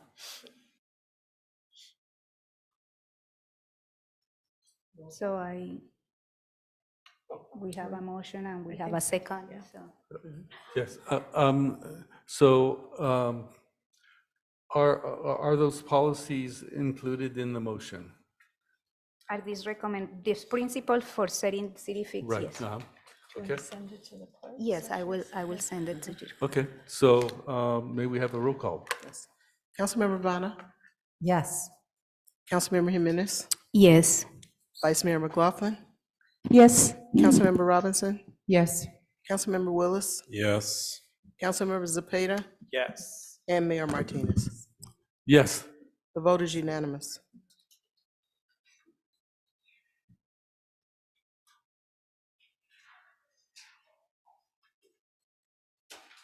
All right. So with this,